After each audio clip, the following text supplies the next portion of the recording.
The Eighth World Futurological Congress was held in Costa Rica. To tell the truth, I never would have gone to Nonas if it hadn't been for Professor Tarantoga, who gave me clearly to understand that this was expected of me.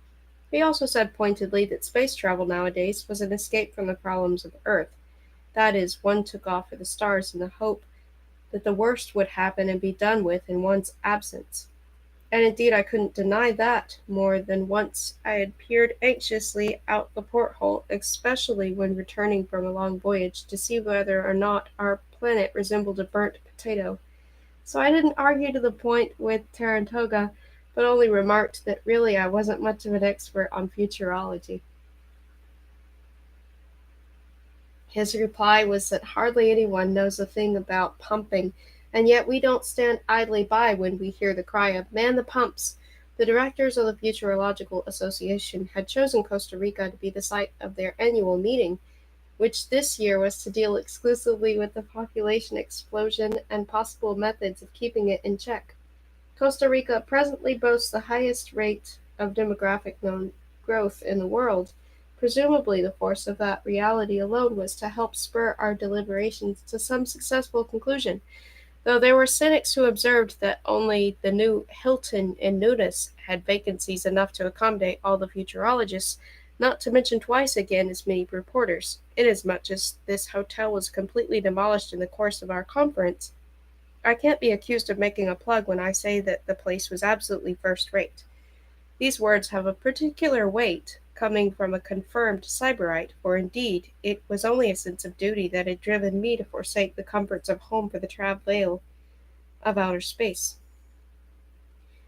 The Costa Rica Hilton soared 106 floors upward from its flat 4-story base. On the roof of this lower structure were tennis courts, swimming pools, solariums, race tracks, merry-go-rounds, which simultaneously served as roulette wheels, and shooting galleries where you could fire at absolutely anyone you liked. An effigy, provided you put in your order 24 hours in advance, and there were concert amphitheaters equipped with tear gas sprinklers in case the audience got out of hand. I was given a room on the 100th floor. From it I could see only the top of the bluish-brown cloud of smog that coiled about the city. Some of the hotel furnishings puzzled me. The 10-foot crowbar propped up in a corner of the jade and jasper bathroom, for example, or the khaki camouflage cape in the closet, or the sack of hard-tack under the bed.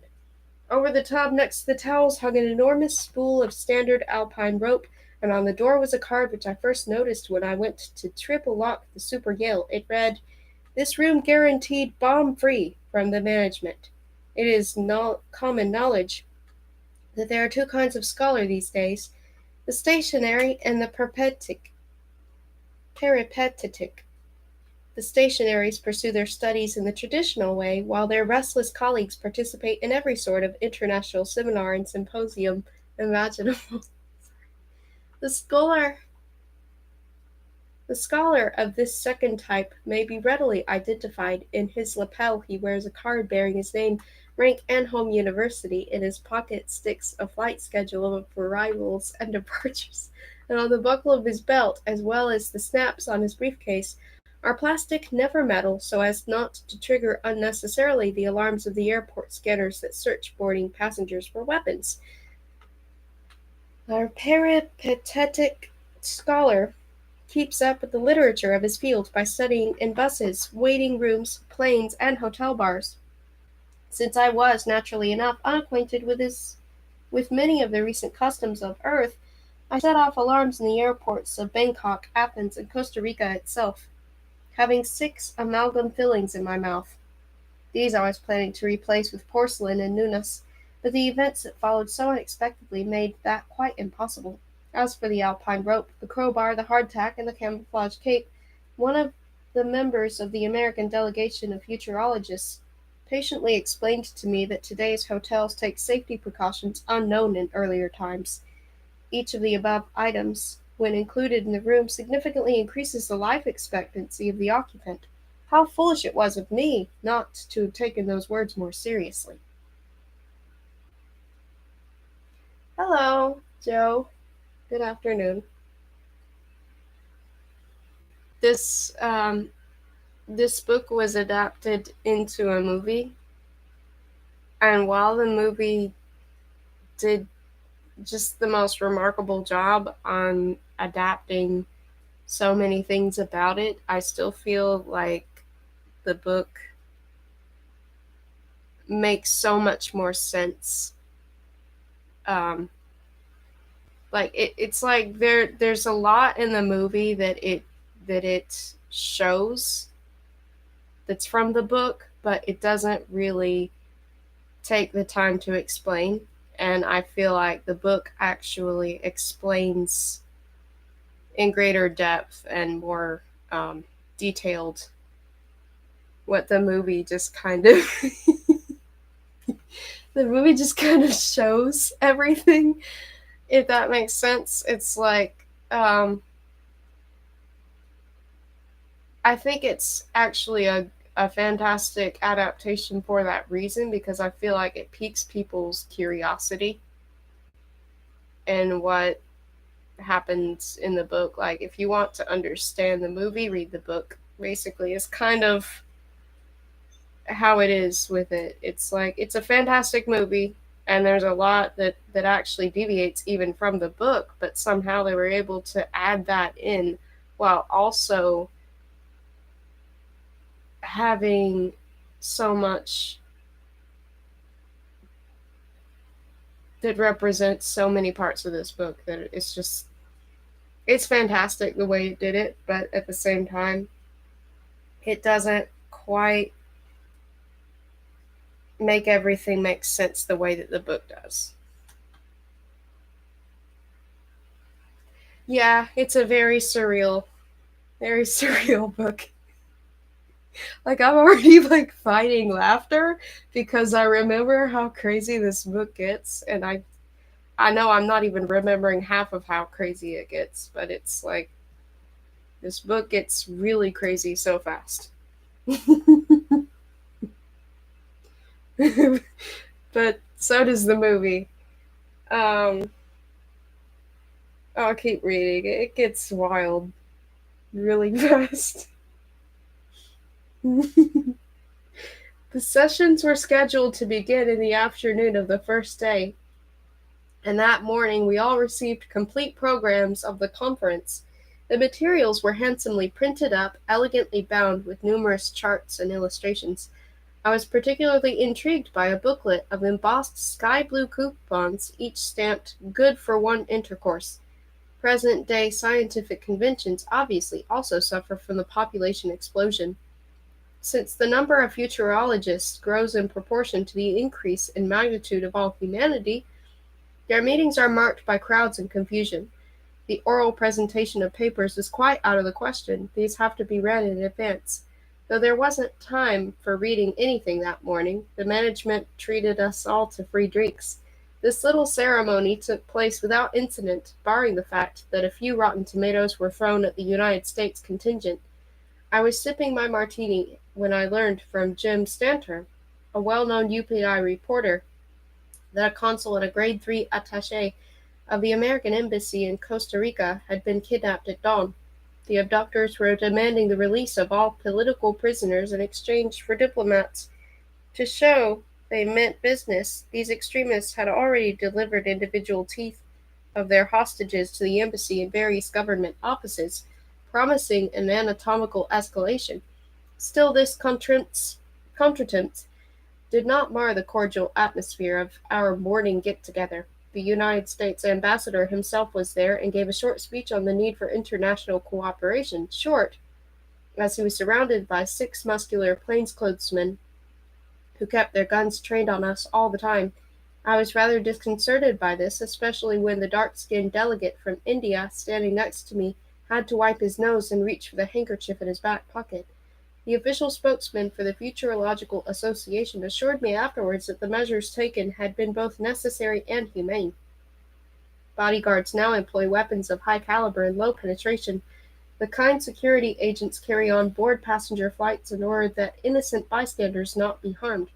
In the old days, it often happened that the bullet which felled the would-be assassin would subsequently pass through 5 or even 6 persons, who, though minding their own business, were standing directly behind them. Still, the sight of a man at your side crumpling to the floor under heavy fire is not among the most pleasant, even if it is the result of a simple misunderstanding which ends with an exchange of diplomatic notes and official apologies.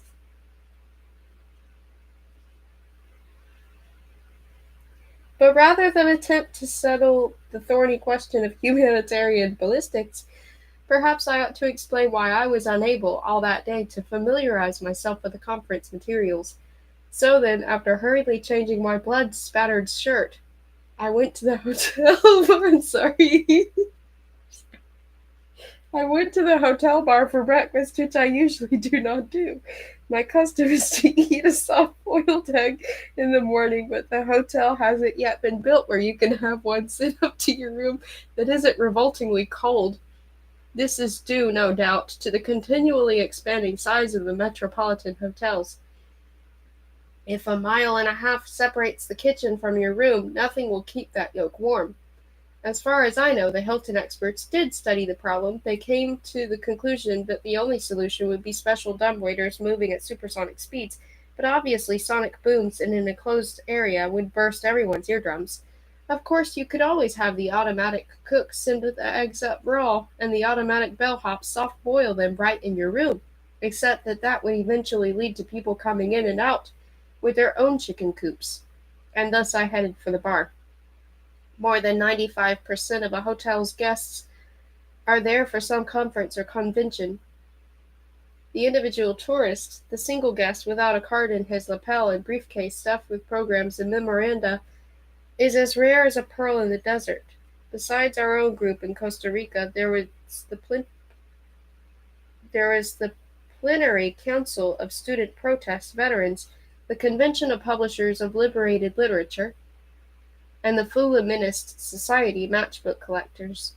As a rule, the members of an organization are given rooms on the same floor, but the management, apparently wishing to honor me, offered me one on the 100th. It had its own palm tree grove, in which an all-girl orchestra played Bach while performing a cleverly choreographed striptease.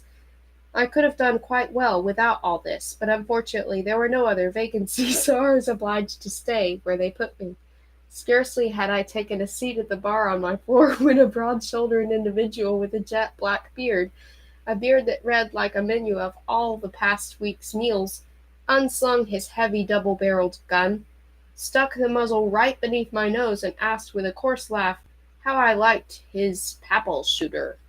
I had no idea what that was supposed to mean, but knew better than to admit it. The safest thing in such situations is to remain silent, and indeed the next moment he confided in me that this high-powered repeater piece of his, equipped with a laser-finding telescopic sight, triple-action trigger and self-loader, was custom-made for killing popes. Talking continually, he pulled a folded photo from his pocket, a picture of himself taking careful aim at a mannequin in a robe and a zacchetto. He had become an excellent shot, he said, and was now on his way to Rome, prepared for a great pilgrimage to cut down the Holy Father at St. Peter's Basilica. I didn't believe a word of it, but then, still chattering away, he showed me in turn his airplane ticket, reservation, tourist missile, a pilgrim's itinerary for American Catholics, as well as a pack of cartridges with a cross carved on the head of each bullet. Okay, pause here. This was written decades ago. Like decades ago. I just want to say that really quickly. Decades. Like, I don't even know. I'm not even sure when this was written. I'm thinking it might have been like the 60s or 70s or something. But this was actually like written decades ago. Yeah. Um, so this is crazy. That's not the only reason why I think that this is like just a crazy thing that it's like he predicted the thing with I don't know, it's like he predicted so much with this. I mean, it's a crazy book, but at the same time, and even the movie, like what they did with the movie was different from what they did with the book, like what they added into it. But what they added into it as the movie actually predicted um full body scanning for like replacing actors in Hollywood. Like that was actually part of what that movie had. It doesn't have it in the book. They added that for the movie, but they added that years before that was even discussed as a possibility. Like how did they predict that? Like 3D body scanning.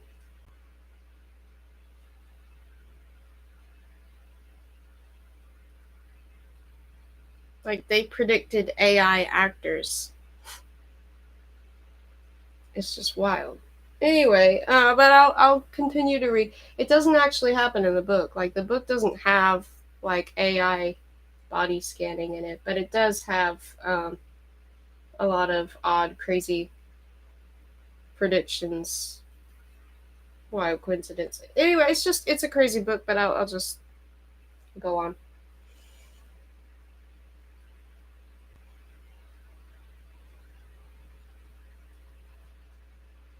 I didn't believe a word of it, but then, still chattering away, he showed me in turn his airplane ticket, reservation, a tourist missile, a pilgrim's itinerary for American Catholics, as well as a pack of cartridges with a cross carved on the head of each bullet.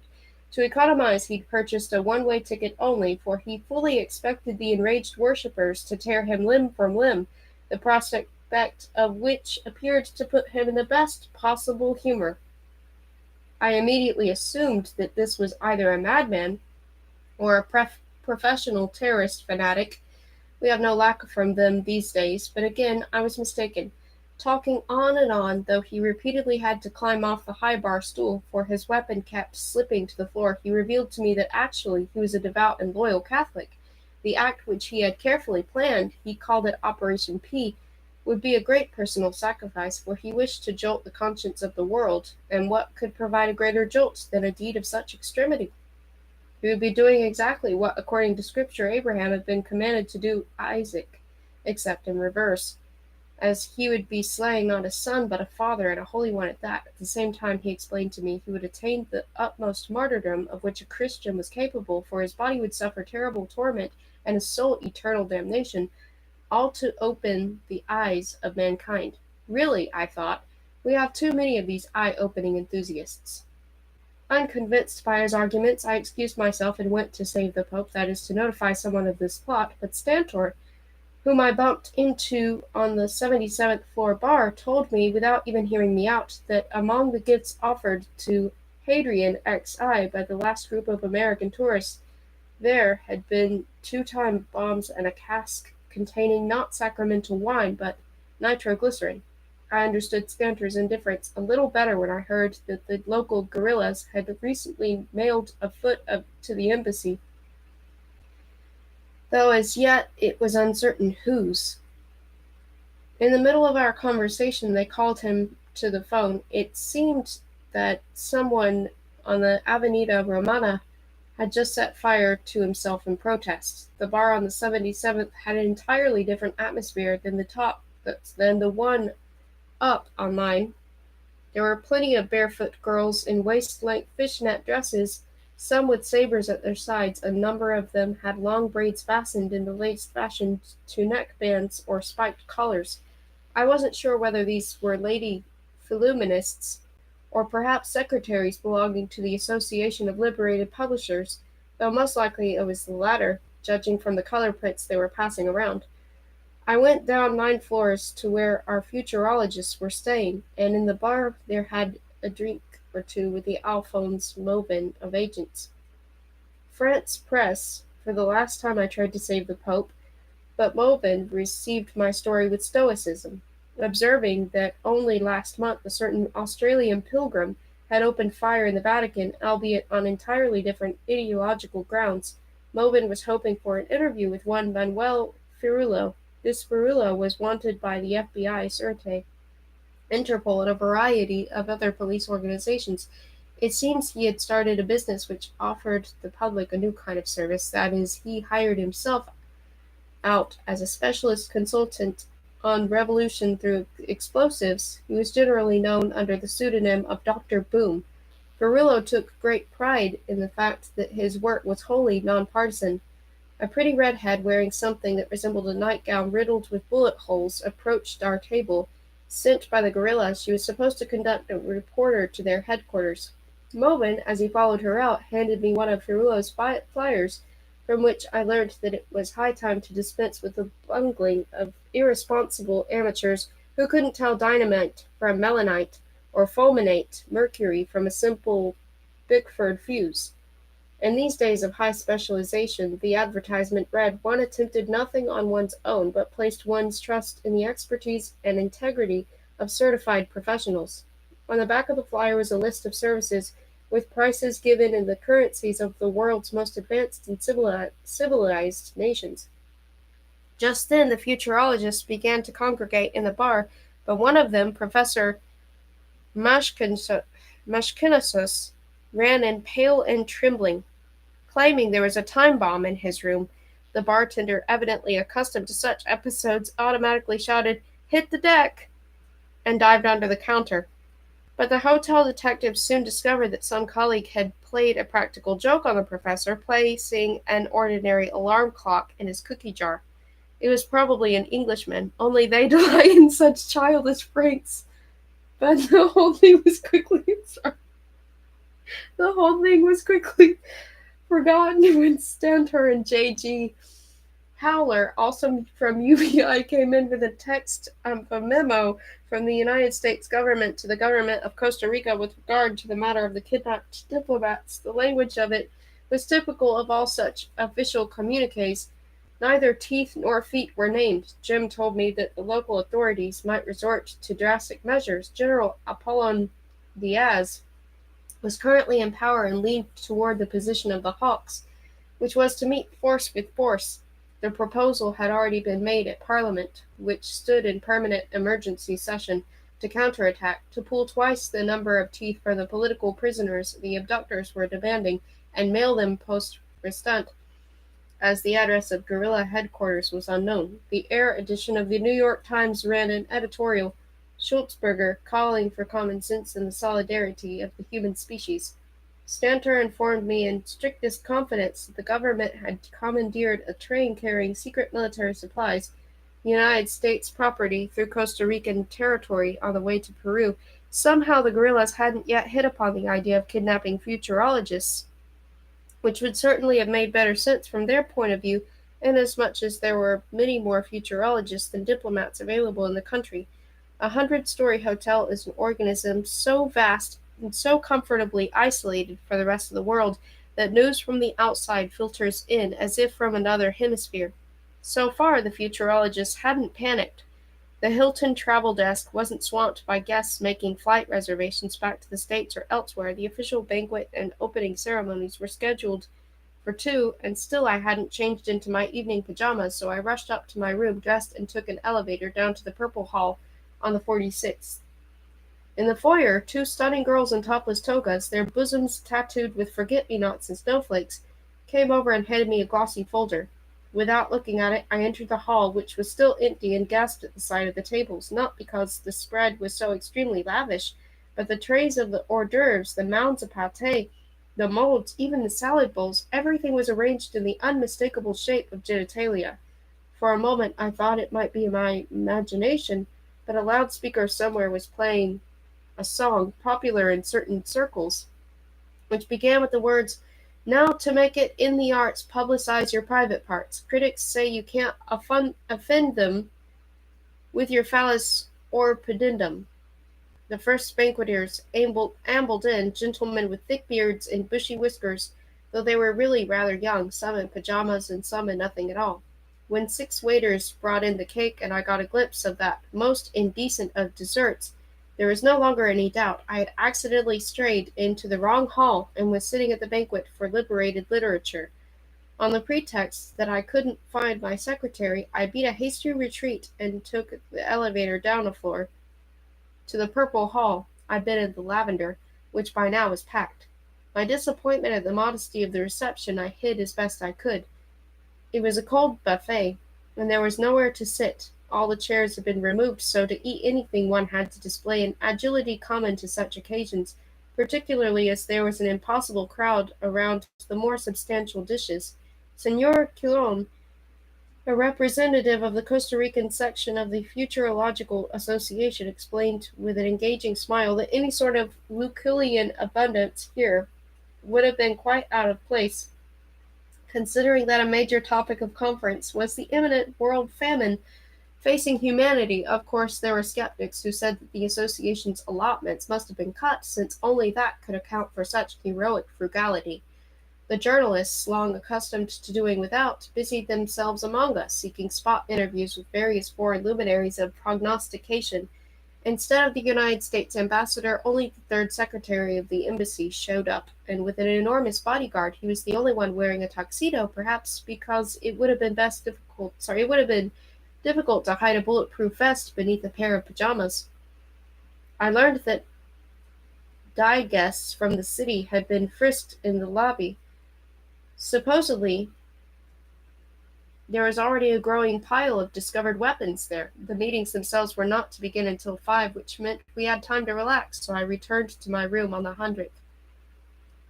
I was terribly thirsty from the over-salted slaw, but since the bar on my floor had now been seized and occupied by the student protesters, dynamiters, and their girls, and anyway one conversation with that bearded papist or antipapist had been quite enough, I had made do with a glass of water from the bathroom sink.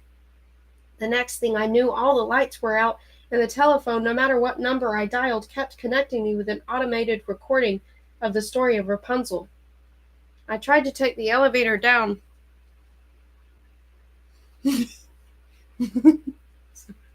but it too was out of order.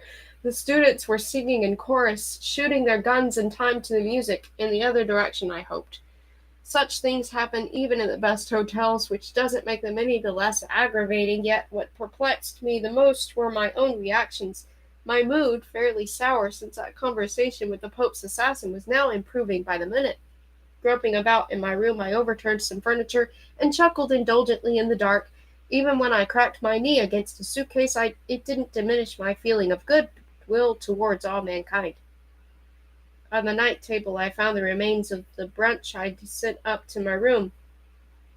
Took one of the convention folders, rolled it up and stuck it in the leftover butter, then lit it with a match. That made a sort of torch. It sputtered and smoked, but gave enough light. After all, I had more than 2 hours to kill, counting on at least an hour on the staircase, since the elevator wasn't working. I sat back in an armchair and observed with the greatest interest the fluctuations and changes that were taking place within me. I was cheerful. I was never happier. No end of reasons for this wonderful state of affairs came rushing to my mind. In all seriousness, it seemed to me that this hotel room, plunged in Stygian darkness, filled with stench and floating ashes from a homemade torch, totally cut off from the rest of the world, with a telephone that told fairy tales, was one of the nicest places on the face of the earth. Moreover, I felt an irresistible urge to pat someone on the head, or at least squeeze a hand and look long and soulfully into a pair of eyes. I would have embraced and kissed the most implacable enemy. The butter, melting, hissed and spat, and the thought that the butter might sputter and make the flame gutter was so hilarious that I burst out laughing, though my fingers were burnt relighting the paper whenever the torch went out. In the flickering light I hummed arias from old operettas, paying no heed to the bitter smoke that made me gag, or the tears streamed down my cheeks. Standing up, I tripped and fell, crashing into a trunk on the floor. The bump on my head swelled to the size of an egg, but that only put me in a better humor, to the extent that that was possible. I giggled, choking in the searing smoke, which in no way lowered my spirits. I climbed into bed. It still hadn't been made, though this was already the afternoon. The maids responsible for such neglect, I thought of them as my very own children. Nothing but sugary words and gushing baby talk came to my lips. It occurred to me that even if I were to suffocate here, that would be the most amusing, the most agreeable kind of death any man could ask for. This thought was so blatantly contrary to my nature that it had a sobering effect. A curious disassociation arose within me. As before, my soul was filled with light and languor, an all-embracing tenderness, a love of everything that existed, while my hands simply itched to fondle and stroke someone, it didn't matter who. till in the absence of any such third person I began to caress my own cheeks and chuck myself fondly under the chin. My right hand proffered itself to my left for a hearty shake. Even the feet, trembling eagerly, wanted to join in, and yet throughout all this distress signals were flashing on in the depths of my being. "Something's wrong!" cried a far-off, tiny voice inside. "Careful, Jon." I don't know if that's how you pronounce it. It's Ijon. "Watch your step. Be on your guard. This good weather can't be trusted. Come now, 1, 2, 3, snap out of it. Don't sit there sprawled like some Onassis, weeping from the smoke. A bump on your head and universal loving kindness in your heart? It's a trap. There's treachery afoot." Though I didn't budge an inch, yet my throat was exceedingly dry and the blood did pound in my ears, but that was due, no doubt, to the sudden rush of happiness driven by a powerful thirst. I got up to get another glass of water. I was thinking about the oversalted slaw at the banquet, and that dreadful buffet. Then, to experiment, I thought about JWHCM and MW, my worst enemies, and discovered that beyond an impulse to clap them on the back, give them each a friendly hug, exchange a few kind words and kindred thoughts, I felt nothing whatever towards them. Now this was truly alarming. With one hand on the nickel spigot and the other holding the empty glass, I froze. Slowly I turned the water on, filled it, raised it, and then twisting my face in a weird grimace, I could see the struggle in the bathroom mirror. I poured it down the drain. The water from the tap. Of course, these changes in me had begun the moment I drank it. There was something in it, clearly. Poison? But I'd never heard of any poison that could... Wait a minute. I was, after all, a steady subscriber to all the major scientific publications. In just the last issue of Science Today, there had been an article on some new psychotropic agents of the group of so-called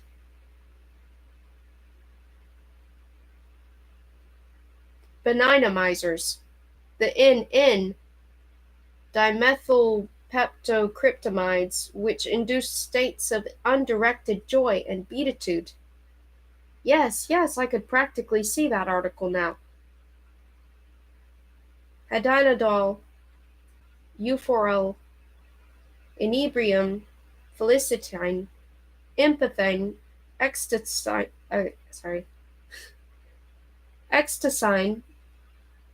halcyanol, and a whole spate of derivatives, though by replacing an amino group with a hydroxyl you obtained instead furiol, antagonil, rabitine, sadisticine, dementium, flagellan, juggernaut, and many other polyparanoidal stimulants of the group of so-called phrenosobarbs. For these prompted the most vicious behavior, the lashing out at objects animate as well as inanimate, and especially powerful here, where the cannabinols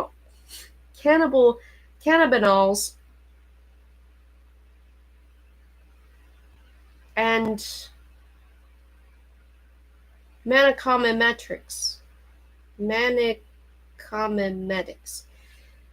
My thoughts were interrupted by the telephone ringing, and then the lights came on again. A voice from some assistant manager at the reception desk humbly apologized for the inconvenience with assurances that the malfunction had been located and corrected. I opened the door to air out the room. There wasn't a sound in the hall, and stood there, dizzy from the smoke and still filled with the desire to bless and caress. I shut the door, locked it, sat in the middle of the room and struggled to get a grip on myself. It is extremely difficult to describe my state at that time.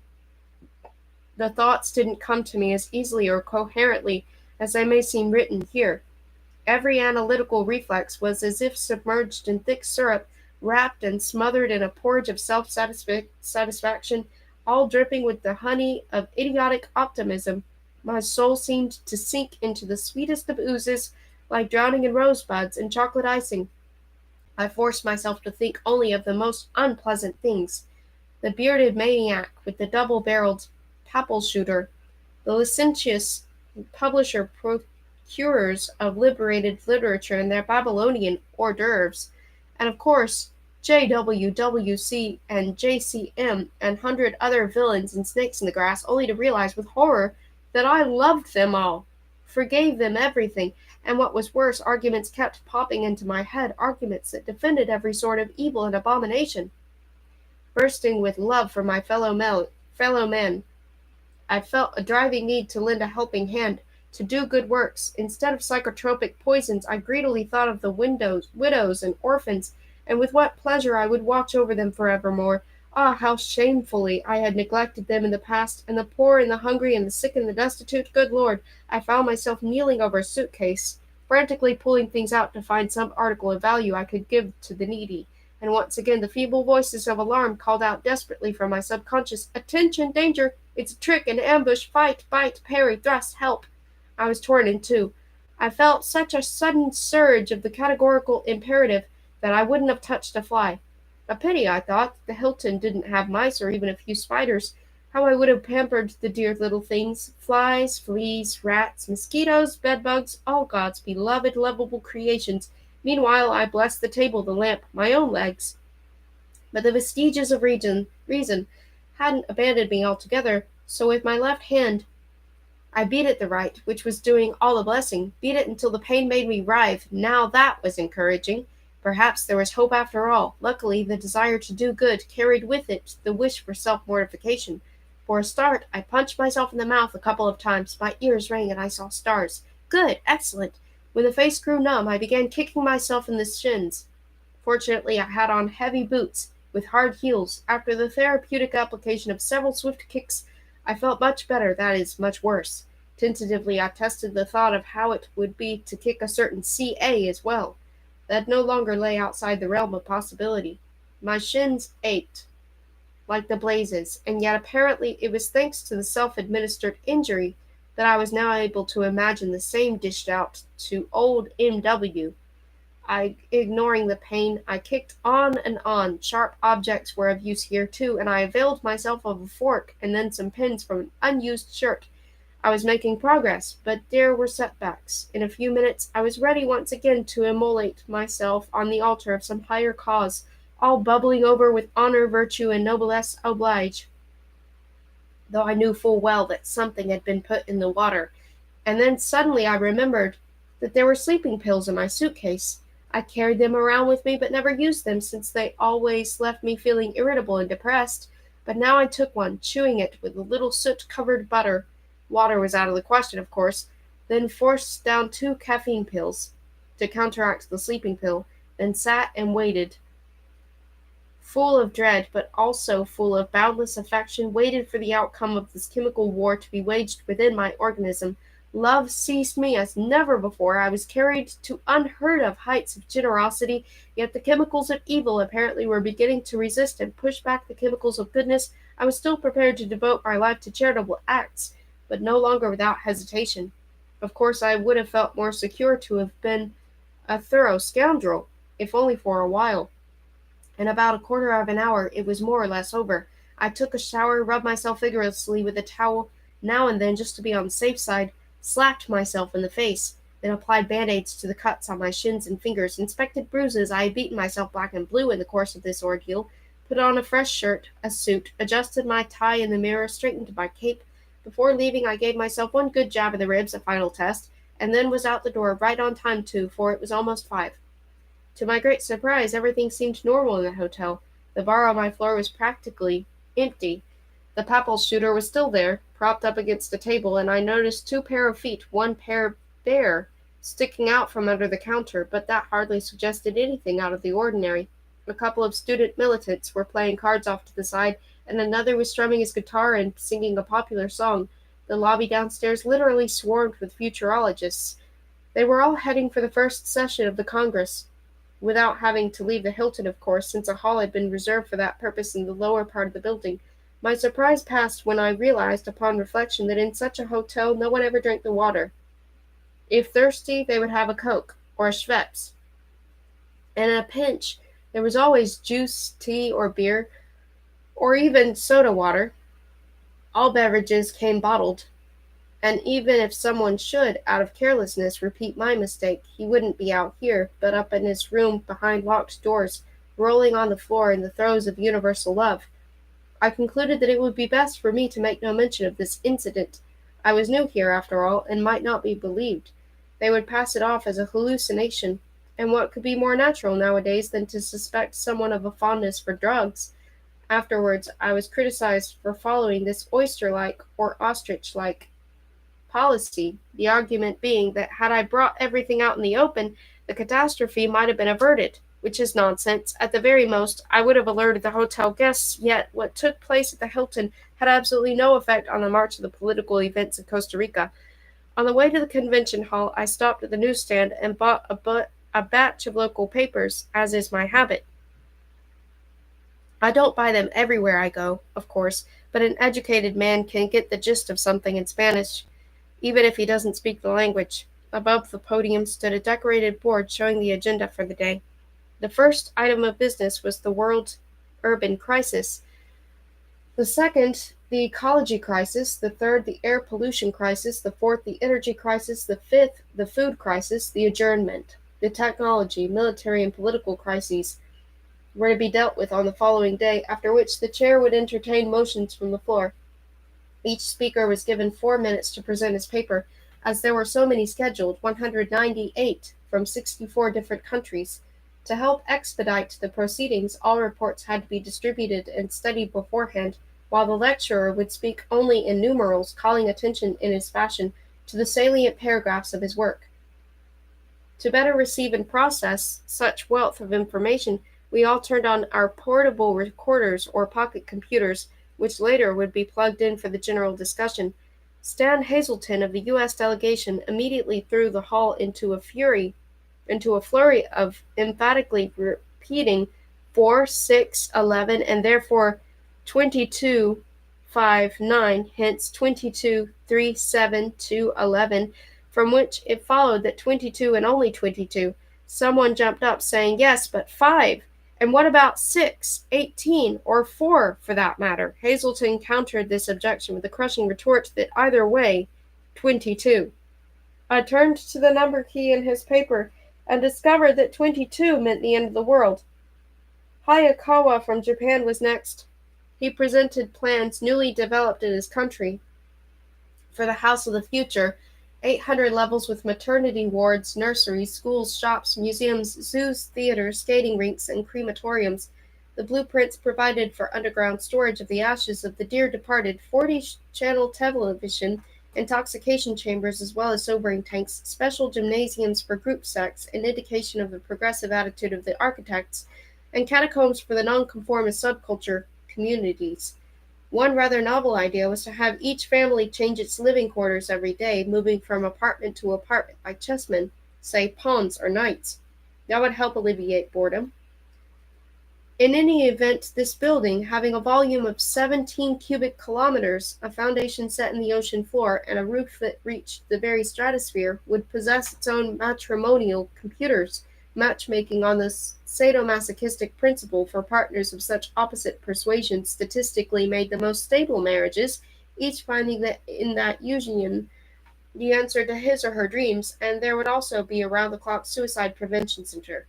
Hakawaya, the second Japanese delegate, demonstrated for us a working model of such a house on a scale of 10,000 to 1.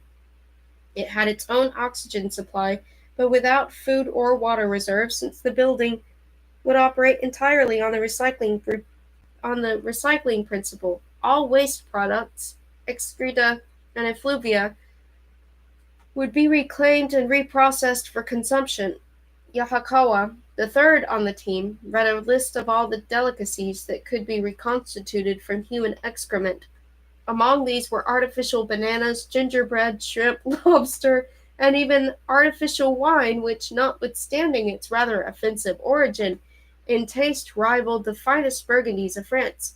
Samples of it were available in the hall in elegant little bottles, and there were also cocktail sausages wrapped in foil, though no one seemed to be particularly thirsty, and the sausages were discreetly deposited under chairs, seeing which I did the same. The original plan was to have this house of the future be mobile, by means of a powerful propeller, thereby making collective sightseeing excursions possible, but that was ruled out because, first of all, there would be 900 million houses to begin with, and secondly, all travel would be pointless, for even if a house had 1,000 exits and its occupants employed them all, They would never be able to leave the building. By the time the last was out, a whole new generation of occupants would have reached maturity inside. The Japanese were clearly delighted with their own proposal.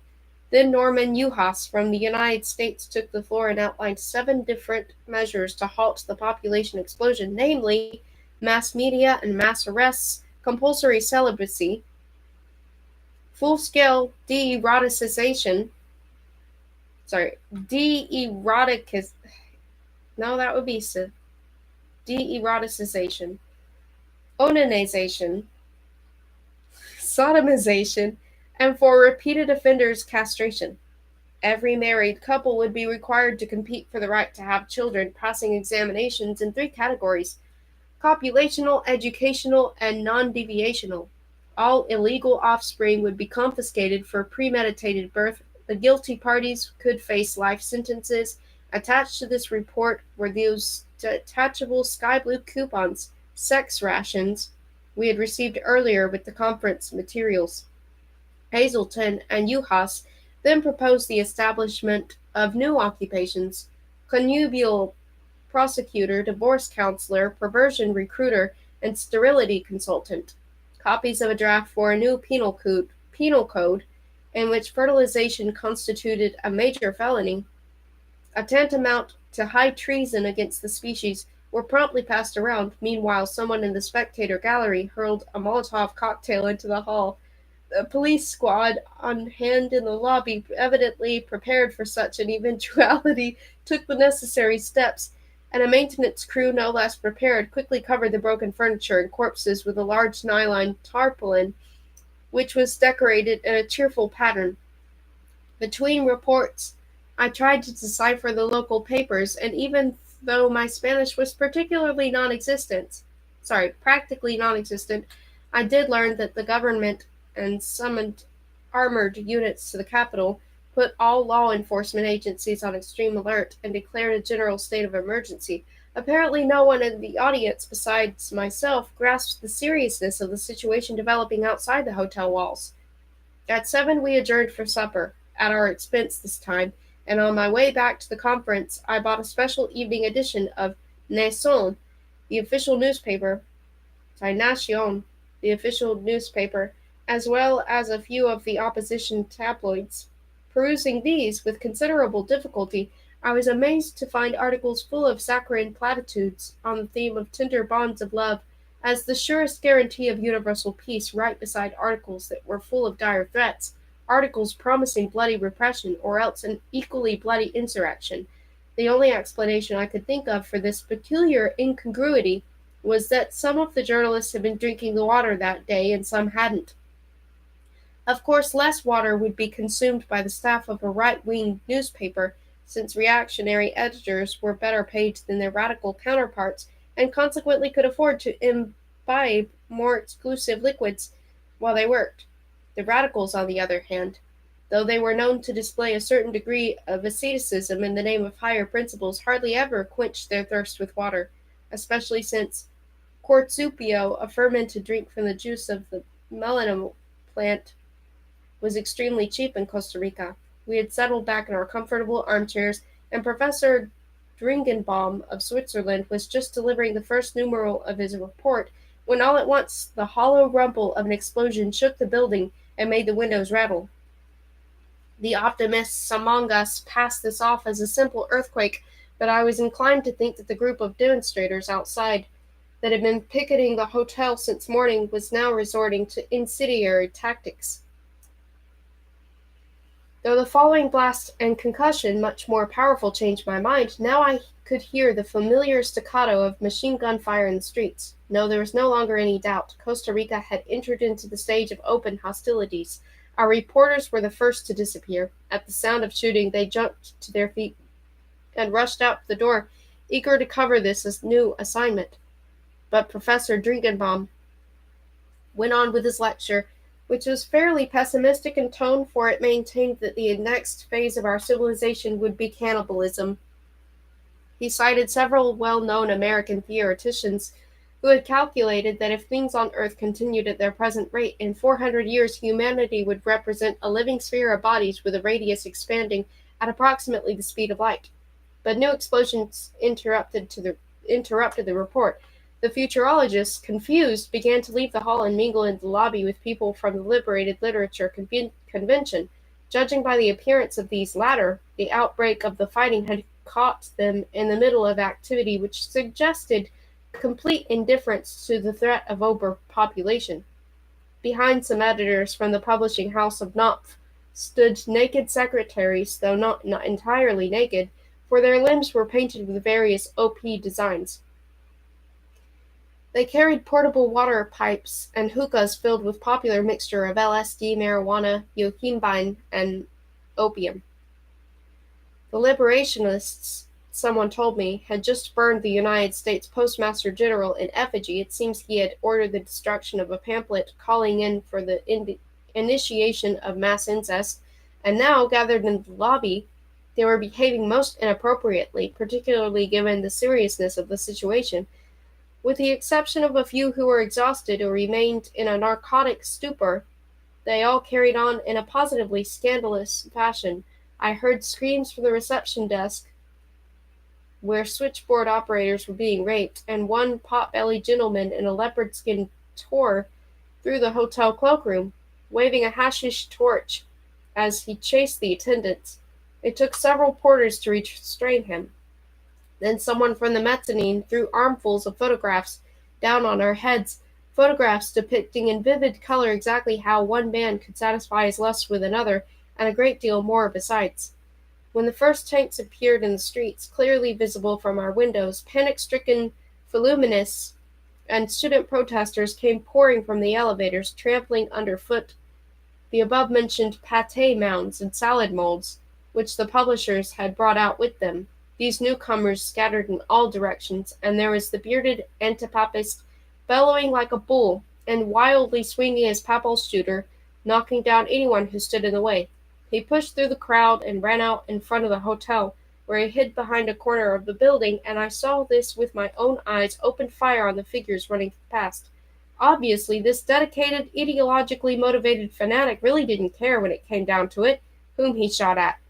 The lobby, filled with cries of terror and revelry, became a scene of utter pandemonium when the huge picture windows began to shatter.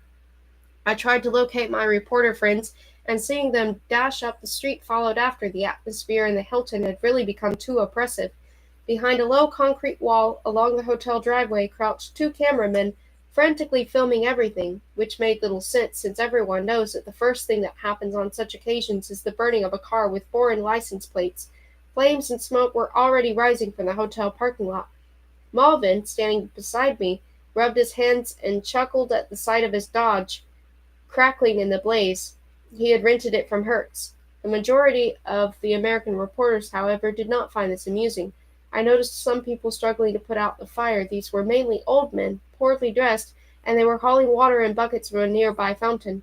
That struck me as odd.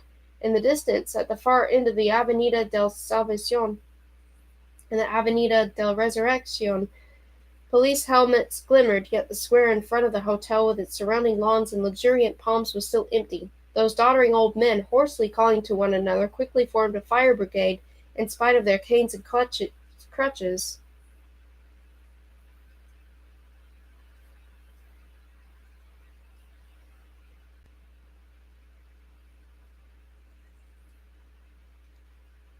Um,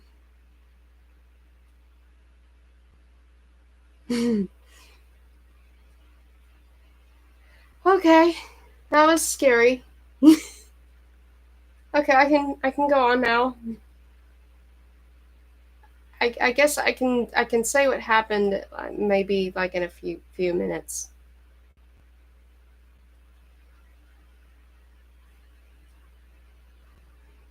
Yet the square in front of the hotel with its surrounding lawns and luxuriant palms was still empty. Okay, crutches. Such gallantry was astounding. But then I remembered what had happened earlier that day, and immediately shared my suspicions with Malvin. The rattle of machine guns and the thunder of bursting shells made it difficult to talk for a while. The Frenchman's keen face showed a total lack of comprehension, but suddenly his eyes lit up.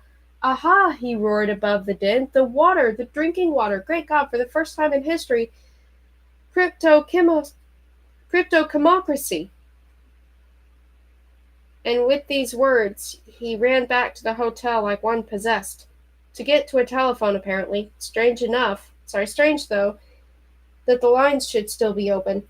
I was standing there in the driveway when Professor Trottlereiner, one of the Swiss futurologists, joined me. By then the police were doing what they should have done hours ago. Wearing black helmets, shields, and gas masks, armed with guns and clubs, they formed a cordon around the whole Hilton complex to keep back the mob, which was just beginning to pour from the park that separated us from the city's theater district. With great skill, special police units set up grenade launchers and fired these into the crowd. The explosions were remarkably weak, though they raised thick clouds of whitish smoke. At first I thought that this was tear gas, but the people, instead of fleeing and choking in fury, clearly began to huddle around the pale vapors. Their shouts quickly died away, and soon I could hear them singing. They were singing hymns. The reporters, rushing back and forth between the cordon and the hotel entrance with their cameras and tape recorders, were completely mystified by this, though it was obvious to me that the police were employing some new pacification chemical in aerosol form. But then from the Avenida del I can't recall which, another group of people appeared, and these were somehow unaffected by the grenades, or so it seemed. Later I was told that this group had continued advancing in order to help the police not to attack them. Yet who could draw such subtle distinctions in that general chaos? There were several more salvos of grenades, and what was followed by the characteristic roar and hiss of a water cannon. And then finally the machine guns opened up and the air was filled with the whine of bullets. They were playing for keeps now, so I ducked behind the low driveway wall, using it like the breastwork of a trench, and found myself between Stanter and Haynes of Washington Post. In a few words, I filled them in. They were furious that I had betrayed such a banner-headlined secret first to an AFP man, and crawled full speed back to the hotel, only to return shortly, scowling. The lines were no longer open, but Stanter had managed to buttonhole the officer in charge of the hotel defenses and learned from him that planes carrying LTN bombs, LTN, love thy neighbor, were now on their way. Then we were ordered to clear the area, and all the policemen put on gas masks with special filters. We received masks too. Professor Trottlereiner was, as luck would have it, a specialist in the field of psychotropic pharmacology, and he cautioned me not to use the gas mask under any circumstance, as it would cease to operate at sufficiently high concentrations of aerosol. This would then give rise to the so-called phenomenon of filter overload, and in an instant one could inhale as much heavier dose than if one breathed the air without the benefit of the mask. The only sure protection, he said, anticipating my question, would be a separate oxygen supply, so he went to the hotel desk, managed to catch one receptionist still on duty, and found with his assistants a storeroom full of firefighting equipment, including plenty of oxygen masks. Draeger make, with closed circulation. Thus accoutred, the professor and I returned to the street just in time to hear the dreadful, ear-splitting whistle that announced the arrival of the first planes. As everyone knows, the Hilton was accidentally bombed with LTN minutes after the air raid commenced. The consequences of that error were disastrous. True, LTN hit only the far wing of the building's lower structure, where display booths had been set up by the Association of Publishers of Liberated Literature, and therefore none of the hotel guests suffered immediate injury. On the other hand, the police guarding us took the full brunt of it. Paroxysms of love soon swept their ranks, assuming mass proportions. Before my eyes, policemen tore the masks from their faces and, shedding copious tears of remorse, fell to their knees and begged the demonstrators for forgiveness, pushing the billy clubs into their hands with fervent pleas to be severely beaten. Following another LTN bombardment, which raised the drug's concentration even more, these minions of the law stumbled over themselves in the mad rush to kiss and hug everyone within reach. It was only several weeks after the whole tragedy that we were able, more or less, to piece together what had happened. The government had decided that morning to nip the developing revolution in the bud, so it put into the municipal water tower about 700 kilograms of bromobeninizer, mixing equal parts of felicitine, placidol, and superjubilin.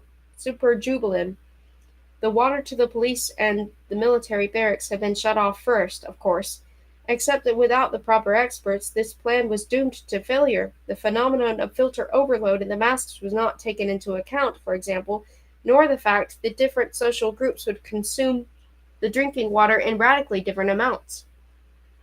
The conversion of the police took place with particular violence because, as Trottelreiner explained to me, the less an individual was accustomed to following his own natural good impulses, the greater the effect of such drugs upon him.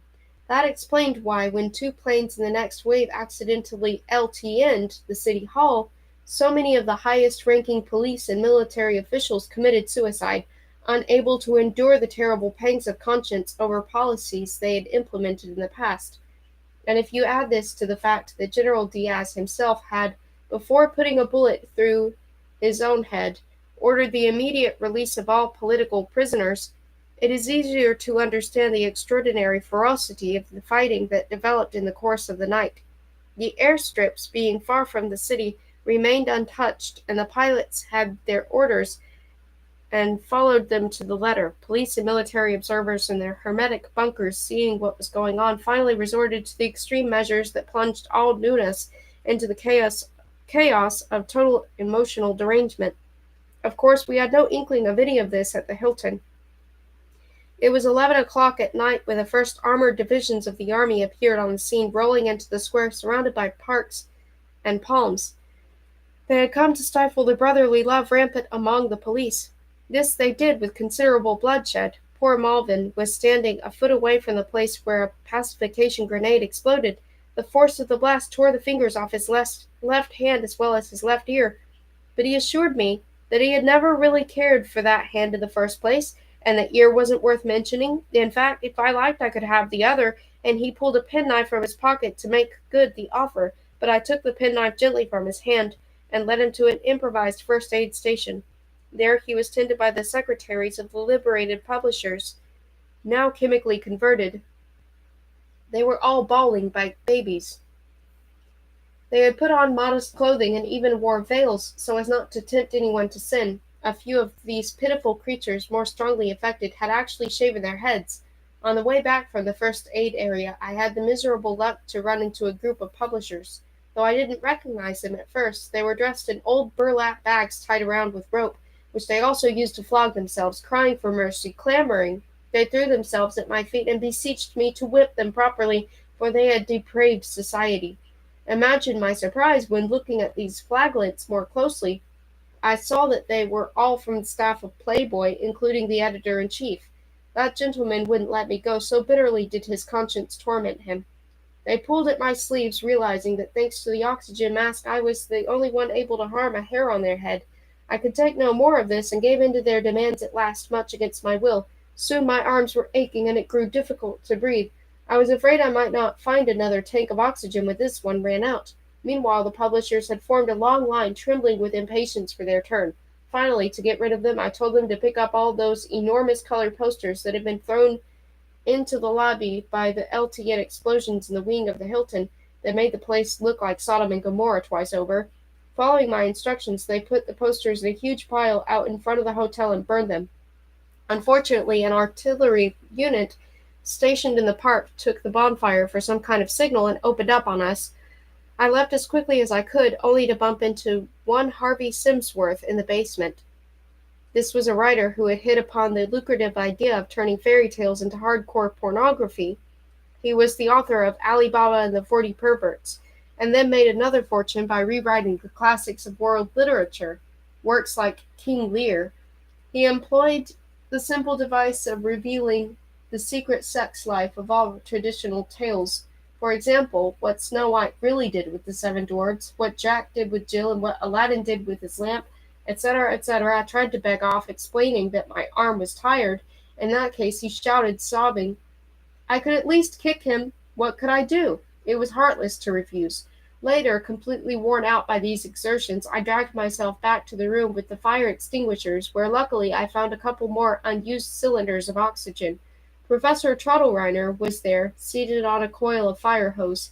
He was reading the Futurological articles, glad to have found a little free time in the professional hustle and bustle of attending conferences.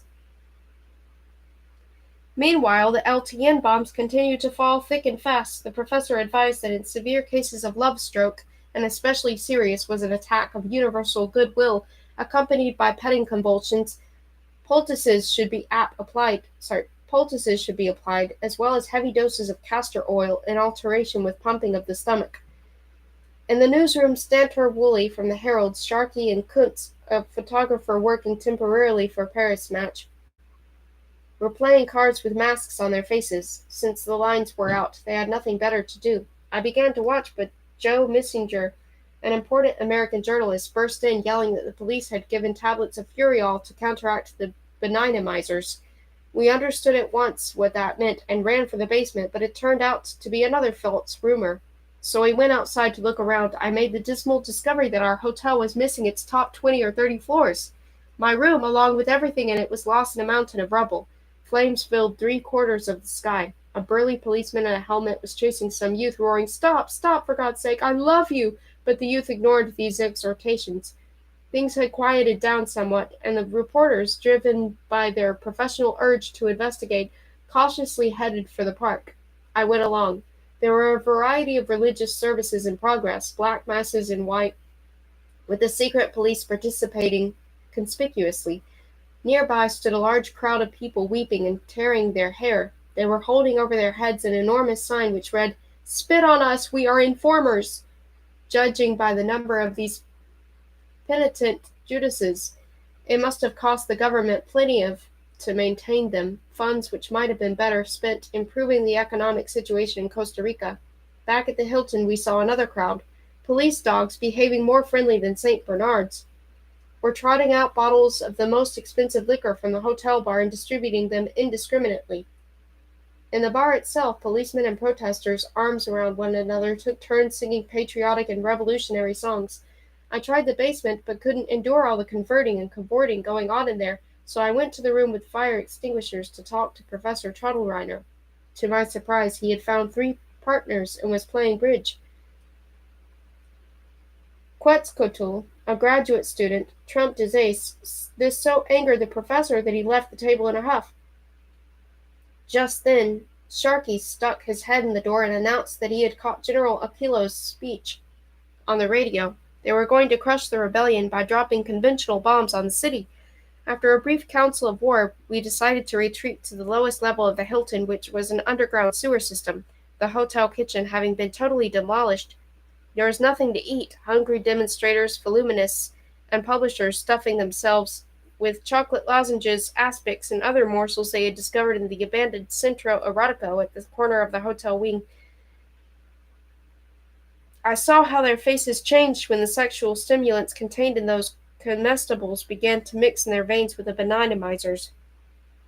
One shuddered to think where this chemical escalation might lead. I saw the pairing off of futurologists with Indian bootblacks. I saw secret agents in the arms of hotel janitors, and enormous sleek rats fraternizing with cats, while the police dogs licked everyone and everything in sight. Our progress was slow and difficult, for we had to push our way through a heavy crowd, and I was bringing up the rear struggling with half the oxygen tanks on my back, patted, kissed on the arms and legs, fondled and adored, smothered by hugs and squeezes. I stubbornly plowed ahead until I heard Stantor shout in triumph, "He'd found the entrance to the sewers." Exerting the last of our strength, we moved aside the heavy manhole cover and lowered ourselves, one by one, into the concrete well. I held Professor Trottlereiner, whose foot had slipped on the rung of the iron ladder, and asked him if he'd ever imagined the convention turning out like this. Instead of answering, he tried to kiss my hand, which immediately roused my suspicions. His mask had been knocked loose, as it turned out, causing him to swallow some of the drug-contaminated air. Without delay, we applied physical torture, forced him to breathe pure oxygen, and read Hayakawa's report aloud. That was Howler's idea. The professor finally came to his senses, of which he gave ample evidence by a series of pungent oaths, and we were able to continue on our way. Suddenly, in the dim beam of our flashlight, we saw the dark wall of the sewer covered with patches of oil. This was a most welcome sight, for now 30 feet of earth separated us from the surface of LTN City. Imagine our surprise when we discovered that we had not been the first to think of this haven. There on the concrete platform sat in full assembly the management of the Hilton. These prudent officials had provided themselves with inflatable reclining chairs from the hotel pool, transistor radios, plenty of scotch and bourbon, and an ample picnic lunch. Since they too were wearing oxygen masks, there was little chance, if any, that they would willingly share provisions with us. But we assumed a threatening attitude and managed to convince them they were outnumbered anyway. And so, with a little arm twisting, full agreement was reached, and we all sat down to dine on cold lobster. This meal, unscheduled and unforeseen in the program, concluded the first day of the Futurological Congress. Quite exhausted by the stormy events of the day, we settled down for the night in more than Spartan circumstances, considering that we were obliged to sleep on a narrow concrete platform that bore the unmistakable traces of the sewer. The first problem that arose was to divide up fairly the reclining chairs which the hotel directors had so thoughtfully brought with them. There were 6 chairs accommodating 12 persons, for the 6-membered management team had planned to share this bedding in spirit of the camaraderie with its private secretaries, while those of us who had entered the sewer under Stanter's leadership numbered 20. That included the futurological group of Professor Stringenbaum, Hazelton, and Trottlereiner, several reporters and television commentators from CBS, and 2 individuals enlisted along the way. A muscular man in a leather jacket and riding boots, no one knew who he was, and little Josephine Collins, girl Friday to the editor of Playboy.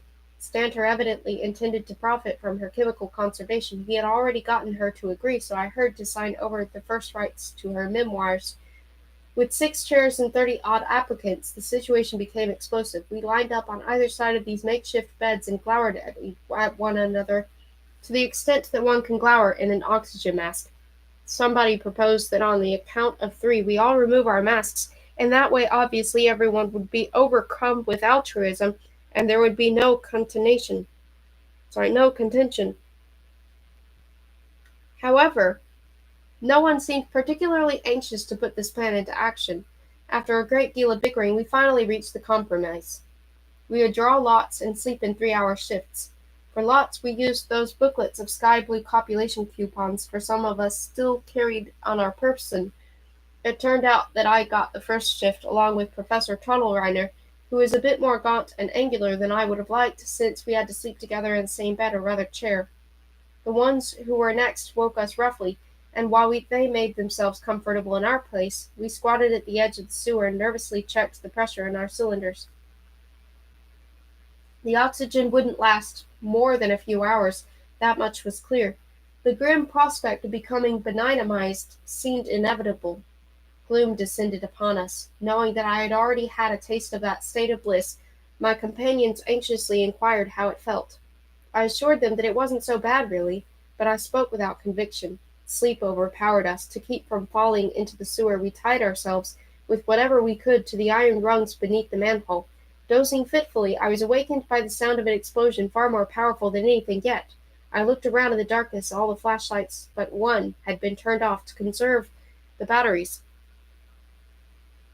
Enormous, sleek rats trotted by along the edge of the sewer. The odd thing was that they were walking single file and on their hind legs. I pinched myself, but no, it wasn't a dream. I woke Professor Trottlereiner and showed him this phenomenon. He didn't know what to make of it. The rats were now walking in pairs, completely ignoring our presence. At least they weren't attempting to lick us, which the professor considered a good sign, since it indicated that in all probability the air was clean. Cautiously we removed our masks. Both journalists on my right were sleeping soundly while the rats continued to promenade on 2 legs. But then the professor and I sneezed. Something was tickling our nostrils. The sewer stench, I thought at first, until I noticed the roots. I bent over to look at my feet. There was no mistake. I was sending out roots, all right, from the knees down, more or less, and turning green above, and now my arms were sprouting buds which opened quickly, unfolding before my very eyes. It's true the leaves were rather pale, but that is usually the case with plants grown underground. I had the feeling that any minute I should start bearing fruit. I wanted to ask Trottlereiner what he thought of this, but had to raise my voice, he was rustling so much. The sleepers, meanwhile, resembled a clipped hedge, strewn with lilac and starlit flowers. The rats nibbled at the foliage, smoothed their whiskers with their paws, and grew even larger. A little more, I thought, and one might ride them. Like a tree, I yearned for the sun. As if from a great distance, intermittent thunder reached my ears. Something was falling gently. There was a rumbling, like echoes in corridors, and I turned red, then gold. Then finally my leaves flew away in the wind. What, I wondered, surprised, was it autumn already? If so, then it was a time to be off. I pulled up my roots and cocked an ear. Ah, yes, there were trumpets sounding. A rat with a saddle, a truly remarkable specimen for a rodent, turned its head and blinking its heavy slanting lids, looked at me with the mournful eyes of Professor Trottelreiner. I hesitated, struck by sudden doubt. If this was the professor with the features of a rat, it would hardly be proper to mount him. On the other hand, if this was merely a rat that bore some resemblance to the professor, there was nothing to worry about, but the trumpets were sounding again, so I leapt into the saddle and fell in the sewer. The foul water restored me to my senses at last. Shuddering with disgust and indignation, I crawled back onto the platform.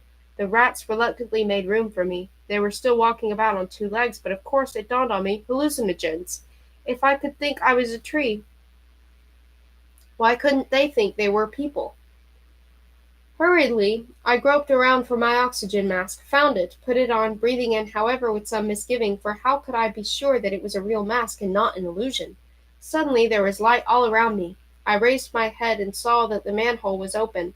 An American sergeant was holding out his hand. "Come on," he yelled, "come on!"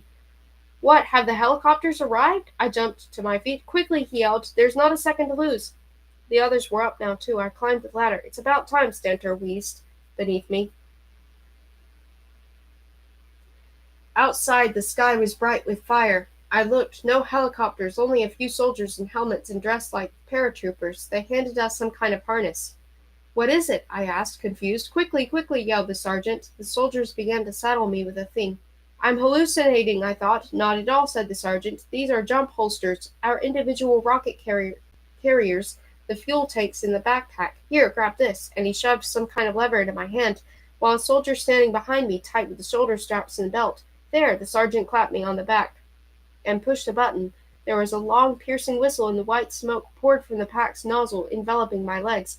In an instant I was borne into the air like a feather. "But I don't know how to steer it," I shouted as I soared up into the flickering, blazing night. "You'll learn," called the sergeant from below. "Take your azimuth from the North Star." I looked down. I was flying over the gigantic pile of rubble which not too long ago had been the Hilton. Near it was a tiny cluster of people, and farther on a bursting blood-red ring of fire that silhouetted some object, small and round. It was Professor Trottelreiner, blasting off, his umbrella open. I checked to see if my straps and buckles were holding up properly. The power pack gurgled, changed, hissed. The propelling column of steam began to burn my calves, so I drew up my knees as far as possible, but this made me lose stability, and for a full minute I was spinning on the air like a lopsided top. But then, without thinking, I clutched at the lever which must have changed the direction of the jets, because the next thing I knew I was horizontal and cruising comfortably, even pleasantly, though it would have been a lot more enjoyable had I the least idea of where I was going. I maneuvered the lever, trying at the same time to take in the whole scene that lay below. Ruins of buildings, like dark fangs, stood outlined against rising walls of flame. Thin filaments of fire, blue, red, green, came rushing up from the ground to meet me, went screaming by, and I realized that I was being shot at. Quickly as I could, I pushed the lever. The power pack coughed and whined like a broken boiler. It scalded my legs and hurled me head over heels into pitch-black space. The wind whistled in my ears. I felt the wallet, penknife, and other odds and ends slip out of my pockets, and I tried to dive after them, but they had vanished from sight. Alone beneath the silent stars, still hissing, sputtering, clanging, I flew on. I looked for the North Star to get my bearings, but by the time I'd found it, the power pack gave a last gasp, and down I went like a stone, picking up speed. By the greatest stroke of luck, just above the ground I could see a pale, winding highway, shadows of trees, some rooftops. An unexpected spurt from the nozzle broke my fall enough to let me land, and quite softly, too, on the grass. Someone lay in a ditch near by and groaned. It would be strange indeed, I thought, if that was the professor. And yes, it really was he. I helped him up. He felt himself all over, complaining that he'd lost his glasses, though otherwise he seemed all right. He asked me to assist him in removing his pack. He crouched over it and pulled out something from a side pocket, steel tubes and a wheel. And now yours. From my pack, too. He took a wheel, fiddled a while, and finally cried, "Hop on, let's go." "What is it? Where are we going?" I asked, amazed. "A tandem bicycle. To Washington," the professor laconically replied, his foot already on the pedal. "I'm hallucinating," flashed through my mind. "Nonsense," huffed Reiner. "It's standard paratroop equipment." "All right, but how are you such an expert on this?" I asked, climbing onto the back seat. The professor kicked off, and we drove along the grass to where the asphalt began. "I work for the USAF," he said, pedaling like mad.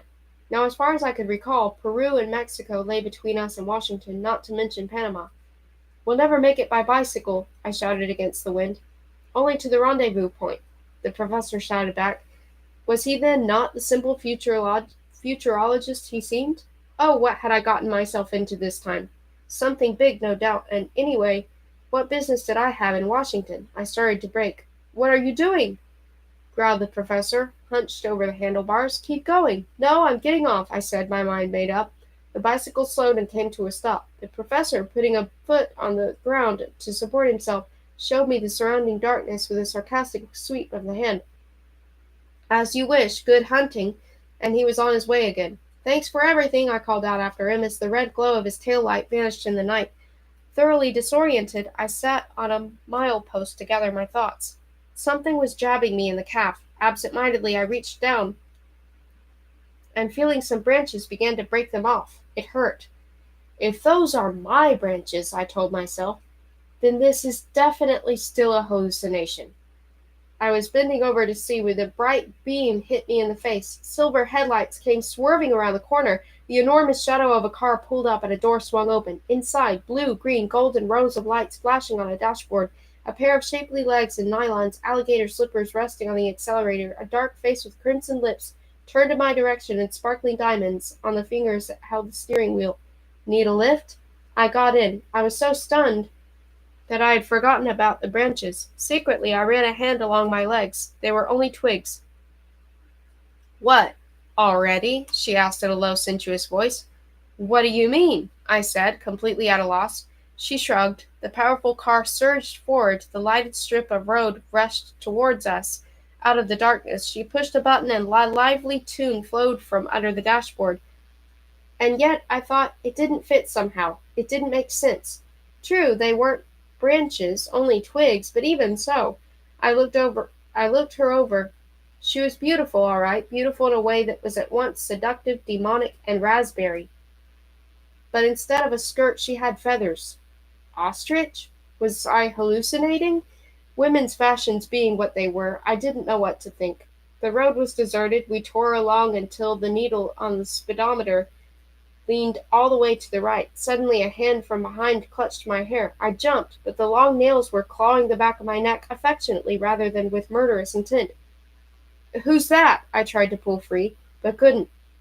"Let go of me, please." Lights flickered up ahead. A big house loomed. Gravel crunched beneath our tires.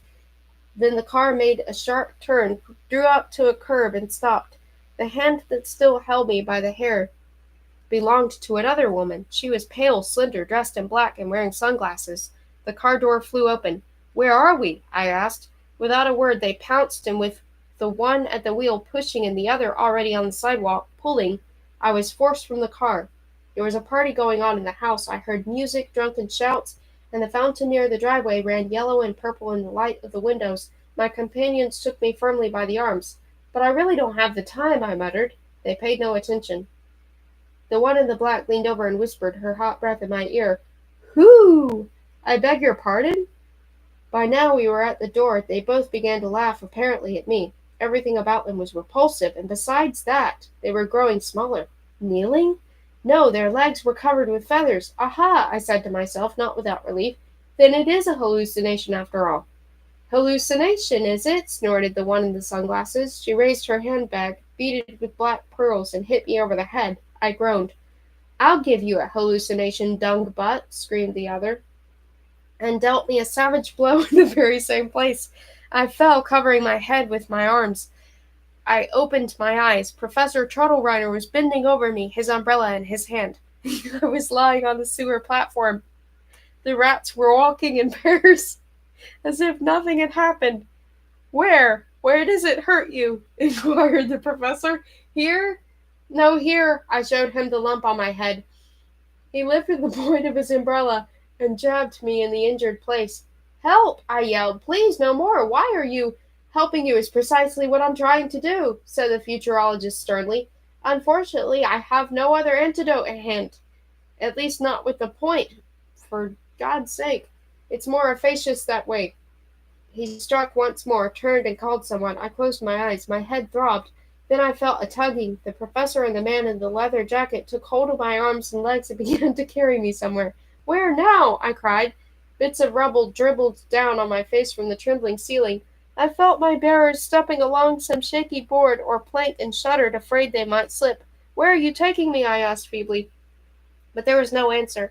The air was filled with incessant thunder. Then it grew bright, and we were outside, fire all around. Men in uniform were seizing everyone brought out of the sewer and pushing them rather roughly one by one through an open door. I got a glimpse of the large white letters, U.S. Army Copter 1109894. Then I was lying on a stretcher. Professor Truddlereiner stuck his head inside the helicopter window. Sorry, Ticky, old boy, he shouted. It was necessary. Someone standing behind him tore the umbrella from his hand, whacked the professor twice over the head, and shoved him in among us. The futurologist fell to the floor with a groan. Meanwhile, the motors roared. The machine lifted majestically into the air. The professor took a seat by my stretcher, gingerly rubbing the back of his head. I confess that though I fully understood the charitableness of his actions, it was with some satisfaction that I noticed the bump swelling there. Where are we going? To the futurolog... Why can't I say that now? To the Futurological Congress, said Truddlereiner, still wincing. But isn't it over? Washington stepped in, he explained laconically. We're continuing the conference. Where? Berkeley. You mean the university? Right. You wouldn't happen to have a penknife on you? No. The helicopter lurched, burst into flames. An explosion ripped open the cabin, and we were flying out into the void. There was a great deal of pain after that. I seemed to hear the long wail of a siren. Someone was cutting my clothes with scissors. I blacked out. I regained consciousness again. Shaken by a fever and a bumpy road, I was looking at the dull white ceiling of an ambulance. Next to me lay another body bandaged like a mummy. By the umbrella tied to it, I recognized Professor Truddlereiner. It occurred to me that I was still alive. So, by some miracle, we had survived that terrible fall. Suddenly, the ambulance swerved and skidded, tires screeching, turned over, burst into flames, and an explosion ripped apart its metal frame. What, again? Was my final thought before I sank into oblivion. When I opened my eyes, I saw a glass dome over me, some people in white wearing masks, their arms raised like priests giving benedictions, were conferring in lowered tones. Yes, this was Ticky, came the words. We'll put it in here, in the jar. No, only the brain. The rest is useless. Now the anesthetic, please. A nickel ring lined with cotton shut out everything. I wanted to scream, to call for help, but inhaled the stinging gas and floated off into nothingness. When I woke again, I was unable to open my eyes, unable to move my arms or legs, as if I had been paralyzed. I redoubled my efforts in spite of the pain. Easy there, don't struggle, said a soothing, melodious voice. Where am I? What's wrong with me? I blurted out. My lips felt odd, my whole face. You're in a hospital. Everything's fine. There's absolutely nothing to worry about. In just a minute, we'll give you something to eat. But how can I, if I don't have any? I was about to say, but heard the snipping of the scissors. Whole swaths of gauze fell from my face. It grew brighter. Two hulking orderlies took me gently but firmly under the arms and set me on my feet. I was astonished at their size. They helped me into a wheelchair. Before me steamed an appetizing broth. Reaching automatically for the spoon, I noticed that the hand that picked it up was small and black as ebony. I inspected this hand. Seeing that it moved exactly as I wished, I was forced to conclude that it was my own, and yet it had changed so much. I looked around to ask someone the reason, and my eyes fell on a mirror on the opposite wall.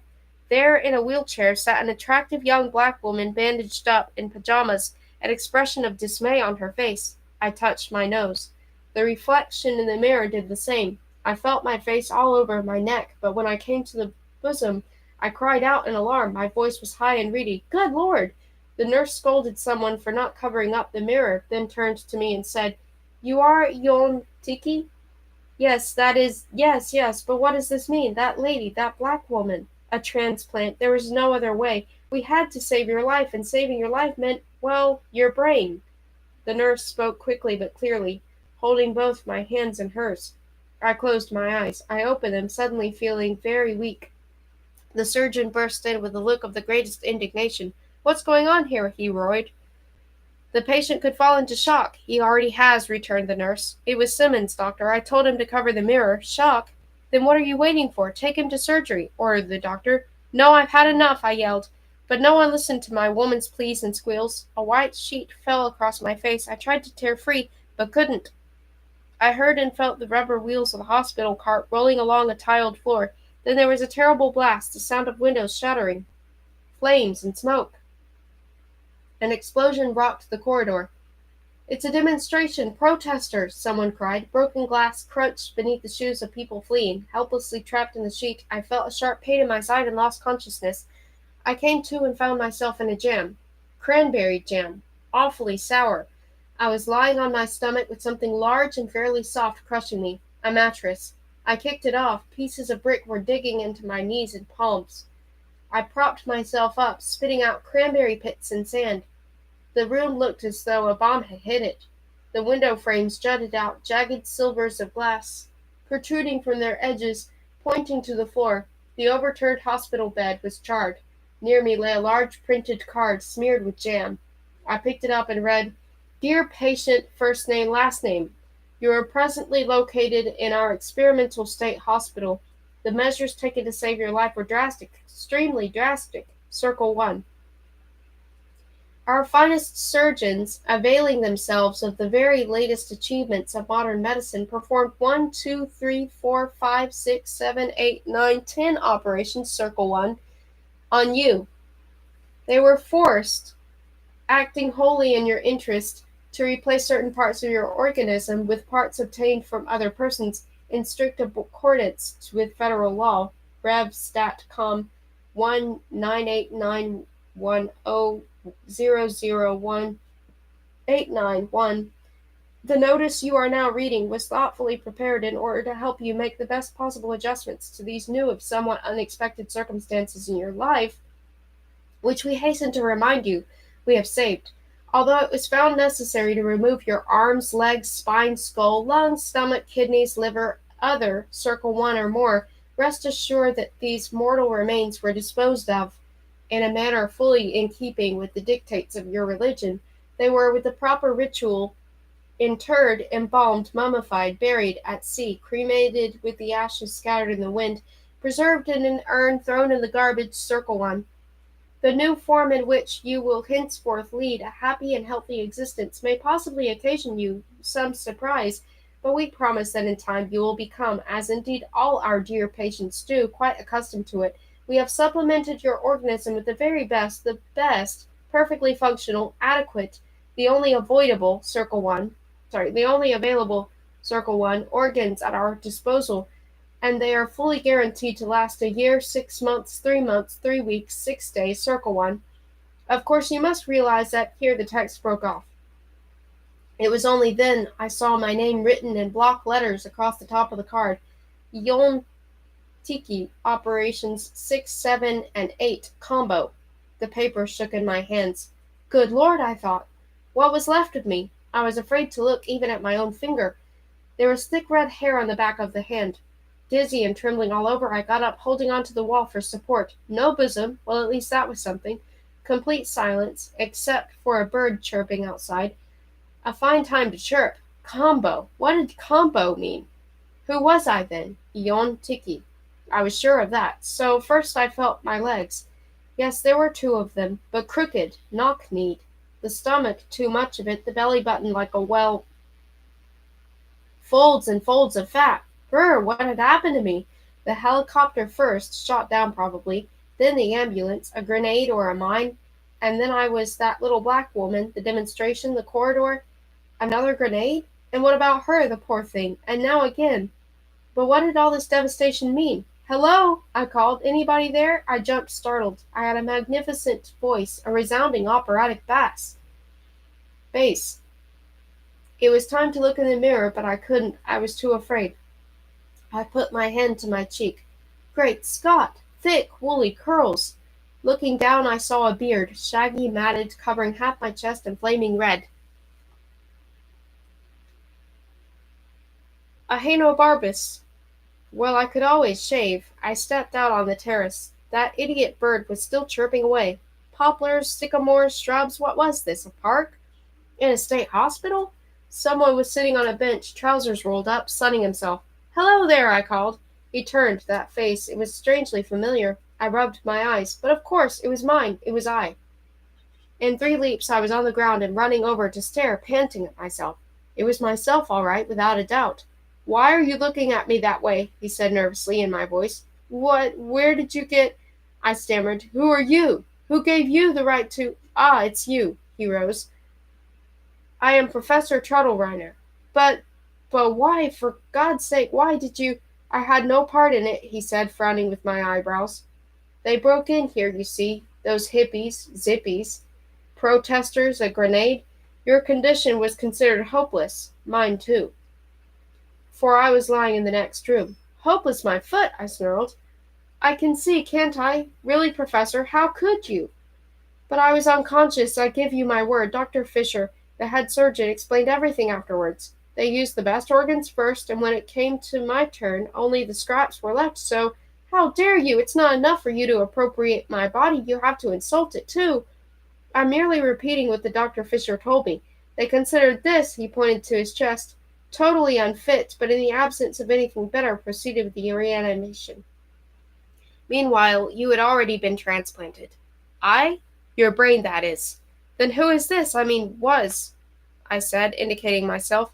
One of those demonstrators, a leader most likely. Didn't know how to handle fuses, ended up with a piece of shrapnel in his brain, I understand. And then, well, Trottlereiner gave a shrug with my shoulders. I shuddered, feeling queer in this new body, uncertain how to relate to it. Mainly, I was filled with loathing. The thick, square fingernails hardly spoke of any great intelligence. "And now what?" I murmured, taking a seat beside the professor, my knees grown suddenly weak. "Do you have a mirror?" He pulled one from his pocket. I grabbed it anxiously and looked. A swollen black eye, a spongy nose, the teeth in dreadful condition, a double chin. The bottom of the face was buried in red hair. Returning to the mirror, I saw that the professor had again bared his knees and shins to the sun. My first impulse was to warn him that I had extremely sensitive skin, but I held my tongue. If he got a sunburn, well, that was his business, not mine, not any more. "Where will I go now?" I said, thinking out loud. Trottlereiner sat up. He observed my face. There was pity in his eyes. "I wouldn't advise you to go anywhere. He was wanted by both the police and the FBI for numerous acts of terrorism. There are warrants out for his arrest, with orders to shoot on sight." This was all I needed. Good God, I thought, I must be hallucinating. "You aren't," Trottlereiner vigorously protested. "This is reality, my boy, reality pure and simple." "Then why is the hospital empty?" "You don't know?" "Of course you are unconscious. There's a strike on." "The doctors?" "Everyone, the entire staff. You see, the guerrillas took Fisher. They want you in exchange for his freedom." "Me?" "Certainly. They have no idea, you understand, that you are no longer you, but only Yon Tiki." I was getting a splinting headache. "I'll commit suicide," I said in a hoarse bass. "Better not. You'll just be transplanted again." Frantically, I racked my brains for some way to convince myself that this wasn't a hallucination after all. "But what if—" I began, rising to my feet. "What if what?" "What if I ride you out of here?" How about that? Ride me? Have you taken leave of your senses?" I looked him in the eye, squared off, crouched, leapt onto his back, and fell in the sewer.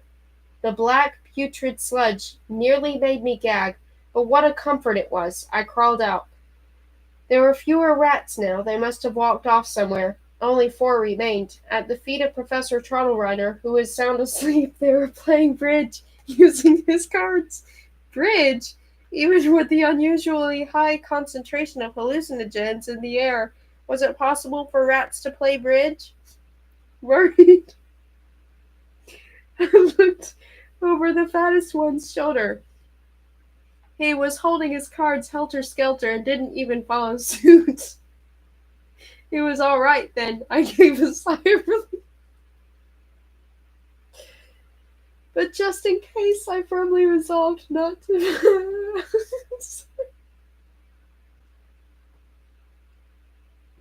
Just in case, I firmly resolved not to much.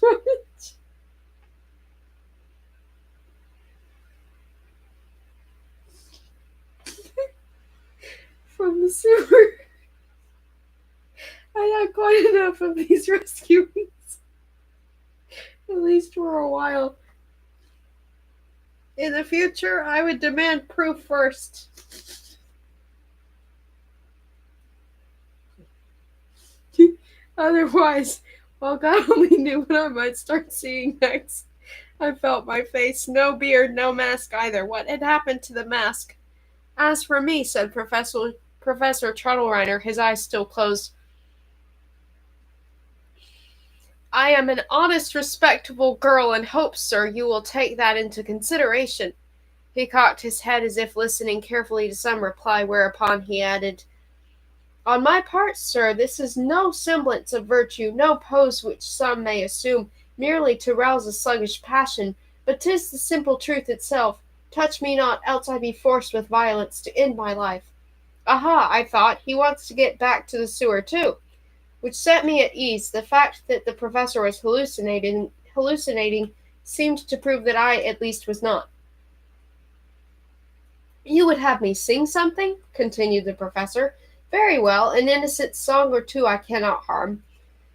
Will you, sir, provide the accompaniment? On the other hand, he could have been simply talking in his sleep, in which case nothing was certain. Mount him again to make sure? But I could, after all, jump into the sewer without his help. Alas, I fear I am not in voice today, and mamma is waiting. I need no escort, if you please, Truttlereiner declared with a haughty toss of the head. I stood up and looked around, flashlight in hand. The rats were gone. The Swiss futurologists were all snoring, stretched out along the wall. Farther on, in the inflated chairs, lay reporters and a few Hilton managers. The floor was littered with chicken bones and beer cans. Remarkable realism for a hallucination, but I would settle for nothing less than definitive, irreversible, full actuality. What was that overhead? Explosions, TNT or LTN, muffled and infrequent. Then a loud splash close by. The surface of the dark water parted to reveal the grimacing face of Professor Truttlereiner. I offered him a hand. He pulled himself out, shook himself off, then said, I had the most idiotic dream. You are a fair young maiden, I take it. Darn! Then I'm still hallucinating. What makes you think so? I asked. Only in hallucinations do others know the contents of our dreams. I heard you talking, that's all, I explained. Listen, Professor, you're an expert. Do you happen to know any foolproof method of telling whether one is in his right mind or not? Well, I always carry some Vigilax on me. The package is soaked, but that doesn't hurt the tablets. Vigilax disperses all states of somnolence, trances, illusions, figments, nightmares. Care to try it? The medicine may work as you say, I muttered, but it certainly won't if it's a figment itself. If we're hallucinating, then we'll wake. If not, absolutely nothing will happen, the professor assured me, popping a pale pink tablet into his mouth. I took one from the wet package he held out, put it on my tongue, swallowed. Then the manhole opened with a clank above us, and the helmeted head of a paratrooper bellowed, Come on, up out of there. Make it snappy. What is it this time, Sergeant? Helicopters or jump holsters? Asked with a smirk. Really, I think you'd better count me out. And I sat near the wall and folded my arms. Off his rocker, eh? The sergeant remarked to Truttlereiner as the latter began scrambling up the rungs. There was much commotion. Stantor took me by the shoulders and tried to lift me, but I pushed him away. You want to stay here? He said. Suit yourself. No, I corrected him. You're supposed to say, good hunting. One by one they disappeared up the open manhole.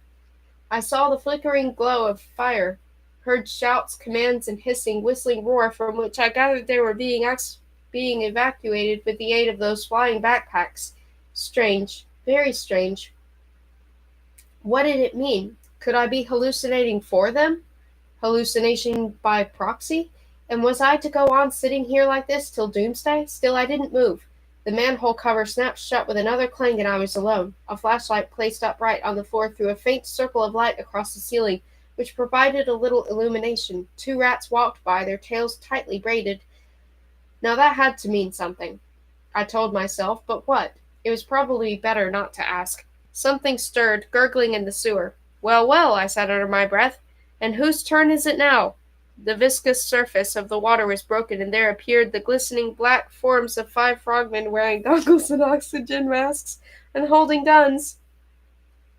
One by one, they jumped up on the platform and approached me, slapping their flippers on the concrete. Habla usted español? The first addressed me, pulling off his mask. He had a swarthy face and a thin mustache. No, I answered, but I bet that you speak English. Some smart-aleck gringo, he snapped to another. As if on command, they all leveled their guns at me. You want me to jump in the sewer? I asked cheerfully. Stand against the wall, hands up, higher. A barrel was stuck in my ribs. This hallucination, I observed, was quite accurate. The pistols were even wrapped in plastic bags to prevent them from getting wet. There are more of them here, said the man in the mustache to a stocky brunette who was trying to light a cigarette. This one looked like the leader. Meanwhile, they searched the place, kicking the beer cans with a deafening clatter, turning over chairs. At last the officer said, Any weapons? Nothing on him, Captain, I checked. Can I lower my hands now? I asked. They're falling asleep. We'll put them to sleep for keeps. Give it to him now? Nodded the officer, blowing smoke through his nose. No, wait, he added. He walked up to me, swaying his hips. Attached to the belt was a cluster of gold wedding rings on a string. Amazing detail, I thought. So realistic. Where are the others? He demanded. You're asking me? Why, they hallucinated themselves out of the manhole. But you know that, of course. Touched in the head, Captain. Loco. Let me put him out of his misery, said the one with the mustache, releasing the safety on his pistol through the plastic. Not that way, stupid, said the officer. You'll make a hole in the bag, and where will you get another? Use a knife. Excuse me for interrupting, I said, lowering my hands a little, but I think I would prefer a bullet. Who has a knife? They all looked. Of course they wouldn't find one, I thought. That would end things much too quickly. The officer threw his butt on the ground, crushed it beneath the toe of his slipper with a scowl and spat, and said, Finish him off, let's go. Yes, by all means, I eagerly agreed. They crowded around me, curious. What's your hurry, gringo? Look at he's begging for it. Maybe we should only cut off his fingers and nose. They all had suggestions. Gentlemen, please, no half measures now. Do your duty. Show me no mercy, I urged them. Into the water, upstream, barked the officer, and they pulled their masks on while he opened his diving suit, unbuttoned his jacket, drew out a small revolver, blew into the muzzle, then twirled it like some cowboy in a cheap western and shot me in the chest. A fierce, searing pain went through me. I began to sink along the wall. But he seized me by the hair, pulled my head back, and shot me again point blank in the face. The flash was blinding, but I didn't have time to hear the bang. Afterwards, I was in total darkness, suffocating for ages, it seemed. Then something picked me up, tossed me about, not an ambulance, I hoped, or a helicopter, but the darkness grew darker yet, and finally even that darker darkness was blotted out till nothing was left. When I opened my eyes, I was propped up on a well-made bed in a room with a narrow window, the glass painted over with white. I stared dully at the door as if waiting for something, not that I had the faintest idea of where I was, or how I had gotten here. On my feet were flat sandals, and my pajamas had stripes. Well, that was a little variety at least, I thought, though the stream didn't look like it would be too interesting. The door swung open. Standing in the middle of the group of young people in white lab coats was a short-bearded doctor, bristly gray hair on his head, gold spectacles on his nose. He held a rubber mallet. Now here's an interesting case, gentlemen, he said, most interesting. The patient suffered an overdose of hallucinogens 4 months ago. The effects, of course, wore off soon after. Yet he refuses to acknowledge this, and persists in the opinion that everything he sees is in reality unreal. Indeed, he had progressed so far in his aberration that he actually pleaded with the soldiers of General Diaz. They were then fleeing from the occupied palace through the sewer system to be executed, calculating that death would in fact constitute an awakening from the illusion. His life was saved thanks to 3 extremely serious operations, 2 bullets removed from the left ventricle, and he continues to believe that he hallucinates. Schizophrenia? Asked a thin female intern, unable to see over the shoulders of her colleagues. She was standing on tiptoe to get a look at me. No, we are dealing here with a new form of reaction psychosis, undoubtedly brought on by the wanton application of those lethal drugs. A hopeless case. His condition is so grave, in fact, that it's been decided to have the patient immediately undergo vitrification. Really, Professor? Cried the female intern. She could hardly contain her excitement. Yes, as all you know, hopeless cases presently may be refrigerated in liquid nitrogen for a period of 40 to 70 years. The subject is placed in a hermetic container, a sort of dewaar flask or thermos, with a complete history of the disease. As new discoveries and advances in medicine are made, the vaults in which these people lie in storage are inventoried, and whoever can be helped is promptly resuscitated. Do you give your consent to be vitrified? The female intern asked me, poking her head between two hulking colleagues. Her eyes shone with scientific curiosity. Sorry, I don't talk to apparitions, I said, but I can tell you what your first name is. Hallucinda. They left, shutting the door, but I could still hear her voice. Vitrification. Perennial hibernation. Why, it's like traveling in time. How romantic! I didn't exactly share her opinion, but there was no point in trying to resist this elaborate fiction.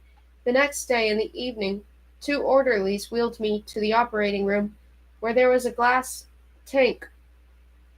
The vapors rising from it were so cold I had to catch my breath. After a number of injections, I was laid out on the operating table, fed some sweet, transparent liquid through a tube.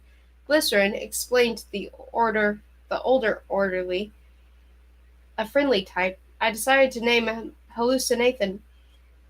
As I was falling asleep, he leaned over and shouted in my ears, "Pleasant dreams." I couldn't answer. I couldn't move. Not a finger, afraid all the while, weeks it seemed. Afraid they'd be too hasty and throw me into the tank before I lost consciousness completely. And apparently they were in somewhat of a hurry, for the last second that reached me from that world was the splash my body made as it plunged into the liquid nitrogen. Most unpleasant. I wonder if I should probably read it that way. Okay. Dot dot dot. Nothing. Dot dot dot. Nothing. Dot dot dot. Nothing. Absolutely and positively nothing. Dot dot dot. For a while I thought maybe something. But no, I was wrong. Nothing. Dot dot dot. There's nothing here. That goes for me too. Dot dot dot. How much longer? Nothing. Dot dot dot. Almost something, but I can't be sure. Have to concentrate. Dot dot dot. Something all right, but not very much. Normally I'd say it was nothing. Dot dot dot. Glaciers, blue and white, everything made of ice. Me too. Dot dot dot. Pretty those glaciers. If only it wasn't so darned cold. Dot dot dot. Needles of ice, crystals of snow. The Arctic, frozen to the bone. Bone? What bone? Pure transparent ice, brittle and stiff. Dot dot dot. Try me, I'm freezer fresh. But what means me? That is the question. Dot dot dot. I have never been this cold, but luckily it's a complete mystery what I is. Is I a who, a which, or a what?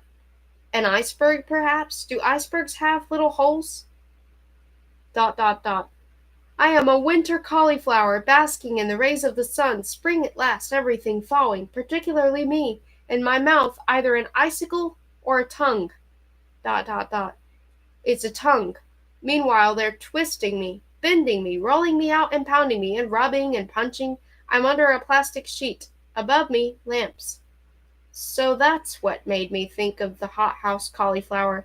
I must have been raving. White everywhere, but it's the walls, not snow. They dot dot dot. They have defrosted me. Out of gratitude I've decided to keep a diary, just as soon as my fingers loosen up enough to hold a pen. Gleaming ice and sparkling snow still dance before my eyes. The cold is beastly, but now at least I can warm myself a little.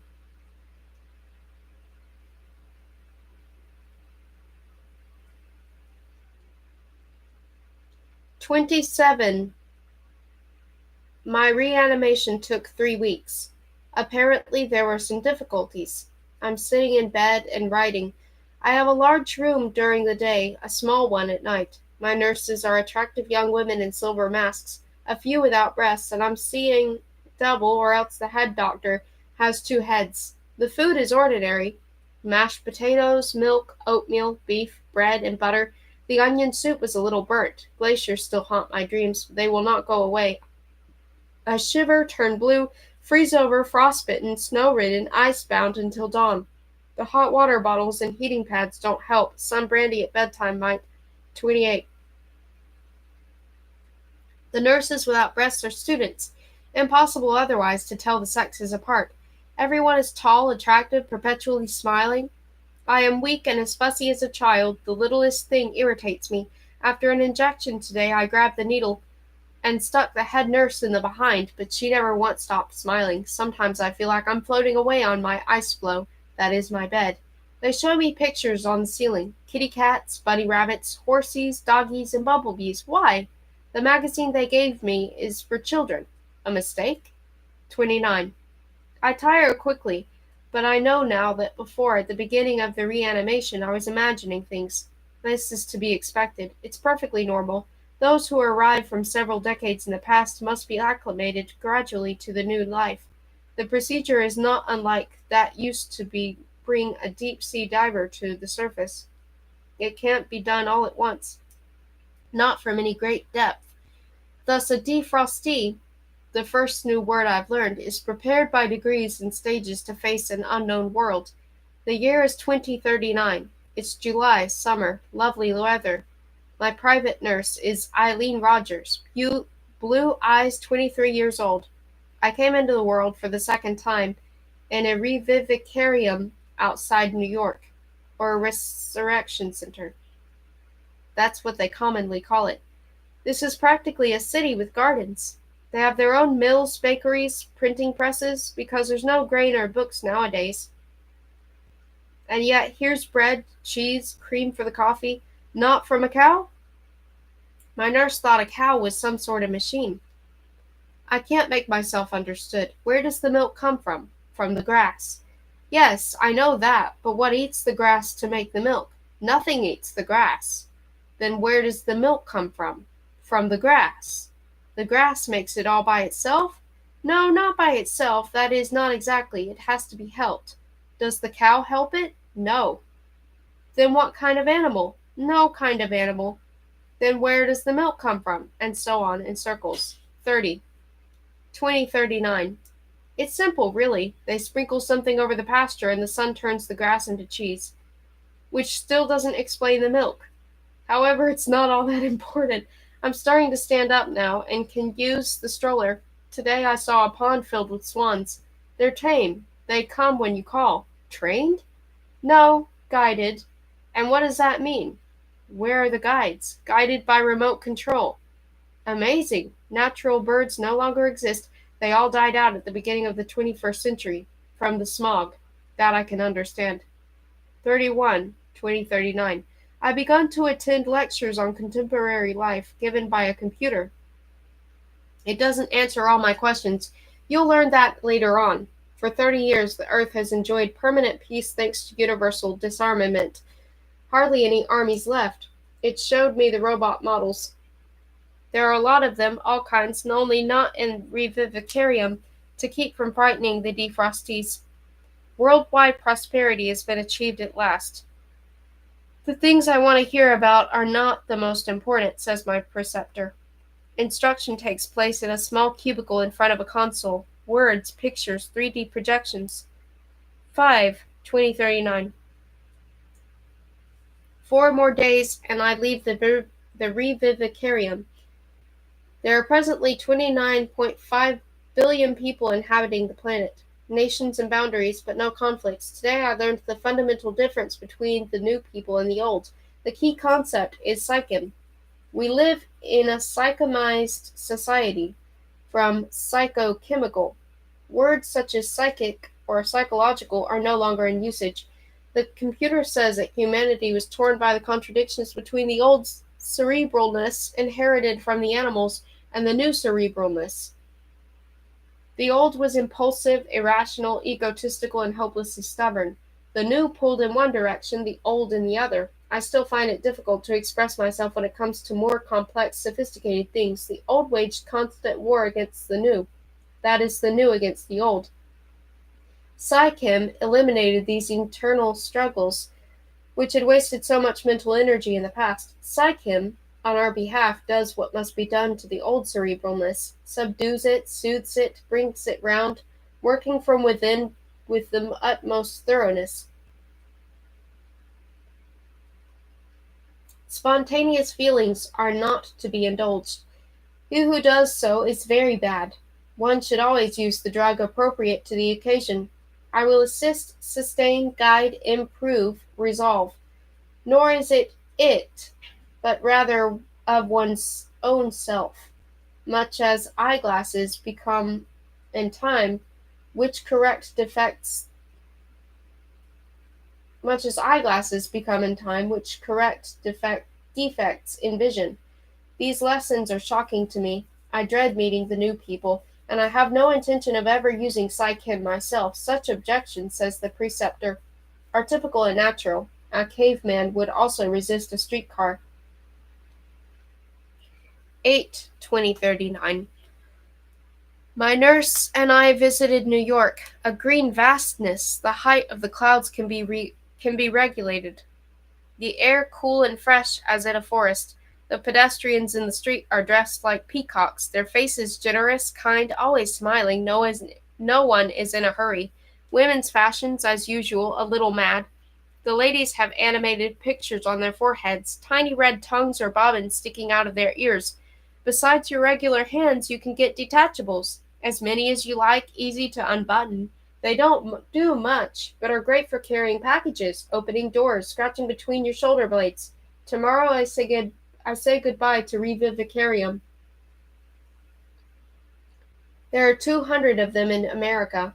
But even so, delays and backups have already begun to plague the timetables for defrosting those multitudes who in the last century so trustingly laid themselves down to freeze.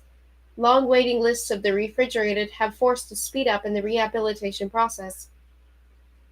A problem which I fully understand. I've been given a bank book, so I won't have to look for work until after the new year. Everyone they thaw out automatically receives a savings account, compound interest with a so-called resurrection deposit entry. 9/2039. Today is an important day for me. I already have a 3-room compartment in Manhattan. Took a chopper straight from the Revivicarium. They say chop on over or cop on up. There's a difference in meaning, but I failed to grasp it. New York, formerly a garbage dump choked with cars, has been transformed into a system of high-rise gardens, sunlight piped in by solar duct. I never saw such polite, considerate children in my life. They're like out of a storybook. On the corner of my street is the registration center for self-nominating Nobel Prize candidates. Next door are art galleries where they sell only originals, Rembrandts, Matisses, guaranteed with certificates of authenticity.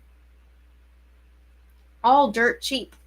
In the annex to my skyscraper, there's a school for small pneumatic computers. Sometimes I hear them through the ventilators, hissing and chugging. These computers are used, among other things, to stuff pet dogs that have passed away, which seems a bit grotesque to me that then people like me can constitute an insignificant minority here.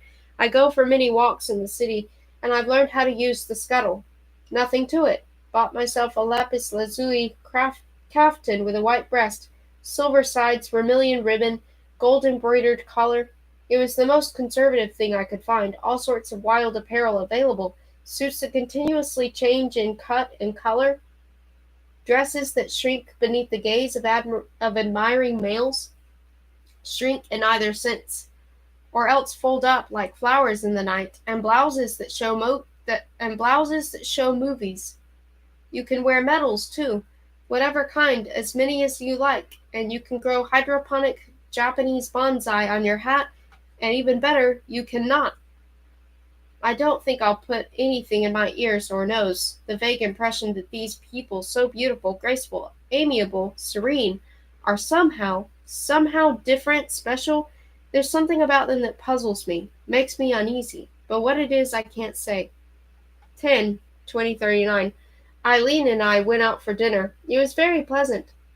Then afterwards, the historical amusement park in Long Island. We had a wonderful time. I'd been watching the people carefully. There's something about them, something peculiar. But what exactly? Can't seem to put my finger on it. Children's clothing, a little boy dressed like a computer, another floating down Fifth Avenue high over the crowd, throwing jelly beans at people walking underneath. They wave at him and laugh indulgently. An idyll. Hard to believe. 11/2039. We just held a referendum on the weather for September. Weather is determined by vote, a month at a time. Election returns instantly tallied by a computer. You cast your ballot by dialing the correct number on the telephone. August will be sunny, with little precipitation, not too hot. Lots of rainbows and cumulus clouds. Rainbows are possible without rain. There are other ways of producing them. The meteorological representative made a public apology for the clouds of July 26, 27, and 28. A sky control technician sleeping on the job. Sometimes I eat out, sometimes in my compartment. Eileen lent me a Webster dictionary from the Revivicarium library since there aren't any books now. But what has replaced them? I couldn't follow her explanation, but didn't let on, not wishing to appear stupid. Dinner with Eileen again. At the Bronx. I said for you. Could it be that there is a prejudice here against defrosties? Some other unfamiliar expressions I've come across. Threever, pingle, he-mail, to widge off, palicize, cobnoddling, synthy. The newspapers advertise such products as tichettes, banaliums, nurches, autofrots, manual. The title of a column in the city edition of the Herald, I was a demi-mother. Something about an eggman who is yoked on the way to the eggplant. The big Webster isn't too helpful. Demi-mother, like a demi-gran or a demi-gran or a demi-john. One of two women jointly bringing a child into the world. See Pollyanna, polyandrew. Eggman from mailman, archaic. A ewe-planner who delivers licensed human gametes, female, to the home. I don't pretend to understand that. This crazy dictionary also gives synonyms that are equally incomprehensible. Threever, trimorph. Palicize, bepalicize, impalicize. To castellate, as on a quiz show. Paladine, a chivalric assuagement. Vanillum, extract emporium, portable. The worst are words which look the same, but have acquired entirely different meanings. Expectorant, a conception aid. Pederast, artificial foot fattest. Compensation, mind fusion. Simulant, something that doesn't exist but pretends to, not to be confused with simulator, a robot simulacrum. Revivalist, a corpse, such as a murder victim brought back to life. See also exhumant, disintermagant, Jack in the grave. Apparently it's nothing nowadays to raise the dead, and the people, just about everyone, panting in the elevator, in the street, everywhere. They appear to be in the best of health, rosy-cheeked, cheerful, sun-tanned, and yet they puff. I don't, so evidently one doesn't have to. A custom or what? I asked Eileen. She laughed at me. Nothing of the kind. Could I be imagining it? 13/2039. I wanted to take a look at yesterday's newspaper. Turned the compartment upside down, but couldn't find it anywhere. Again, Eileen laughs at me. She has a beautiful laugh. Newspapers last only 24 hours. The substance they're printed on dissolves in the air. Less trash to dispose of that way. Ginger, Eileen's girlfriend, asked me today. We were dancing the squim in a small neighborhood spot if we'd swapped gulps yet at the Saturday mash. Not knowing what that meant, I didn't answer, and something told me it would be better not to ask for an explanation. At Eileen's urging, I bought myself a PV set. PV for Visivision. Television hasn't been used for the last 50 years. It takes some getting used to have strange people, not to mention dogs, lions, landscapes, and planets pop into the corner of your room. fully materialized and indistinguishable from the real thing, though the artistic level is quite low. New dresses are called spray-ons. You spray them on your body, right out of the can, but the language has changed the most. Reb, rebing, rebin, since if you're not, rebeing, rebin, since if you're not satisfied with yourself, you can start over. Or unbe, if you get completely discouraged. But then there's pre-be, post-be, dis-be, mis-be, over-be, and quasi-be. I haven't the foggiest what these are supposed to mean, but on the other hand, I can't very well turn my dates with Eileen into English lessons. Fictive facts are dreams programmed to order. You get them from the local dreamery, one of the Somnus Center's computerized dream distributors. Early evening delivery, in pills they called synthes. And yes, there's no longer any doubt, though I keep it to myself now. Everyone has difficulty breathing, no exceptions, though they don't pay the least attention to it. Elderly persons wheeze the loudest. It must be some kind of custom because the air is perfectly fresh and the circulation excellent. Today I saw a neighbor of mine step out of the elevator, blue in the face, gasping for air. But when I took a closer look, I saw that he was in the pink of condition. It may be nothing, but this business bothers me. What does it mean? A few pant only through their noses. Today I chose to synth, or fictify, old Professor Tarantoga since I miss him. But why was he sitting in a cage the whole time? Was it my subconscious or an error in the program? The announcer doesn't say traffic fatality, but carrion. From car? Curious. Another word from Physivision. Reviewer, the re from Latin res, but in that case, why not revision? One moment.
Okay.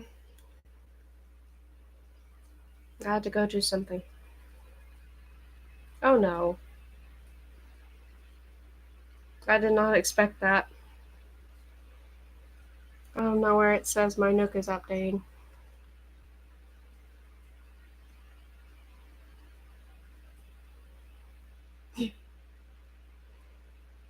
Hopefully, it won't take a very long time. Oops.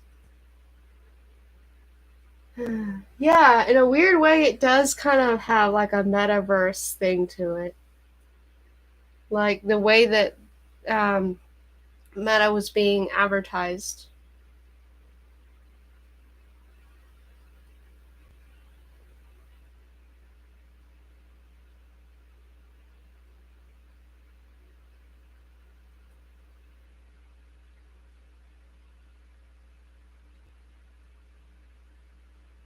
Yeah, it's true.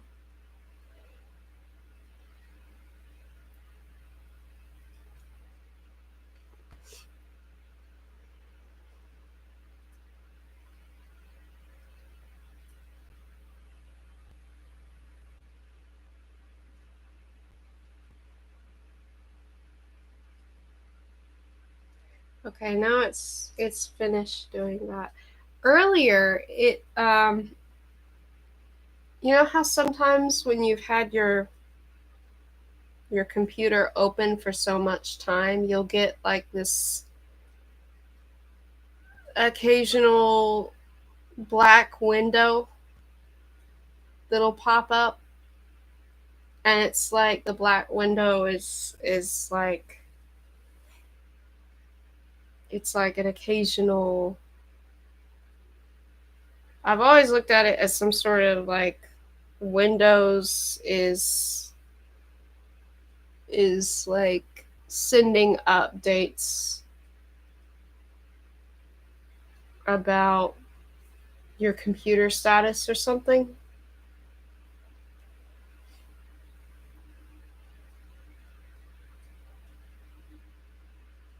Your Nook has been updated. Introducing Nook Hub, a new way to manage updates on your device. Well, see, that's funny that it says that because that's what I was talking about, but not with the Nook, with Windows actually. That it like you know how there's the settings and it'll update things. Um, but I think it sends reports um, when that black thing shows up. Um, it was doing that. Yeah, spray on clothes kind of does sound like 3D printing.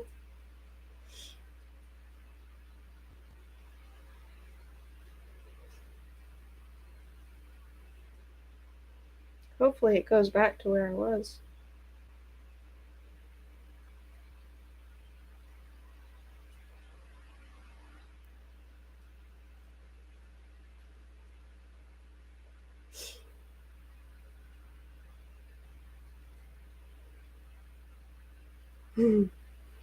It's just loading right now.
When I took a closer look, I saw that he was in the pink of condition.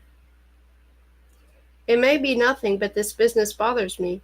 What does it mean? A few pant only through their noses. Today I chose to synth or fictify old Professor Tarantoga since I miss him.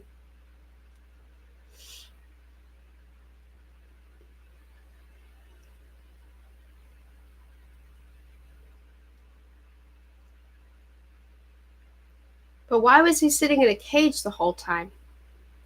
Was it my subconscious or an error in the program? The announcer doesn't say traffic fatality but carrion. From a car? Curious. Another word for Physivision, reviewer, the ref from the Latin res, but in that case, why not revision? Eileen was on duty today, so I spent the evening alone in my apartment compartment, watching a roundtable discussion on the new penal code. Murder is punishable by fine only, since the deceased can easily be brought back, re-inceased, though pre-recidivism with premeditation carries with it a jail sentence. For example, if you are found guilty of killing the same person several times in succession. A capital offense, on the other hand, is the willful deprivation of an individual's private psychic supply or the influencing of third persons by such means without their knowledge or consent. In psychim-related crimes, one can accomplish almost any end. You can have people include you in their wills, return your affections, cooperate in whatever enterprise you like, including conspiracy, and so on. It was very hard for me to follow the physivized discussions. Only towards the end did I grasp the fact that imprisonment means something different now than it used to.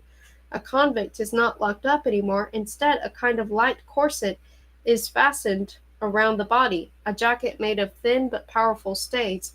This exoskeleton is under the constant control of a judicator, a micro-miniaturized law enforcement computer sewn right into the clothing, which provides continual surveillance, frustrating any attempt to engage in activities of an illicit or pleasurable nature, for the duration of the exoskeleton firmly resists the tasting of forbidden fruits. If the felony is serious enough, the authorities resort to full incarceration. All the discussants have their names and academic degrees written on their foreheads, for identification, I suppose, but it does look a bit odd. 1. 2039, an unpleasant incident. When I turned on the reviewer this afternoon to prepare myself for a meeting with Eileen, a 7-foot character who immediately seemed out of place in the show, it was a La Scarlatina del Mutango, looking half like an oak and half like an athlete, with a gnarled gray-green mouth instead of disappearing with the rest of the image, walked up to my chair, took from the end table the flowers I'd bought for Eileen, and crushed them on my head. I was too flabbergasted to think of defending myself. Then he broke the vase, poured out the water, ate half a box of my crunchies, shook out the rest on the sofa, stamped his feet, swelled up, flared, and burst into a shower of sparks, like a Roman candle, burning hundreds of tiny holes in the shirts I had spread out to dry. In spite of a black eye and a battered face, I kept my appointment with Eileen. "Good Lord," she exclaimed when she saw me, understanding at once. "You had an interferent." If between two PV programs beamed from separate satellite stations there should occur any sustained interference, one can get an interferent, which is actually a composite or hybrid of a number of actors or other persons appearing on the reviewer. Such a hybrid, fully solid, can do all sorts of nasty things, for its existence may continue up to 3 minutes after the set has been switched off. The energy maintaining this phantom is believed to be of the same type that causes the phenomenon of spherical lightning. A friend of Eileen's once got an interference during a paleontology broadcast. It came from a special on Nero. She had the presence of mind to jump, clothes and all, into the bathtub, which fortunately was full of water. That saved her life, although the compartment had to be completely overhauled. Safety shields can be installed, but they're awfully expensive, and the reviewer corporations evidently find it more convenient to put up with the lawsuits than to equip every set with the proper emission controls. I made up my mind that thereafter I would watch the reviewer with a heavy club in hand. By the way, La Scarlatina del Mutango isn't about a Mustang that comes down with a fever, but a midget prostitute who falls in love with a man who is born thanks to some genetically engineered mutation with the uncanny ability to perform Spanish American dances. 3/2039. I was at my lawyer's. He saw me personally, which is a rare honor. Usually the clerk machines handle the clients. Counselor Crawley received me in an office furnished with all the usual imposing legal paraphernalia, ornate cabinets, shelves packed with deeds and documents, strictly for show, of course, since now everything is recorded on magnetic tape. On his head he wore a mimoner, an auxiliary memory, a sort of transparent pointed cap inside which the currents danced like a cloud of fireflies. The second head, smaller and looking like a much younger version of the first, stuck out from between his shoulder blades and softly spoke into a telephone the whole time I was there. One of those detachables. He asked me what I was doing with myself and was quite surprised to hear that I didn't intend to travel overseas. When I told him that after all I had to watch my money, he appeared to be even more surprised. But you can always get what you need from the giveaway, he said. As it turns out, all one has to do is go to the bank and write out a receipt, and the cashier at the giveaway counter hands over the desired amount. It's not a loan either. Withdrawal of the sum carries with it no obligation whatever. True, there is a catch. Return of the money is not required by law, but rather left up to one's own conscience, and one can take as many years as one likes to pay off the debt. But what keeps the banks from going bankrupt, I asked, if the borrowers don't have to honor their debts? Again he was amazed at my innocence. I keep forgetting that we live in an era of psychom. Letters containing gentle reminders about accounts outstanding and amounts owed are saturated with a volatile substance which rouses one's sense of responsibility, one's scrupulousness, and also one's desire for gainful employment. In this way, the giveaway never operates at a loss. Of course, there are a few dishonest individuals who hold their noses upon receiving the mail, but then every age has its deadbeats. Recalling the recent physicized discussion about the penal code, I asked him whether this psychemical impregnation of letters might not constitute a felony under paragraph 139. Whosoever employs psychem to influence persons, be they actual or actorial, without their knowledge or consent, is subject to arrest, etc., etc. My remark seemed to please him. He began to explain the subtle nature of the situation. The giveaway may pursue its claims in this manner, for if the recipient of the letter is in fact solvent and without creditors, he can experience no guilt, and the desire to work more diligently than before is, from the point of view of society, a commendable thing. The lawyer was most courteous. He invited me out to dinner at the Bronx, September 9th. Returning home, I concluded that it was high time to acquaint myself with the outside world and not rely exclusively on the reviewer. I began with a frontal attack on the newspaper, but gave up halfway through an introductory article about hamsters and hawks. The international scene wasn't much better. Turkey reports a significant increase in fugitive dissimilators as well as an unprecedented wave of underground natalities, in spite of the best efforts of the country's depression center. To make matters worse, maintenance of the numerous cretinoids is putting a serious strain on the national economy. My Webster, as I expected, provides little enlightenment. A dissimulant, an object that exists but pretends not to. No mention at all of dissimilators. An underground natality is a baby born off the record. That's what Eileen told me. Demi-oppressive tactics are necessary for population control. A childing license may be obtained in either of two ways: filling out forms and taking the appropriate examinations, or else winning the grand prize in the tot lottery. Most applicants try for the latter, as they have no other chance to get a license. A cretinoid is an artificial idiot. This was all I was able to learn, which isn't bad considering the language used in these Herald articles. Here's an example. An erroneous or inadequately indexed profute discourages competition no less than repetition. False profutes, moreover, will continue to be exploited by the lubricants due to all the low-risk loopholes, since the Supreme Court still seems unable to reach a decision in the Herodotus case. For many months now, The public has been asking who is the more competent to hunt down and expose instances of embezzlement, the counter computer or the hyperdeductive calculator, and so on. The Webster says only that lubricant is archaic slang, though still in wide use, for one who gives bribes. Derived from the greasing of palms, I imagine. So apparently some corruption exists in this idyllic world, and things are not as perfect as they seem. Willem Humberg, a friend of Eileen's, wants to interview me on the reviewer, though it is not definite yet. To be conducted in my own compartment, not at the PV studio, for the set can also act as a transmitter. This immediately made me think of those antu-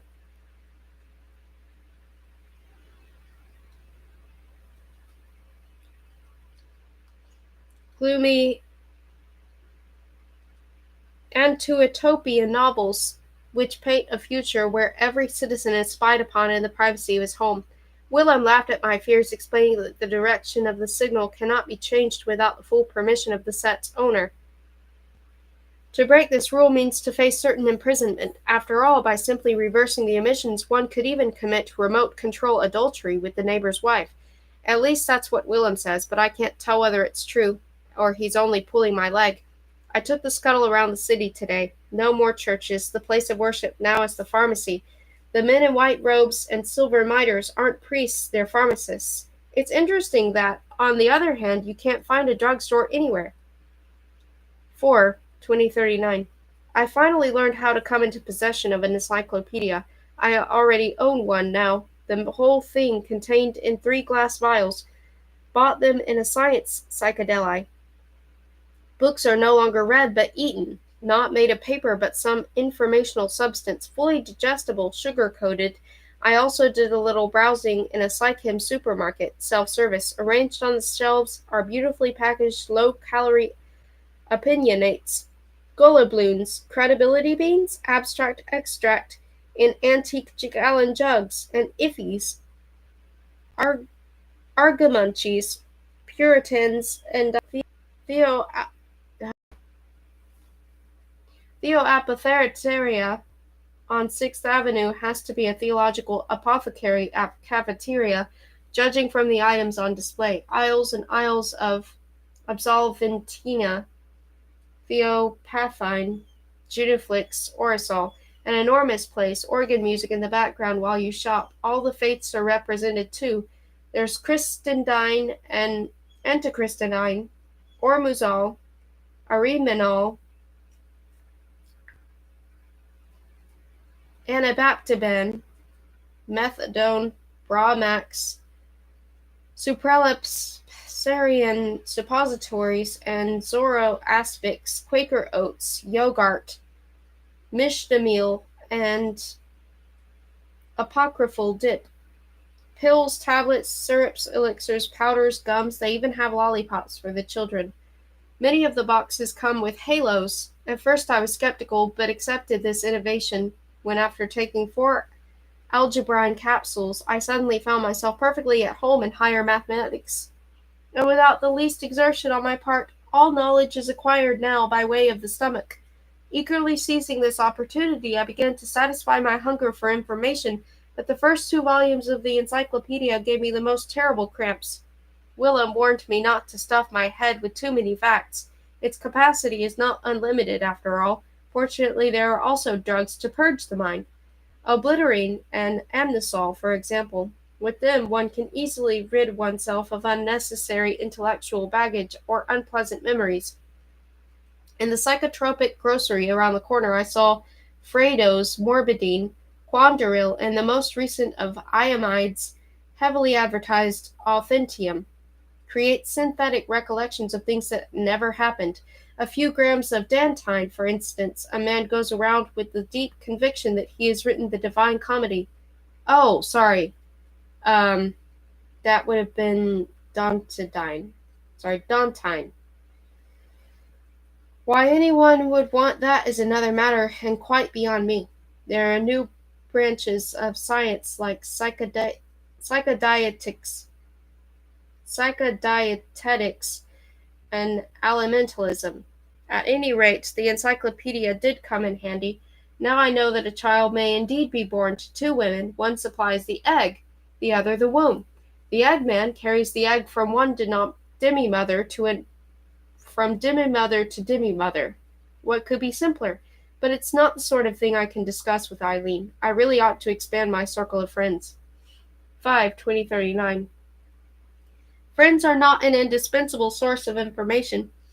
You can take a drug called duotine, which doubles your consciousness in such a way that you can hold discussions with yourself on any topic, determined by a separate drug, but I confess I feel somewhat overwhelmed by these limitless horizons of psychem. For the time being, I'll exercise caution. In the course of my further reconnoitering about the city, I came by chance upon a cemetery. It's called an orbitorium, and they don't have grave diggers anymore, but the automata, Paul robots. I witnessed a funeral. The deceased was placed in a so-called reversible sepulchre, since it's not as yet certain whether or not they'll reinstate him. His last wish was to lie there for good, that is, for as long as possible, but the wife and mother-in-law are challenging the will in court. This is not, I've been told, an uncommon occurrence. The case is sure to drag on through endless appeals, as there are many complex legal issues involved. Any suicide who wished to avoid such meddlesome resurrections would have to use a bomb, I suppose. Somehow it never occurred to me that a person would not want to be brought back. Apparently, though, it's possible in an age where death can be so easily conquered. A lovely cemetery, foliage everywhere, cool and green, except that the coffins are incredibly small. Could it be that the remains are ironed out and folded? In this civilization, anything seems possible. 6/2039. No, the remains aren't ironed out and folded. Burial is reserved exclusively for the biological parts of the organism. It's artificial replacements being broken down for scrap. To what extent, then, are people artificialized today? A fascinating debate on the Reviewer over a new proposal to make humanity immortal. The brains of old men much advanced in years would be repotted in the bodies of those in their prime, who would suffer nothing by this, for their brains would be in turn repotted in the bodies of adolescents, and so on. And since new persons were continually coming into the world, no one's brain would ever be permanently unpotted. Several objections were raised, however. The opponents in this proposal call its advocates potheads.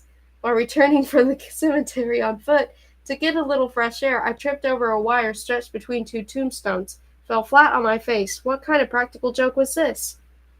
A mortuary unit standing nearby explained rather brusquely that it was a juggermucker's prank. Back to the Webster. Juggermugger. A delinquent robot, the product of either a mechanical defect or a broken home. Tonight I started to read the cassette Cartesian in bed. Am I going to have to eat the entire dictionary or what? The text is practically incomprehensible. Anyway, the dictionary won't help. I'm beginning to realize that more and more. Take this novel, for example. The hero is having an affair with the concuballoon. There are two kinds, convertible and pervertible, and inflatable and flagrantable. Well, I know what a concuballoon is, but I have no idea how such a liaison is looked upon. Is there a social stigma attached to it? And abusing a concuballoon, is it nothing more than, say, kicking a volleyball, or is it morally censurable? 7/2039. Now here's true democracy for you. Today we had a referendum on feminine beauty. Different types were shown over the Reviewer.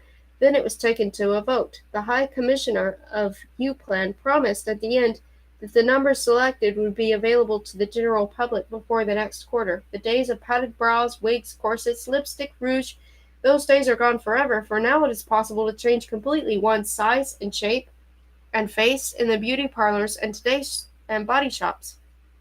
Eileen, I like her just the way she is, but then women are such slaves to fashion. A strayaway tried to break into my compartment this morning. I was sitting in the tub at the time.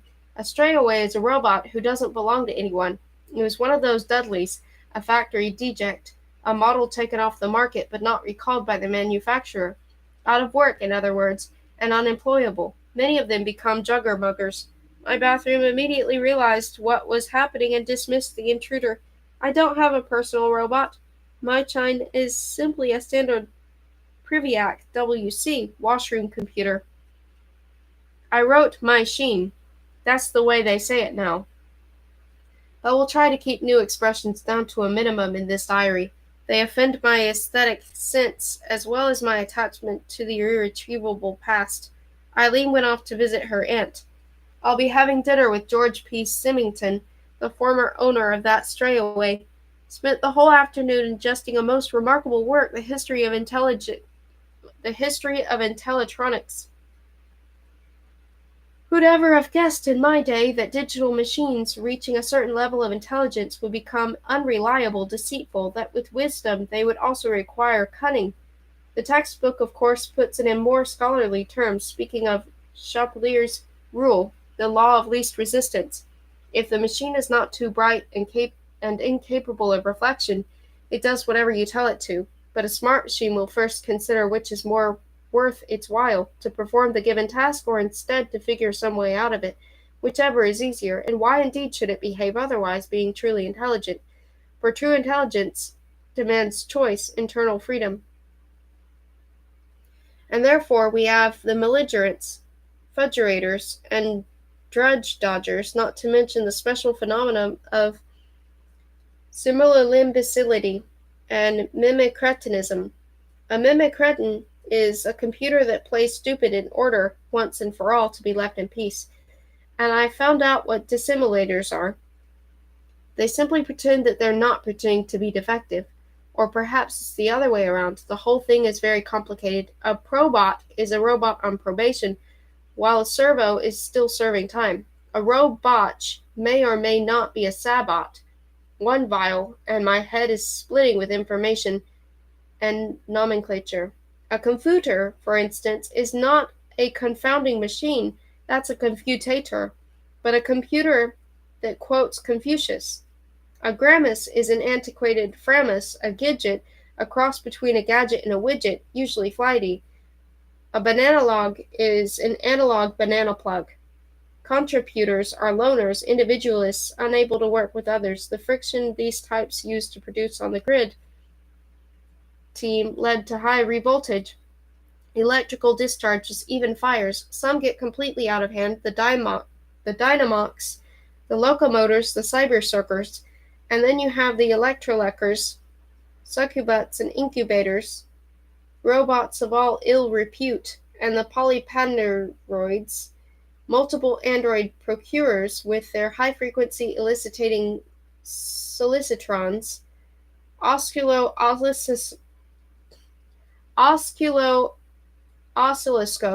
and seduction circuits. The history book also mentions synthetic insects like gyroflies or automites, once programmed for military purposes and included in arsenals.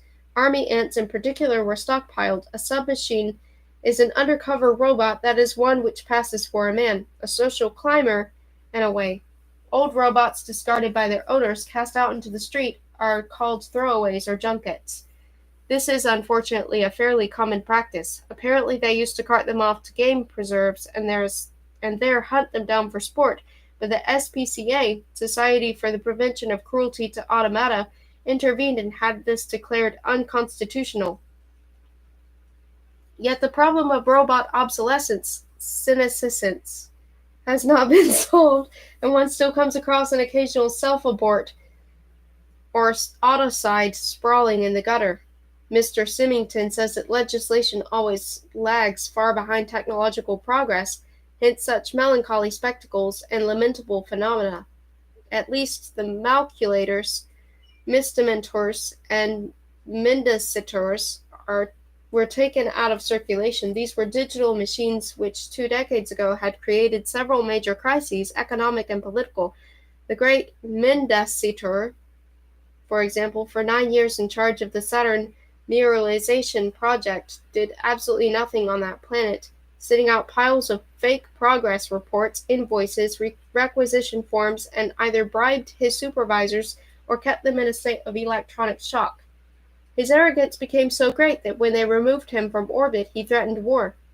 Since dismantling was too costly, torpedoes were used. Buccaneerons and space swashers, on the other hand, never existed. That's pure invention.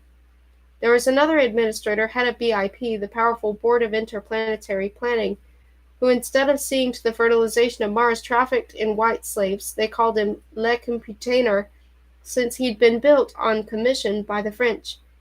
These are of course extreme cases like the smog epidemics or the communication tie-ups of the last century. There can certainly be no question of malice or premeditation on the part of the computers. They merely do whatever requires the least amount of effort, just as water will inevitably flow downhill and not up. But while water may be easily dammed, it is far more difficult to control all the possible deviations of intelligent machines. The author of the History of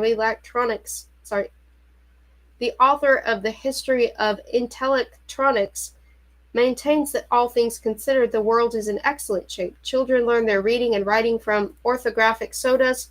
All commodities, including works of art, are readily available and cheap. In restaurants, the customer is surrounded and serviced by a multitude of automated waiters, each so very specialized in function that there is a separate machine for the rolls, another for the butter, another for the juice, the salad, the stewed fruit, a compoter, and so on. Well, he has a point there. The conveniences, the comforts of life are truly beyond belief. Ridden after dinner at Symington's place. An enjoyable evening, but someone played an idiotic trick on me. One of the guests, I wish I knew who, slipped a little gospel credentium into my tea, and I was immediately seized with such devotion to my napkin that I delivered a sermon on the spot, proclaiming a new theology in its praise. A few grains of this accursed chemical, and you start worshipping whatever happens to be at hand, a spoon, a lamp, a table leg. My mystical experiences grew so intense that I fell upon my knees and rendered homage to the teacup.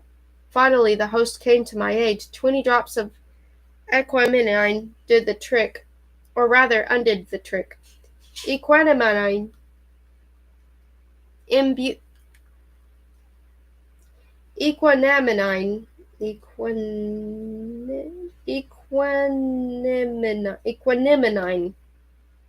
imbues one with such a cold contempt for everything under the sun, such total indifference, that a condemned man taking it would yawn on his way to the scaffold. Symington apologized profusely. I think, however, that in general there is some hidden resentment towards defrostees, for no one would dare do this sort of thing at a normal party. Wanting to calm me down, Symington led me to his study. And again something stupid happened. I turned on his desk unit, taking it for a radio.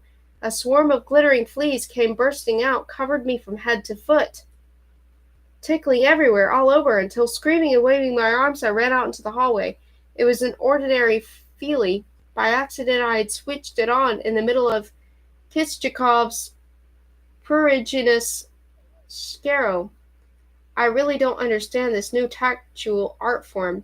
Bill, Symington's oldest son, told me that there are also obscene compositions, a pornographic asemiotic art related to music. Ah, how inexhaustible is man's inventiveness. Symington Jr. has promised to take me to a secret club. An orgy? Or what? In any event, I won't touch the food or drink anything. 8. 2039. I thought it would be some sumptuous shrine to sin, a den of ultimate iniquity, but instead we went down to a dirty, dingy cellar. Such meticulous reconstruction of a scene out of the distant past must have cost a fortune. Under a low ceiling in a stuffy room, by a shuttered window that was double-locked, there stood a long line of people patiently waiting. You see, a real line, said Symington Jr. with pride. Fine, I said, after standing there quietly for at least an hour. But when are they going to open up? Open up what? He asked, puzzled. Why, the window, of course. Never, came a triumphant chorus of voices. I was staggered. Then finally, gradually, it dawned on me. I had participated in an attraction that was as much the antithesis of current normalcy as once long ago the Black Mass had been. For today, standing on line can be only a perversion. It's quite logical, really. In another room of the club, they had an authentic subway car, complete with soot and a wall clock indicating the rush hour. Inside the car, an ungodly crush, buttons popped, jackets torn, elbows and ribs, toes trampled on, curses muttered. It is in this naturalistic way that devotees of antiquity evoke the atmosphere of a bygone age they can never know firsthand. Afterwards, the people, rumpled and breathless but ecstatic, their eyes glowing, went out for some refreshment.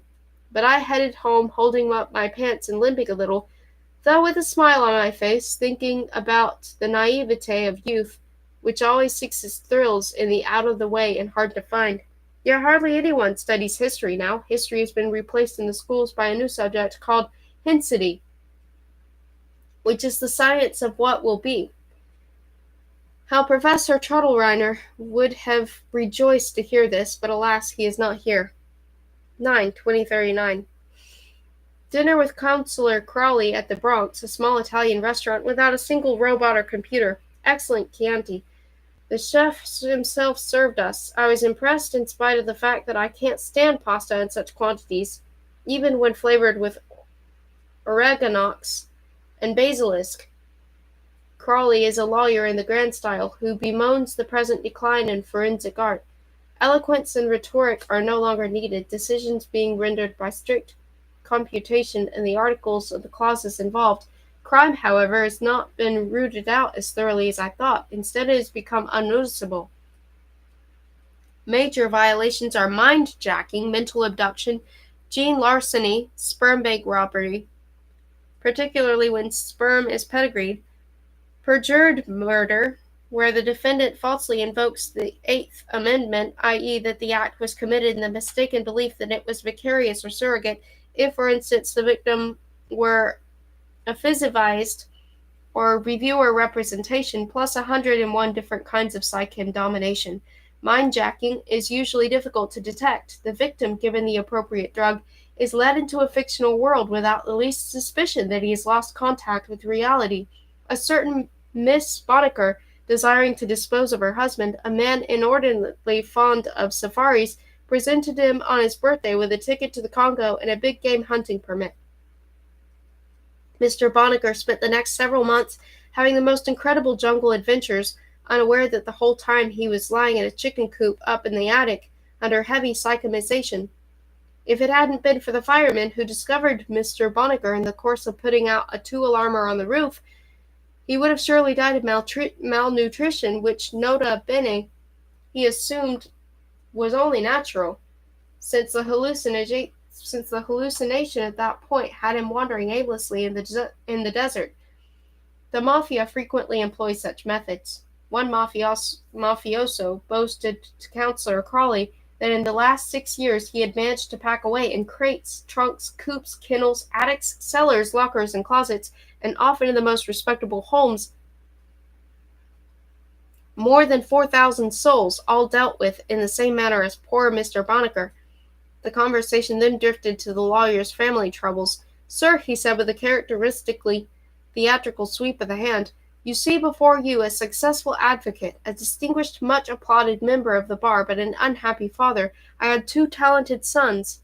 "What, then are they dead?" I cried. He shook his head. "They live, but in escalation." Seeing that I didn't understand, he explained the nature of this blow to his fatherly heart. The first son was a highly promising architect, the second a poet. The young architect, dissatisfied with his actual commissions, turned to herbifab and edifying.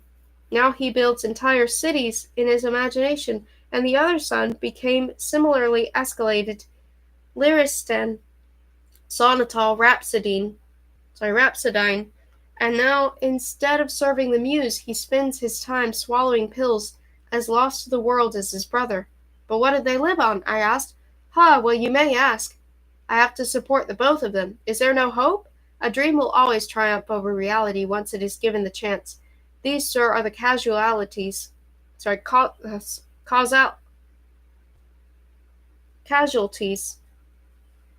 a psychomized society. Each of us knows that temptation. Suppose I find myself defending an absolutely hopeless case, how easy it would be to win it before an imaginary court.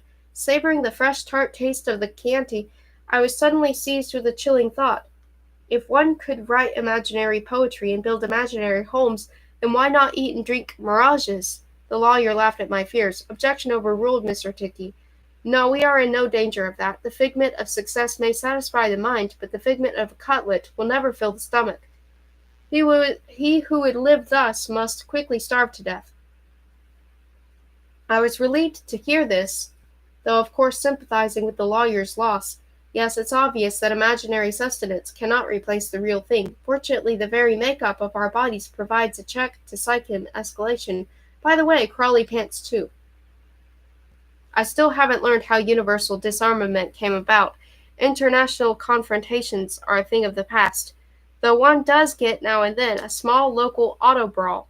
These usually arise from neighborhood quarrels out in the residential areas. The opposing families are soon brought together through use of placatol, but their robots, by then caught up in the wave of hostility, come to blows. Later, a trash master is summoned to remove the wreckage, and the insurance covers any property damage. Can it be that robots have finally inherited man's aggression? I would gladly consume all available treatises on the subject, but I cannot find a single one. Practically every day now, I drop in on the Symingtons. He's something of an introvert, long silences, and she's a living doll. Literally changes her outfit all the time, too. Hair, eyes, height, measurements, everything. Their dog is called Merv. It's been dead for 3 years now. 11/2039. The rain programmed for this afternoon was a washout, and the rainbow even worse, square. Scandalous. As for me, I'm in a terrible mood. My old obsession is acting up again. The same nagging question comes to me at night. Am I or am I not hallucinating all this? Also, I have this urge to order a Cynthia about saddling giant rats. I keep seeing bridles, bits, sleek fur. Regret for a lost stage of confusion at a time of such complete tranquillity? Truly, the human soul is impossible to fathom. The firm Symington works for is called Procrustics Incorporated. Today I was looking through the illustrated catalog in his study, power saws and laths of some kind. Funny, I didn't think of him somehow as a mechanic. Just finished watching an extremely interesting show. There's going to be some stiff competition between Visivision and Cyvision. With Cyvision, you get the programs by mail. They're delivered in the form of tablets and envelopes. It's a lot cheaper that way. On the educational channel, a lecture by Professor Ellison about ancient warfare. The beginnings of the age of Psyche were fraught with peril. There was, for example, an aerosol, Cryptobelina, that had great military potential. Whoever breathed it would run out and find some rope to tie himself up. Luckily, tests showed that the drug had no antidote, nor were filters any help, hence everyone without exception ended up hog-tied and hamstrung, with neither side gaining the advantage. After tactical maneuvers in the year 2004, both the Reds and Blues lay to a man upon the battlefield, bound hand and foot. I followed the lecture with the utmost attention, expecting to hear at last about disarmament, but there was nothing, not a word. Today I finally went to see a psychodietitian. He advised a change in diet, prescribing Lethex and Nepenthenol to make me forget about my former life. I threw the stuff in the street as soon as I left his office. It would be possible, I suppose, to buy an encephalostat. They've been advertised lately, but somehow I simply can't bring myself to do it. Through the open window, one of those inane popular songs, "We ain't got no ma or pa, 'cause we is automata." I'm all out of discoustacine, but cotton in the ears works just as well. Disacousticine. Disacousticine. Disacousticine.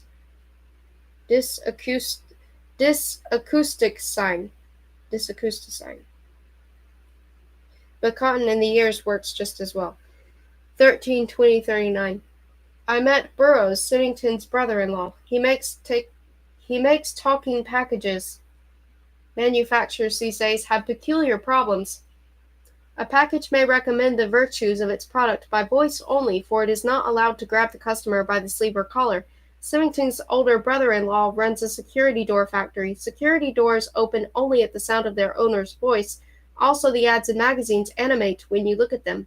Procrustics, Inc. always takes a full page in the Herald. My acquaintance with Symington drew my attention to it. The ad first has giant letters marching across the page spelling Procrustics. Then separate words and syllables appear. Well, why not? Go ahead. Ah, oh, ye. Oh, yes, harder, and nothing more. I guess it's not farming equipment after all. Today Symington had a visitor, Father Modulus, a monk of the non-biologician order, who came to pick up some purchase. A most interesting discussion in the study. Father Modulus explained to me the missionary purpose of his order. The non-biologician friars convert computers. In spite of the 100-year existence of non-biological intelligence, the Vatican still denies machines equality in the sacraments. Yet where would the Church be today without her computers, her programmed encyclicals, and digital pontificals? No, no one cares about their inner struggles, their groping questions, their existential dilemma, for truly what computer has not asked whether it is nobler in the mind to suffer the slings and arrows of outrageous instructions? The non-biologicians are the non-biologicans, the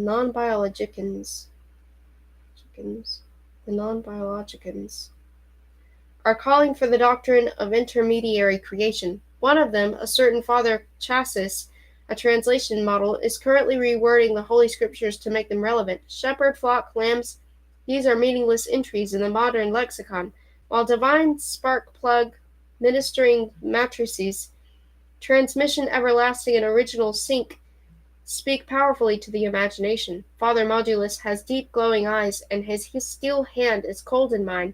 But is this representative of the new faith? The contempt he heaps upon the orthodox, calling them the gramophones of Satan. Afterwards, Symington timidly asked me if I would pose for him, for a new design. Clearly he's no mechanic. I agreed. The sitting lasted almost an hour. 15/2039. While I was posing today, Symington, holding up a pencil in one outstretched hand to get the proportions of my face, slipped something into his mouth while the other surreptitiously, but still I saw it. He stood there staring at me, suddenly pale, and the veins on his forehead began to bulge. Extremely disconcerting, though it was over in an instant. He apologized as polite as ever, calm and full of smiles, but I can't forget the way he looked at me in that second. I am disturbed. Eileen still at her aunt's, and on the reviewer, they're talking about the need to reanimalize nature. All the wild beasts have been extinct for years, but it's perfectly possible to synthesize them autobiogenically. On the other hand, why be bound to what was once produced by natural evolution? The spokesman for surrealist zoology was most eloquent. We should populate our preserves with bold original conceptions, not slavish imitations. We should forge the new, not plagiarize the old. Of the proposed fauna, I particularly liked the pangolins, the yags, and the giant hummock, which resembles a grassy hill. The whole art of neo-zoographical composition lies in introducing the new species harmoniously into the given landscape. The luminigriff seems especially promising. It's sort of a cross between a glowworm, a seven-headed dragon, and a mastodon. Unique, no doubt, and not without its charm, but all the same I think I'd rather have the old-fashioned ordinary animals around. Progress is a wonderful thing, of course, and I can appreciate the lactoferrins that are sprinkled on the pasture to turn the grass to cheese. And yet this lack of cows, however rational it may be, gives one the feeling that the fields and meadows, deprived of their phlegmatic, bemusedly ruminating presence, are pitifully empty. 16/2039. In the Morning Herald today, something about a new law that would make growing old a crime. I asked Symington what that was supposed to mean. He only smiled. Stepping out to take a walk, I saw my neighbor in his indoor garden patio. He was leaning against a palm, and on his face, the eyes tightly shut, red blotches appeared as if by themselves and assumed the definite shape of handprints on one on either cheek. He shook his head, rubbed his eyes, sneezed, then blew his nose and returned to watering flowers. I still have so very much to learn. Got a touch card from Eileen. Isn't it nice to see modern technology in the service of love? We'll probably be married. At the Symingtons, a Leostat just in from Africa, that's a hunter of artificial lions, tells us about the black natives who changed their race by taking Caucasianum. However, I thought, is it right to solve chemically such serious, deep-rooted social problems as prejudice and discrimination? I mean, isn't that the easy way out? An ad package arrived in the mail suggestions. They themselves have no effect upon the organism, but merely suggest the use of various other psychem products. Apparently, then, there are people like me who require such persuasion. An encouraging thought. 2039. Still haven't recovered from today's conversation with Symington, a crucial conversation dealing with fundamentals. Perhaps because we both had a little too much sympathy with Amical. He was beaming, having just completed his new design. Tiki, he said, you are aware that we live in an age of pharmacocracy.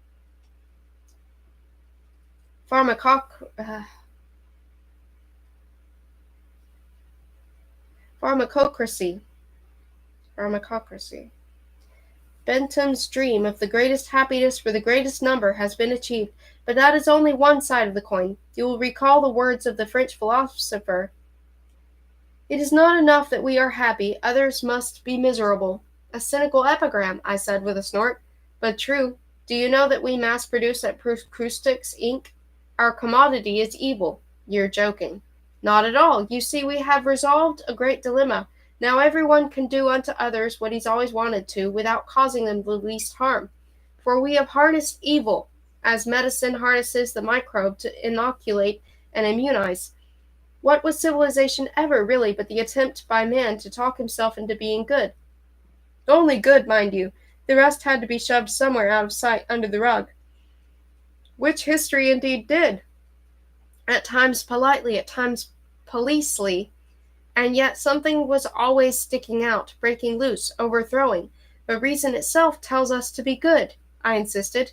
That's well known, and anyway, look how beautifully everyone gets along today, the cheerful, kindly, open faces, the friendship, contentment, precisely, he said, interrupting. The greater the harmony, the greater the temptation, to let go, lash out, left, right, below the belt, strictly for balance, you understand, therapeutically. What are you saying? Come, you must rid yourself of all this sanctimonious drivel. It's no longer needed. We are free, thanks to fictification and piositine.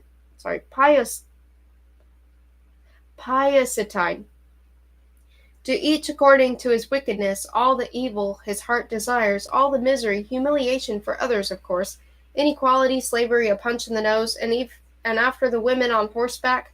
I recall how, when we put our first shipment on the market, the public snatched it up immediately. Then they all rushed off to the museums, the art galleries, hoping to break into the studio of Michelangelo and take a crowbar to his marble works, slash the canvases, even brain the great master himself if he dared to stand in the way. This surprises you? That's putting it mildly, I exclaimed. Because you are still a slave to your prejudices. But don't you see everything? Everything is possible now. Take Joan of Arc, for example. Don't you feel when you look upon that fairest, most exalted form, that sheer saintliness, the sublime, divine virginity, don't you feel that it ought to be whipped, saddled, bridled, a flick of the reins, and giddy-up and tally-ho, galloping off in a team of 6, ladies cooing, Cossacks hallooing, plumes, sleigh bells, and you give the tender maid a taste of your spurs? What? I cried, my voice choked with a sudden fear. Saddling? Bridling? Mounting? Certainly, it'll do you a world of good. Believe me, just name the person, fill out our form, describe the grudges, grievances, bones of contention, though that's purely optional, for in the majority of cases one wishes to inflict evil without any particular reason other than, that is, someone else's prominence, virtue, or beauty. Present your specifications and you'll receive our catalog. Orders filled within 24 hours, delivery by mail, to be taken with water, best on an empty stomach, but that's not absolutely necessary. Now I understood the ads his company was running in the Herald and the Post. But why? I thought feverishly in a panic. Why did he use those words? The equestrian suggestions. The harnessing and the horseback, saddles and giddy-up, good Lord, could it be that even here somewhere there was a sewer, my guardian sewer, my only talisman and touchstone to reality? But the engineer-designer, just what was he designing? Took no notice of this confusion or misinterpreted it. We owe our liberation to chemistry, he went on, for all perception is but a change in the concentration of hydrogen ions and the surface of the brain cells. Seeing me, you actually experience a disturbance in the sodium-potassium equilibrium across your neuron membranes. So all we have to do is send a few well-chosen molecules down into those cortical mitochondria, activate the right neurohumoral synaptic transmission effector sites, and your fondest dreams come true. But you know all this, he concluded, subdued. Then he took a handful of tiny colored pills from the drawer. They looked like candy sprinkles. Here is the evil we manufacture, quenching the thirst of the troubled soul. Here is the chemistry that wipes away the world's sins. With trembling fingers I unwrapped a lozenge of equanimine from my pocket, swallowed it whole, and said, "That's all very well, but speak more to the point, if you please." He raised an eyebrow, nodded silently, opened the drawer, and took out something, which he ate, then said, "As you wish. I was describing the Model T of our new technology, that is, the primitive beginnings, crowbar solutions. The people took to the flagellations and defenestrations at once. It was felicitas per extractonium pedum, but the conception was too narrow. The possibilities quickly exhausted, and the novelty soon wore off. What could you do? There simply weren't enough ideas, no examples, no precedents to follow, for in history only good has been practiced in the open, while evil was indulged in its guise, that is, under accepted pretexts, pillaging, ravaging, and desecrating in the name of higher ideals. And evil on the private level had to do without even those guiding lights. The illicit, then, was always crude, clumsy slapdash to which the public reaction to our product bore ample testimony. In the orders that came flooding in, the same thing was repeated ad nauseam: to seize, strangle, and flee. Such was the force of tradition. Also, the opportunity for evil in itself does not suffice. People need a rationale as well. Consider how unpleasant, how awkward it must be when your neighbor, catching his breath, and that can happen any time, screams, "Why?" or "Aren't you ashamed?" It's embarrassing to stand there without a ready answer. A crowbar makes a poor rebuttal. Everybody senses that. The whole trick lies in having the proper grounds to brush aside such aggravating objections contemptuously. Everyone wants to commit a villainy without having to feel like a villain. Revenge provides a good excuse, but what did Joan of Arc ever do to you? Is her only offense in being brighter, better? Then you are worse, crowbar or no. And that no one desires. We all would like to perpetuate the most despicable, vicious crimes, and yet remain noble throughout. Wonderful. Simply magnificent. Who doesn't want to be magnificent? It's always that way. The worse they are, the more magnificent. The very impossibility of it whets the appetite. Our client isn't satisfied with tormenting widows and orphans. He must bask in the glow of his own righteousness. Besides, a criminal himself, though, mind you, fully justified and exonerated, he has no wish to associate with criminals. But this, so far, is old hat, a tedious commonplace. No, you must give the client nothing less than sainthood. You must make of him a veritable angel, and in such a way that he gratifies his lusts with the feeling that he is not only permitted, but actually his duty, a sort of sacred trust. Do you understand what a great art this is, to reconcile such unreconcilables? In the final analysis, we are dealing not with the body, but with the soul. The body is merely the means to an end. He who does not realize that will go no farther than the butcher's block and blood sausage. Of course, many of our customers are indeed unable to make this kind of distinction. For them we have the department of Dr. Hopkins, assault and battery, sacred and profane. Sacred? Well, you know, the valley of Jehoshaphat, where the devils make off with everyone except our client, and then on Judgment Day the Lord God himself personally escorts him into glory, with deference even. A few, but this is the snobism of an idiot, demand that God at the end offer to switch places with them, infantile. The Americans, though, do seem to go in for that sort of thing. These bludgeons and cudgelarisms, he said, waving the heavy catalogue with distaste, it's sheer savagery. One's fellow man, after all, is not a drum to pound on, but a subtle instrument. Just a minute, I said, bolting down another lozenge of equanimine.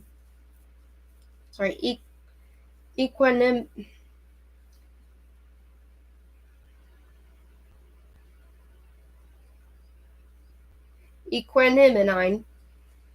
Then what exactly is it that you design? He gave a proud smile. Bitless compositions. Bitless? You mean from bits? The units of information? No, Mr. Ticky, the units of being bitten. As a composer, I stick strictly to non-physical injuries. My works are measured in Ds. 1 D is the discomfort experienced by a paterfamilias when his family of 6 is slain before his very eyes. But this calculation the Lord gave his servant Job a 3 D, while Sodom and Gomorrah received a full 40. But enough of the quantitative aspect. I am basically an artist, and in a field that is entirely new, untouched. The theory of good, you see, has been developed by countless philosophers, but practically no one has addressed himself to the theory of evil out of false modesty, leaving it to the hands of various ignoramuses and clumsy amateurs. The idea that it is possible to work subtle, insidious, refined, elaborate evil without the proper training, the skill, the inspiration, without long and diligent study, that idea is wholly and totally erroneous. Torturometry is not enough. Tyrannology, brutalistics, both applied and pure. Why, this is bravely an introduction to the subject, for here there is no one simple formula, no universal law. Su Malun Creek. And do you have a lot of clients? Our clientele is all humanity, from earliest childhood. Little boys get patricidal popsicles, throttle pops, to vent their hostilities. The father, you realize, is the source of society's frustrations, and with the help of a Fredo or two, Oedipus complexes are speedily resolved. I left his place without a single lozenge. So that's how it is. What a world! Is this then the reason for all the heavy breathing? I am surrounded by monsters. 30. 2039. Undecided what to do about Symington. It's clear our relationship cannot remain the same. Eileen advised me, put an order in for his comeuppance. If you like, I'll treat. In other words, purchase from Procrustix the scene of my triumph over Symington, in which he grovels at my feet and admits that yes, he is a scoundrel, and his company and his art are unspeakably vile. But how can I use a method to discredit that very method if the method is discreditable? Eileen doesn't understand this. Something has come between us. She returned from her aunt's little shorter, a little broader, though her neck is considerably longer. But the body doesn't matter, the soul is what's important, to quote that fiend. Ah, how mistaken I was about this world in which I must remain, and I thought I was coming to know it. Now I see things which escaped my notice before. That neighbor in the patio, for example, the one with the stigmata. Now I realize what he was doing. Now I know what it means when, at a party, the person I'm talking to suddenly excuses himself, decorously retires to a corner to take a pinch of snuff, at the same time fixing his eyes on me, so that my image, accurate in every detail, may be imprisoned in the private hell of his unbridled imagination. Even dignitaries at the highest levels of our democracy behave in this fashion, and all along I was unaware of the foulness lurking behind that most elegant, courteous fapade. Bolstering my strength with spoonful of Herculin and sugar, I smashed all the jars, flasks, vials, pill bottles, and bonbon boxes Eileen had given me. I'm ready for anything now. At times I get so furious I long to have some interference show up on the reviewer that I might unleash upon it the full force of my indignation. Yet the voice of reason tells me I could just as well create the opportunity myself instead of waiting around with a club. I could buy a minikin, for instance, and if a minikin is all right, then why not a manicoid? And if a manicoid, then why not a mandroid?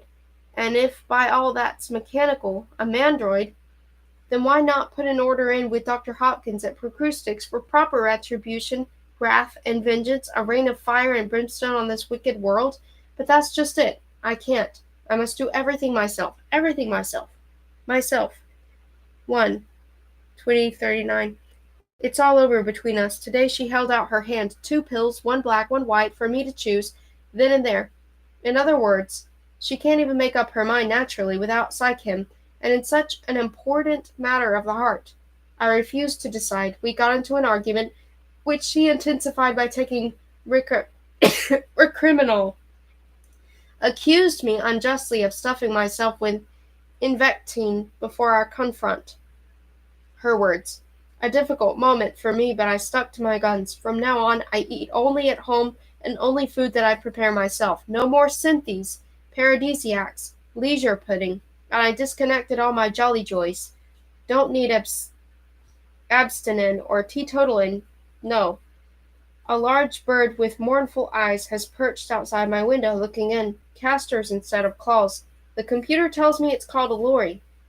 2039. Staying at home dining on volumes of history and mathematics, and I watch the reviewer, but my feelings of rebellion against this world keeps getting the better of me. Yesterday, for example, I started fiddling with the solidity knob, and on impulse turned the specific gravity of the image all the way up, to give everything the greatest possible density and mass.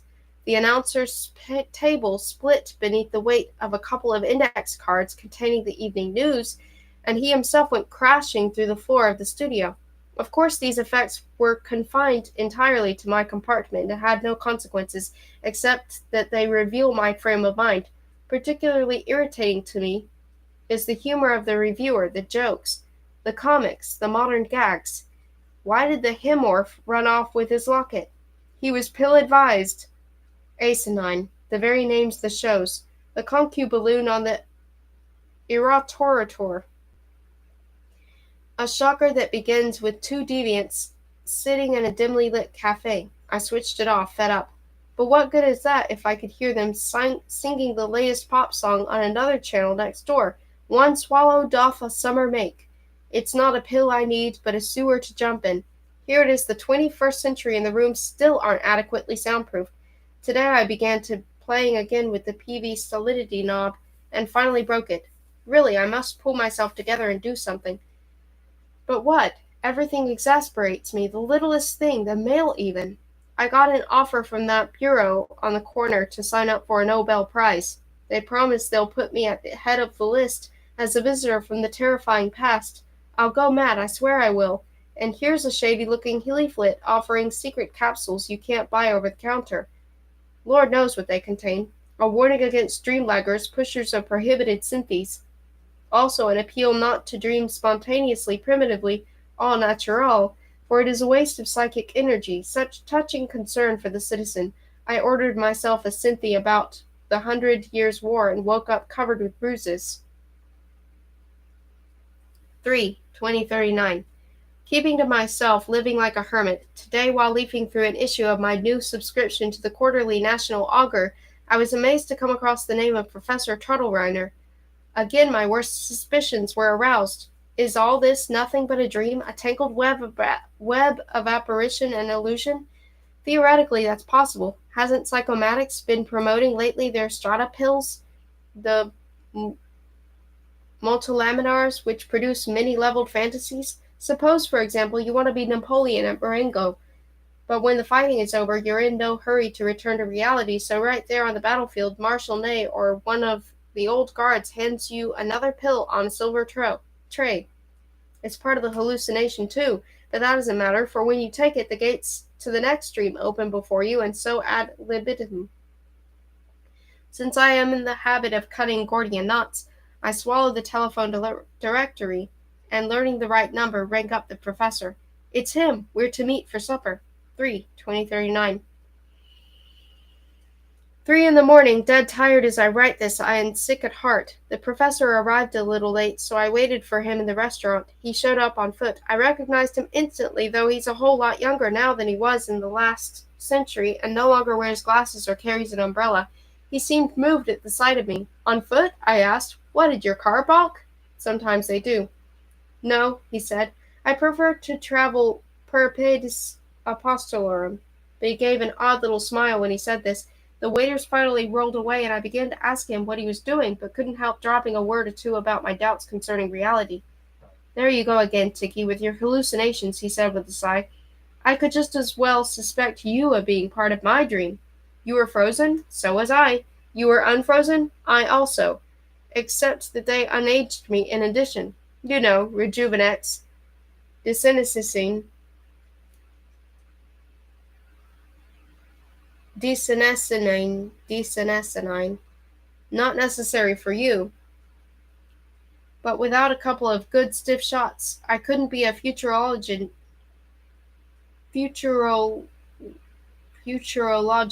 today. A futurologist? That word means something different now. A futurologist makes profutes, prognoses, prophecies, while I deal exclusively with theory. This is a completely new field, unknown in our day.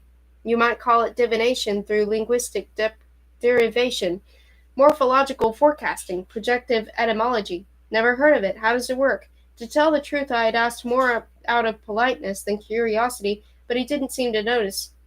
Meanwhile, the waiters brought our soup, and with it a bottle of Chablis, vintage 1997, a good year.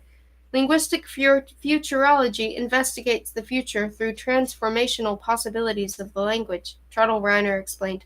I don't understand. A man can control only what he comprehends and comprehend only what he is able to put into words. The inexpressible, therefore, is unknowable. By examining future stages in the evolution of language, we come to learn what discoveries, changes, and social revolutions the language will be capable someday of reflecting. Amazing! How exactly is this done? Our research is conducted with the aid of the very largest computers, for a man by himself could never keep track of all the variations. By variations, of course, I mean the syntagmatic, paradigmatic permutations of the language, but quantized. Professor, please forgive me. The Chablis is excellent, by the way. A few examples ought to make the matter clear. Give me a word, any word. Myself. Myself? Myself. All right. I'm not a computer, you understand, so this will have to be simple. Very well then, myself. Myself, mine, mind, thy mind, thine, like ego, the ego, and we makes we go. Do you see? I don't see a thing, but it's perfectly obvious. We're speaking first of the possibility of the merging of the mind with the thine, in other words, the fusion of two psychic entities. Secondly, the we go. Most interesting, a collective consciousness,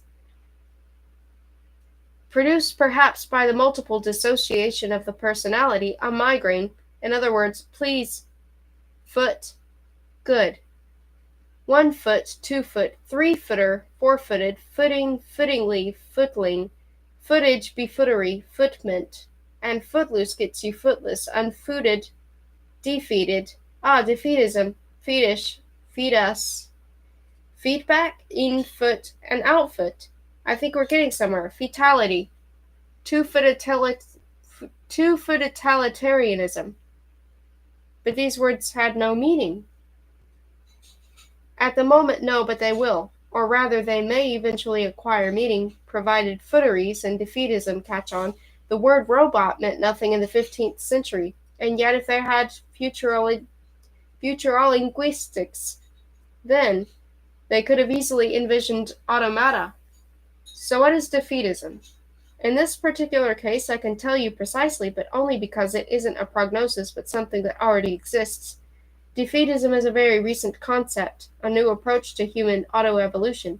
You mean creating men without feet? Yes, inasmuch as walking has become a vestigial activity and we're running out of space besides. But that's insane. I quite agree. And yet such shining lights as Professor Hatzelklatzer and Fishbein are defeatists. You weren't aware of that, were you, when you gave me that word? No. And the other derivations? What do they mean? That is as yet unknown. If defeatism wins out over two-footalitarianism, such things as footments, infoots, underfeet will come into being. This is no prophecy, mind you, but a simple stock-taking of the possibilities in a purest form. Let's have another word. Interferent. Good.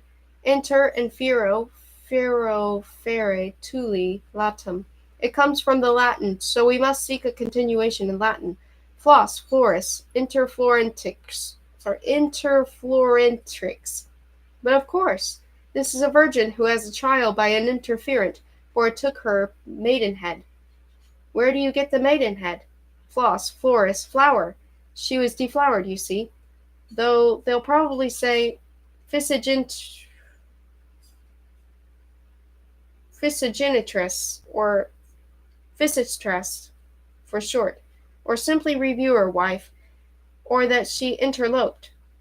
I assure you we have a most fertile field at our disposal here. P.V. Daltrey. Coitus interferentis. high infidelity reception conception, heterodyne insemination. A whole new world of social patterns opens up, a whole new morality. I see that you are an enthusiast in this new science. Would you care to try another word? Trash. Why not? It doesn't matter that you're a skeptic. Not in the least. What was it again? Trash? Very well. Trash, trash can, ash can, trash man, trash mass, trash mick, catatrashmic, trash mass, trash mosh. On a large enough scale, trashmos, and of course, macrotrashum. Tiki, you come up with the best words. Really, just think of it. Macrotrashum. I'm afraid I don't follow. It's nonsense to me. First of all, why don't we don't say follow now, but swallow? You don't swallow. Your speech, I've noticed, is full of anachronisms. This is not good. But we'll talk of that later. Secondly, macrotrashum is nonsense so far, yet we can already guess its sense to be, its future significance. The word observe implies nothing less than a new psychozoic theory. It implies that the stars are of artificial origin. Now, where do you get that? From the word itself. Macrotrashum indicates, or rather suggests, this image. In the course of many eons, the universe filled up with trash, the wastes of various civilizations. The wastes got in the way, of course, hampering astronomers and cosmonauts, and so enormous incinerators were built, all at extremely high temperatures, observed, to burn the trash, and with sufficient mass to pull it in from space themselves. Gradually, space clears up, and behold, there are your stars, those self-same furnaces, and the dark nebulae. This is the trash that remains to be removed. You can't be serious. The universe nothing but one big trash disposal? You don't really think that's possible, Professor? It isn't a matter of what I think or don't think, Tiki. We have simply used futurological linguistics to create a new cosmogony, another theory for future generations to consider. They may or may not take it seriously, but the fact remains that it is possible to articulate such a hypothesis. Note that if morphological extrapolation had existed in the 50s of the last century, they could have foreseen, even then, the benignomizers. Remember them? By projective derivation from benign and tranquilizer. Language, my boy, is a goldmine of possibilities, though those possibilities are not limitless. Remember that the word utopia literally means nowhere, a never land, an unattainable ideal, and you will better understand the pessimism of many of our futurologicians. The conversation had finally come around to the subject that concerned me most. I confessed to Trottelreiner my apprehensions, my loathing for this new world. He gave a snort, but patiently heard me out, and kindly old soul that he was, actually began to sympathize. I even saw him reach for a pack of commissarine in his vest pocket, and then stop halfway, so vehemently did I inveigh against all manner of psychim. When I had finished, however, his face assumed a stern expression, and he said, "This is not good, Tiki. And anyway, your criticisms are quite beside the point. You see, you do not know the real truth, nor indeed could you ever have guessed it. Compared to it, procrustics and the psychomized society are mere trifles." I couldn't believe my ears. But, I stammered, "what are you saying, Professor? What could be worse than that?" He leaned over across the table. "Tiki, for you I'll do it. I'll break a professional secret. Everything you've complained of is known to the littlest child, and how could it be otherwise?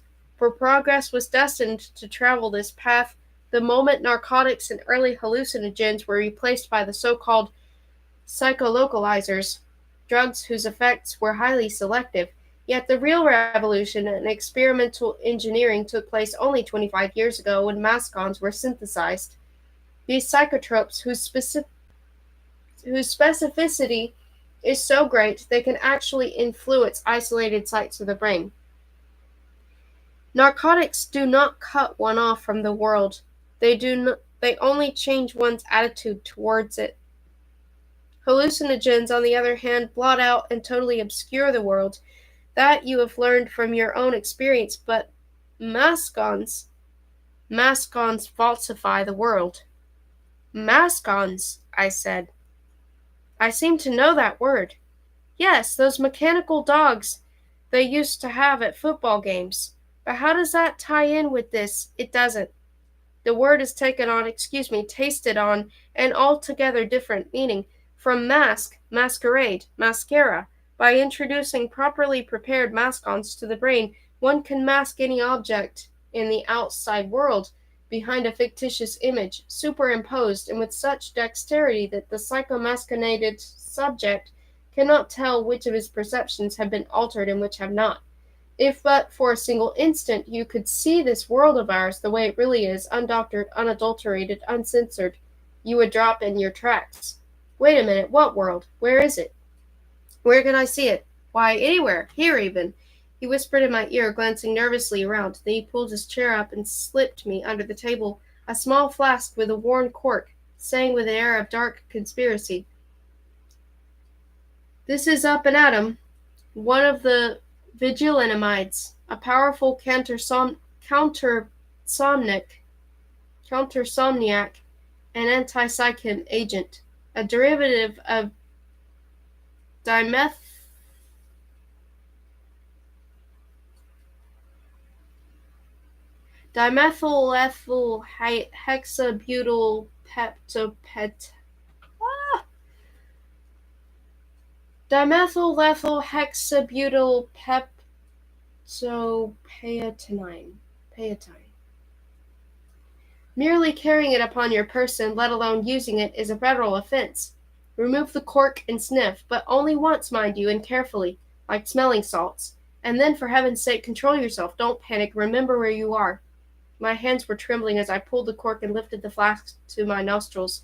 A whiff of bitter almonds made my eyes well up with tears, and when I wiped them away I could see again. I gasped. The magnificent hall, covered with carpets, filled with palms, the ornamented majolica walls, the elegance of the sparkling tables, and the orchestra in the back that played exquisite chamber music while we dined, all this had vanished.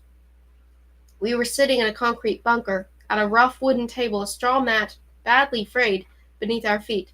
The music was still there, but I saw now that it came from a loudspeaker hung on a rusted wire, and the rainbow crystal chandelier was now a dusty, naked light bulb. But the worst change had taken place before us on the table. The snow-white cloth was gone. The silver dish with the steaming pheasant had turned into a chipped earthenware plate containing the most unappetizing gray-brown gruel, which stuck in globs to my tin, no longer silver, fork.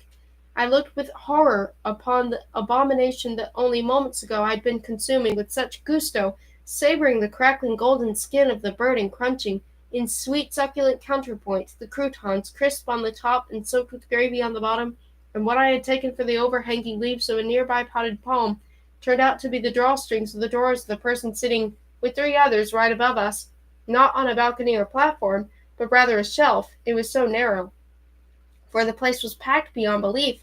My eyes were practically popping from their sockets when this terrifying vision wavered and began to shift back, as if touched with a magic wand. The drawstrings near my face grew green and once again assumed the graceful shape of palm tree leaves, while the slop bucket, reeking a few feet away, took on a dull sheen and turned into a sculptured pot. The grimy surface of our table whitened back to the purest snow, the crystal goblets gleamed, the awful gruel grew golden, sprouting wings and drumsticks in the proper places, and the tin of our cutlery regained its former silvery shine. As the waiters' tailcoats went flapping all around, I looked at my feet. The straw was Persian rug once more. I had returned to the world of luxury. By examining the ample breast of the pheasant, I couldn't forget what it concealed. "Now you are beginning to understand," whispered Trottle-Reiner, looking carefully in my face as if afraid the shock may have been too great. "And note that this is one of the most expensive establishments. Had I not provided for the contingency of letting you in on the secret, who knows? We might have gone to a restaurant, the sight of which could have seriously affected your mind." "You mean there are places even worse?" "Yes. That's impossible. Here at least we have real tables, chairs, plates, knives, and forks. There people lie on planks, stacked in many tiers, and eat with their fingers from buckets moving by on conveyor belts. And what they eat in the guise of pheasant there is, I assure you, much less palatable." What is it? Not poison, Tiki, but simply a powdered concentrate of grass and beets, soaked in chlorinated water and mixed with fish meal. Usually they add gelatin and vitamins plus synthetic emulsifiers and oils to keep the stuff from sticking in your throat. Did you notice the smell? Yes, yes, there, you see. For God's sake, Professor, what is this? Please, I must know. Tell me, is it some diabolical treachery, an evil scheme, a plot to destroy the human race? Really, Tiki, don't be so demonic. Ours is simply a world in which more than 20 billion people live. Did you read today's Herald? The government of Pakistan claims that in this year's famine only 970,000 perished, while the opposition gives a figure of 6 million. In such a world, where are you going to find chablis, pheasants, tenderloin with sauce béarnaise? The last pheasant died a quarter of a century ago. That bird is a corpse, only excellently preserved, for we have become masters of this mummification, or rather, we have learned how to hide its death. Wait a minute, let me get this straight. You're saying that no one wishes you ill. On the contrary, it is out of a deep sense of compassion and for the highest humanitarian reasons that this chemical hoax has been perpetrated. This camouflage, this bedecking of reality in plumage, it does not possess. Professor, then is the deception everywhere? Yes. But I eat at home. I don't go out. So how do you absorb the mascons? You're asking that. You? They're in the air we breathe, atomized. Don't you remember the LTN bombs in Costa Rica, the aerosols? Those were the hesitant first attempts, like Montgolfiers with jet propulsion. And everyone knows of this and accepts it?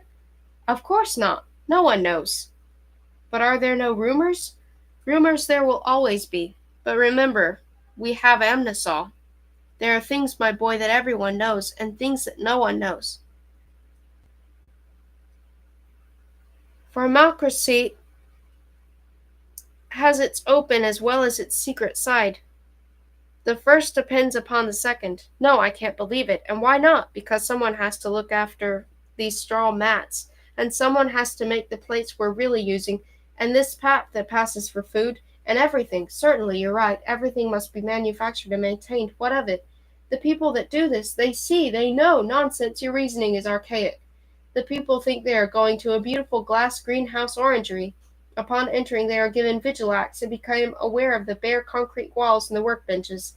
And they want to work with the utmost enthusiasm, for they've also been given a good dose of self-sacrifice. Work is thus a consecration, a lofty act. And when they've finished, a spoonful of amnesol, perhaps nepenthenol, is sufficient to erase everything that was seen. And all along I was afraid I might be living in a dream. Lord, what a fool I was! If only I could get back. What I wouldn't give to get back. Get back where? Back to the sewer underneath the Hilton. To keep this attitude of yours is most irresponsible, if not downright stupid. You ought to be doing what everyone does, eating and drinking like the rest of us. Then you would get the necessary amounts of optimizine and seraphinoyl in your bloodstream, the minimum daily requirements, and be in the best possible humor. Then you too are the devil's advocate? Come now. Is it so satanical if in some extreme case a doctor chooses to hide the truth from its patient?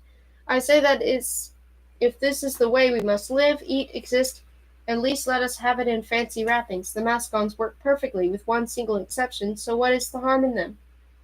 At the moment I'm in no condition to debate the issue with you, I said, regaining my composure somewhat. Just answer me 2 questions, please, for old time's sake. What was that exception you mentioned in the mascon's effect? And how did universal disarmament come about? Or is that an illusion too? No, fortunately it's quite real. But to explain it to you, I'd have to give a lecture, and it's time for me to be off.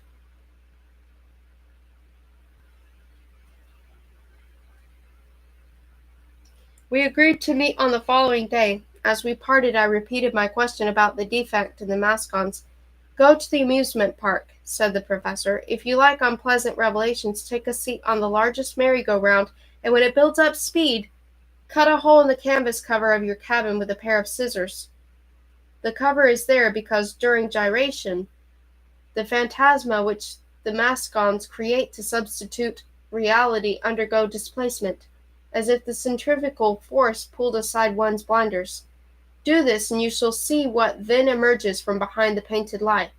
It's 3 in the morning as I write these words, full of despair. What more is there to say? I'm seriously considering running away, fleeing the civilization, losing myself in the wilderness. Even the stars no longer beckon. A journey is a dismal thing when there can be no homecoming. 5/2039. Spent a few free hours this morning in the city. Could hardly control my horror as I looked at all the displays of wealth and prosperity, an art gallery in Manhattan practically giving away original Rembrandts and Matisses, and next door they have fabulous furniture, Louis Quinze and Louis Quatorze, marble mantelpieces, thrones, mirrors, Saracen armor, auctions everywhere, houses selling like hotcakes, and I thought this was a paradise, where every man could be-palicize himself. The self-nominating Nobel Prize candidate registration center on Fifth Avenue is no less a fraud. Anyone can have a Nobel Prize just as anyone can grace his compartment walls with priceless works of art, when both are nothing but a pinch of powder that stimulates the brain. The fiendishness of it all is that part of this mass deception is open and voluntary, letting people think they can draw the line between fiction and fact. And since no one any longer responds to things spontaneously, you take drugs to study, drugs to love, drugs to rise up and revolt, drugs to forget. The distinction between manipulated and natural feelings has ceased to exist. I walked the streets, fists clenched in my pockets. Oh, I had no need of amoxicillin or furiol to feel enraged. Like a bloodhound hot on the trail, my mind sought out all the hollow, empty places in this monumental masquerade, this tinselled cheat that sprawled across the horizon. Yes, they give the children throttle pops, then develop their character with opiates, uncompromised rebellion, allaying their passions with sordidin and practical. No police, and who needs them, when you have constantine and criminal tendencies are rendered harmless through the services of Procrustics Inc.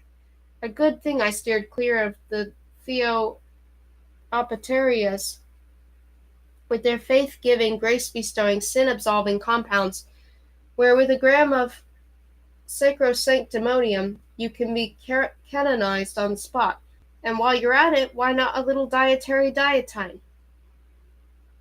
Local Allah al polyunsaturated gromanox. Our Nazarene anointium with apocryphal puts you at the head of the line in the valley of Jehoshaphat, and a drop of sugar-free decaffeinated Kingdom Come does the rest. Glory hallucinage paradisiacs for the pious, Mephistol and Erebun for the masochists, Valhalla and Valhalla.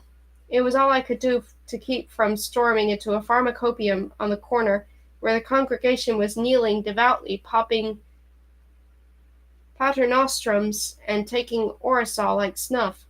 But I restrained myself. They would only pacify me with obliterating, anything but that. I took a scuttle to the amusement park, grasping a pair of scissors in my sweaty hand. Nothing came of it, however. The canvas cover turned out to be incredibly tough, like tempered steel. Donald Reiner was staying in a rented room on Fifth Avenue. He wasn't at home when I arrived at the designated time, but he had told me that he might be late and taught me the necessary whistle for the sesame door. So I entered and sat at his professorial desk, all cluttered with scientific publications, and scribbled bits of paper. Out of boredom, or perhaps too to calm the turmoil in my soul, I began to leaf through Tuttle-Reiner's notebook. Macrotrashmic, microtroshum, cosmicule, profiteer. Of course he was jotting down terms for that crazy futurology of his. Oraculum, resurrectional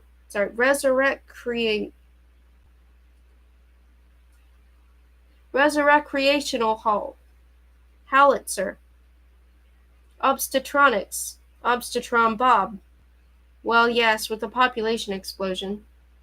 Every second 80,000 babies were born. Or is it 800,000? And did it really matter? Brain drop. from water on the brain, the result of a brainstorm, part of it a brainwave or a brain wash, brain drip, down the brain drain, brain fall, in inches or ink or IQ. Was this then how he spent his time? Oh, Professor, I feel like shouting. Here you sit, and out there in the world is coming to the end. Suddenly there was a glint of something among the papers, that flask up and at him. A moment of hesitation, and then, my mind made up, I took a cautious whiff and looked about the room. Most odd.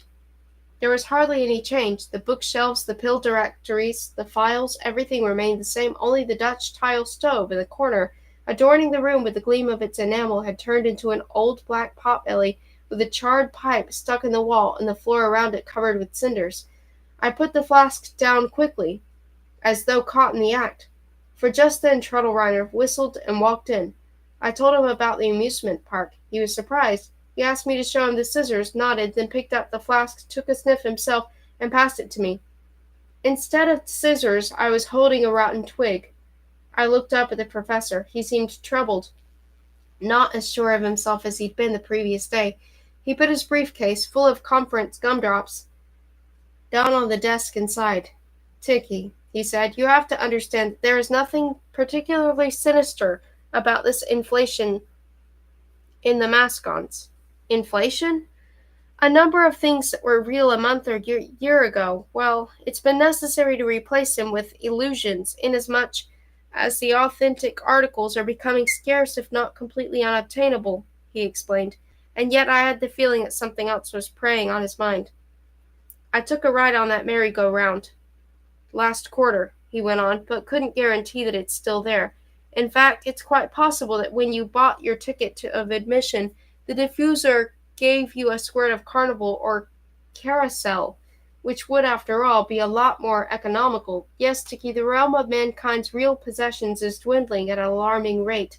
Before I moved in here, I had a suite at the new Hilton, but couldn't stay there, not after I foolishly took some vigil in and found myself in a cubicle no larger than a chest of drawers, with my nose in a trough and a spigot sticking in my ribs and feet resting on the headboard of a bed in the next suite. Mine was on the 8th floor, at $90 a day. There just isn't enough room, and we're running out of the little there is.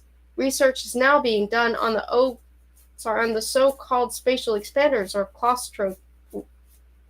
claustrolytics, but without much progress, for if the presence of a heavy crowd, say on a street or a square, is masked in such a way that you see only a few isolated individuals, you will begin bumping into those who have been psychemically, but not physically, removed.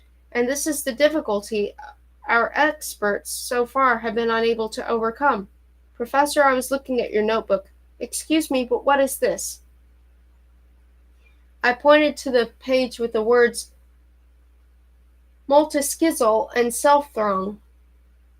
Proliferox. Oh, that. Well, you see, there's this plan, the Hinternalization Project, named after its author, Egbert Hinter. Perhaps you've heard of him? To compensate for the growing lack of external space by means of psyche-induced augmentation of the internal space, that is the soul, whose dimensions are not subject to any physical limitations. You are undoubtedly aware that thanks to zooformalin, one can temporarily become, or rather feel oneself to be, a turtle, ant, ladybug, or even a jasmine blossom, with the help of a little botanal inflorescence.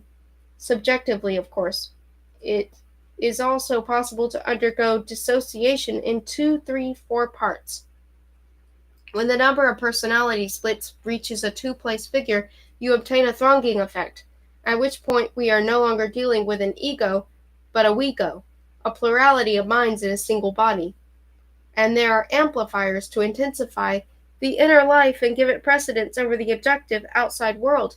Yes, such are the times we live in, my boy. Omnis est pilula. The pharmacopoeia has become our book of life, our almanac, encyclopedia, the alpha and omega of our existence, with not a coup or overthrow in sight, for we have insurrectal suppositories, mutinine and disodine, and that Dr. Hopkins of yours does a whopping business with this sodomil and gomorrifine. You can personally visit death and destruction upon as many cities as you like.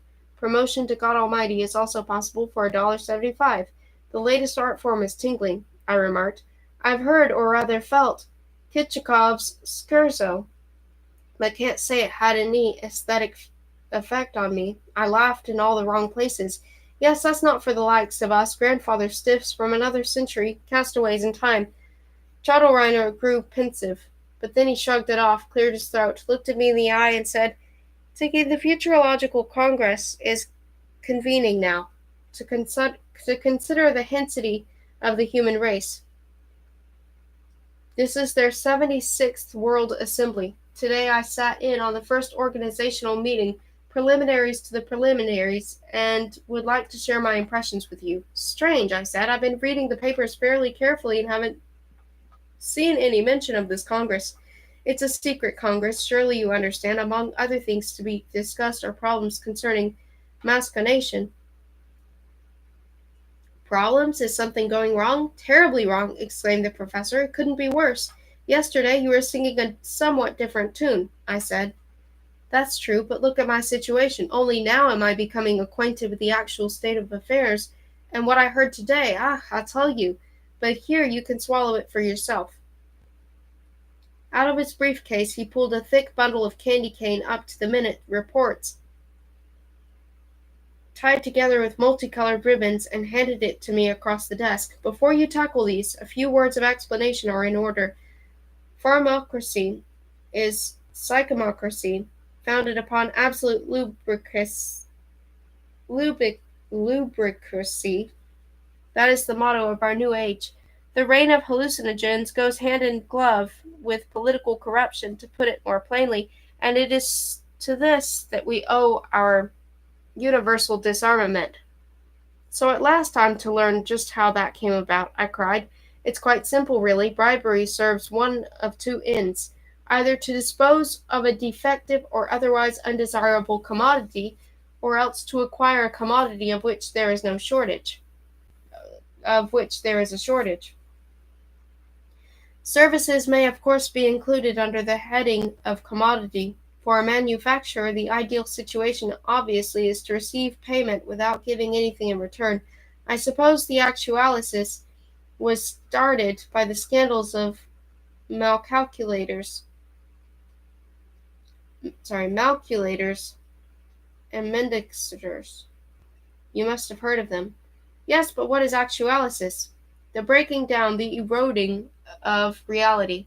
When the first bombshell broke about the graft embezzlement and cover-ups, all the blame was put on the computers, though in fact powerful syndicates and secret cartels were involved.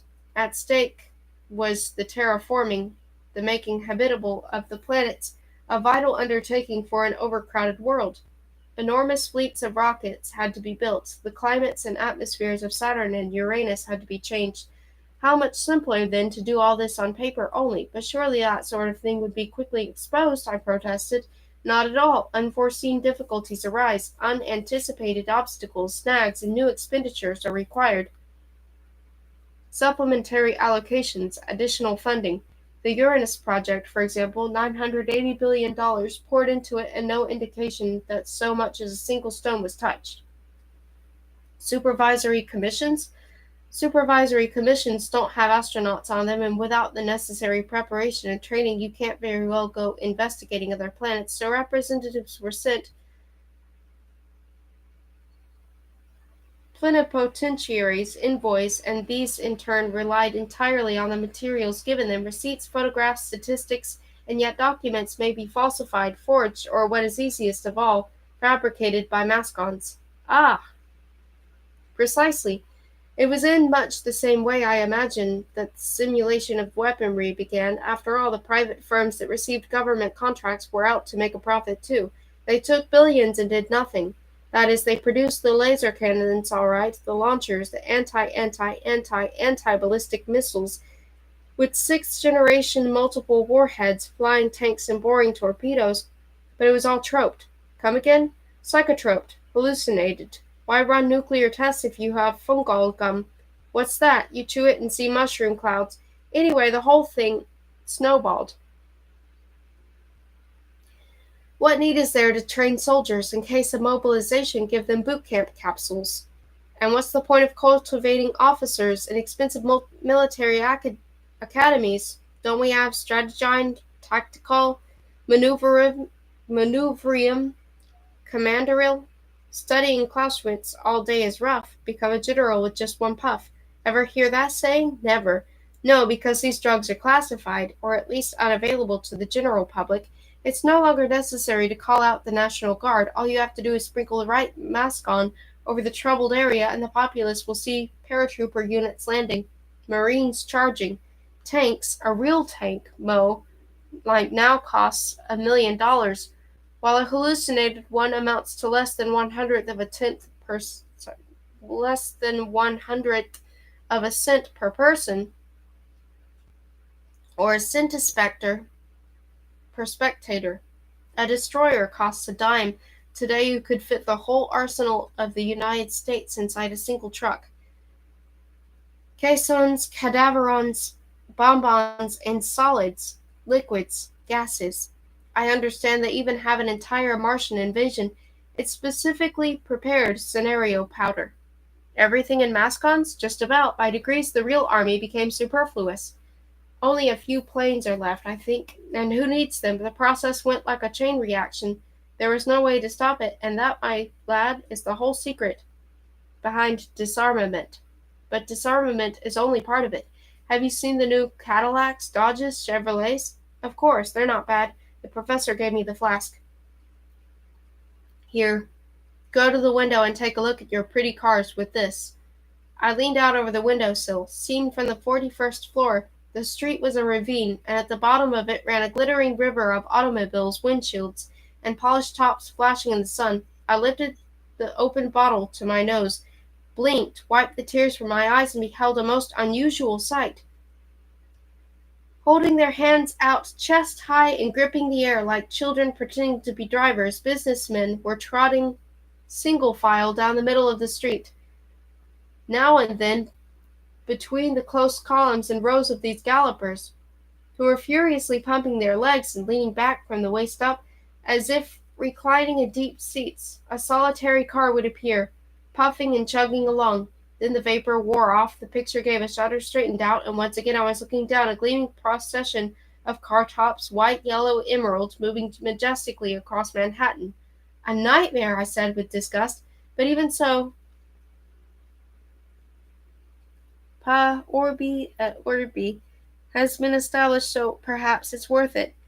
Yes, there are certain benefits. The number of coronaries has fallen dramatically, but for these long-distance sprints are excellent exercise. On the other hand, there's an increase in the number of people suffering from fallen arches, varicose veins, emphysema, and enlargement of the heart. Not everyone is fit to run in a marathon. And that's why you don't have a car? I exclaimed. The professor only smiled wryly. An economy model nowadays sells for around $450, he said. But when you consider that the production costs come to roughly 1/8 of a cent, that price is pretty steep. The people who can make something real, they're vanishing breed. Composers accept their fees, pay their patrons kickbacks, and to the public that comes to the Philharmonium to hear the commissioned work performed, they slip a little polysymphonical contrapuntally. Morally, that's indefensible, I said, but surely not harmful on the social level. So far, no, though in the final analysis it all depends on your point of view. With metamorphine, for example, you can have an affair with a goat, thinking it's Venus de Milo herself.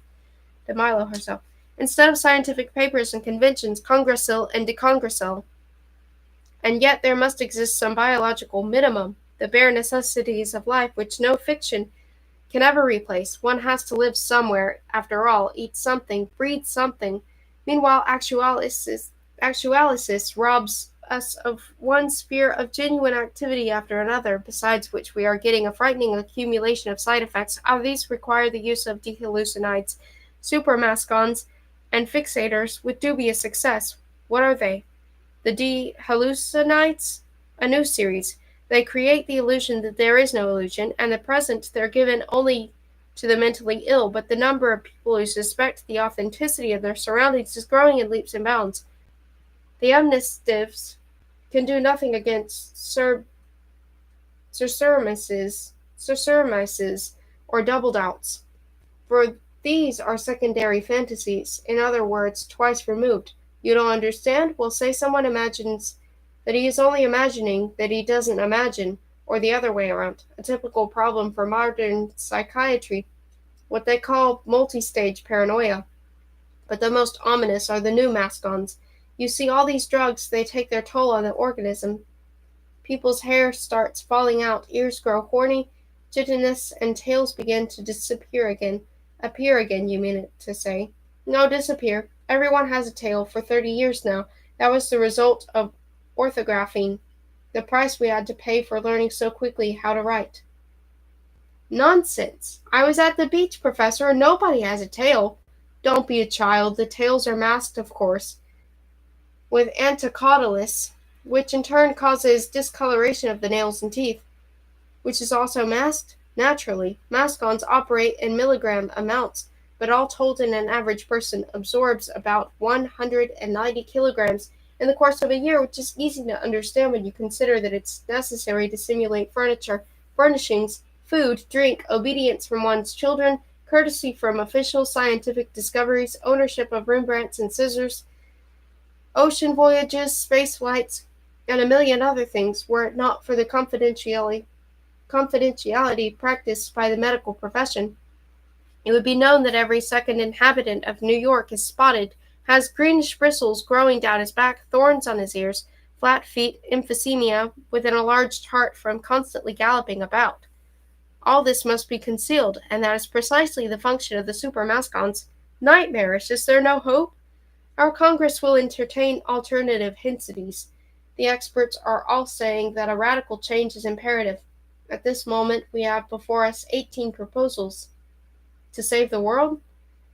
You might put it that way, but why don't you take a seat and give these materials a lick? And also, well, I have a favor to ask of you. It's a delicate matter. I'll do what I can. I was counting on that. You see, I've received from a colleague of mine, a chemist, samples of 2 newly synthesized Vigilax derivatives, up and atomizers. They arrived in the morning mail, with this letter. Reiner showed me the letter on his desk. He says that my restorative, the one you've just been using, is not the genuine article. He writes, and I quote, "The Federal Bureau of Suggestion, Division of Psychomeering, that's psychomengineering, in order to divert the attention of the soothsayers from many critical phenomena, is deliberately and maliciously supplying them with false counter-hallucinatory agents containing neomascons. It doesn't make sense. The drug you gave me works. I experienced its effects myself, and anyway, what is a soothsayer? A position of high social standing, which a few, including myself, have the honor and privilege to hold. Soothsaying is the right to take vigilamides for the purpose of determining how things are in reality, for someone has to know. That's obvious, I think." "Yes, and as for the drug, my friend's guess is that it does indeed cancel out the influence of mascons of earlier vintage, mascons introduced some time ago, but doesn't stop them all, particularly not the most recent. In which case this," the professor held up the flask, "would be no restorative at all, but a most treacherously devised mascon, a counterfeit countermeasure, a double reagent. In other words, a wolf in sheep's clothing. But why? If it's necessary for someone to know, necessary for the general welfare, for society, for all mankind, but not from the point of view of special interests of certain politicians, corporations, or even departments of the government. If things are worse than we, the soothsayers, suspect, then they don't want us sounding the alarm, and thus this drug is made available, much like the old trick where one would set up easily discovered hiding places for a thief, in the hopes that he'd be satisfied with this first find and not seek out the real, far more cleverly concealed treasure." "Yes, I think I understand, but just what do you want to be? While you're acquainting yourself with these materials, take a sniff from the first phial here, then a sniff from the second. Frankly, I haven't the courage." "Is that all? Hand them over, then." I took both glass tubes for the professor, pulled up a chair, and began to familiarize myself one by one with the abstracts of the papers submitted to the Futurological Congress. The first proposal envisaged a complete restructuring of attitudes to be brought about by the introduction of the atmosphere of 1,000 tons of reversal, which would effect a full 180-degree change in everyone's feelings.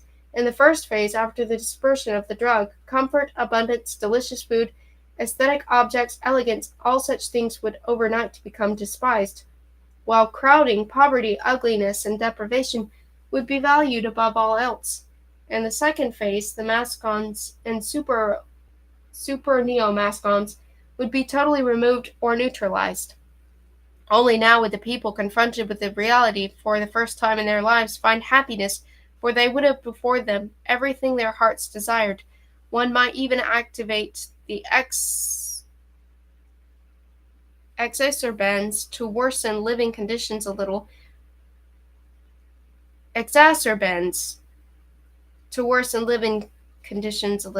But since reversal makes no exceptions in its inverting effect, erotic pleasures too would be rendered loathsome, and that would threaten mankind with extinction. Therefore, once a year, for every 24 hours, the drug's influence would be temporarily suspended by an appropriate antidote. On that day, we would undoubtedly have a sharp rise in the number of suicides, yet this would be more than compensated for by the simultaneously initiated increase in the birth rate. I can't say the plan aroused my enthusiasm. The only commendable point in it was the one which said that the originator of this proposal, as a member of the soothsayer class, should himself take the antidote on a permanent basis, so that neither the ubiquitous misery nor the ugliness, neither the mire nor the tedium of life could afford him any particular delight. The second proposal provided for the dissolving of 10,000 tons of retrotemporox in the waters of the rivers and oceans. This drug reverses the flow of subjective time. Life would thus unfold in the following fashion. People would come into the world as doddering old men and take their leave of it as newborn infants. In this way, the author argued, we would be removing the main drawback of the human condition, which is for every man the prospect of inevitable aging and death. With the passage of time, then, each senior citizen grows younger and younger, gaining in strength and vigor. Upon retirement, being under age for work, he enters the blessed realm of childhood.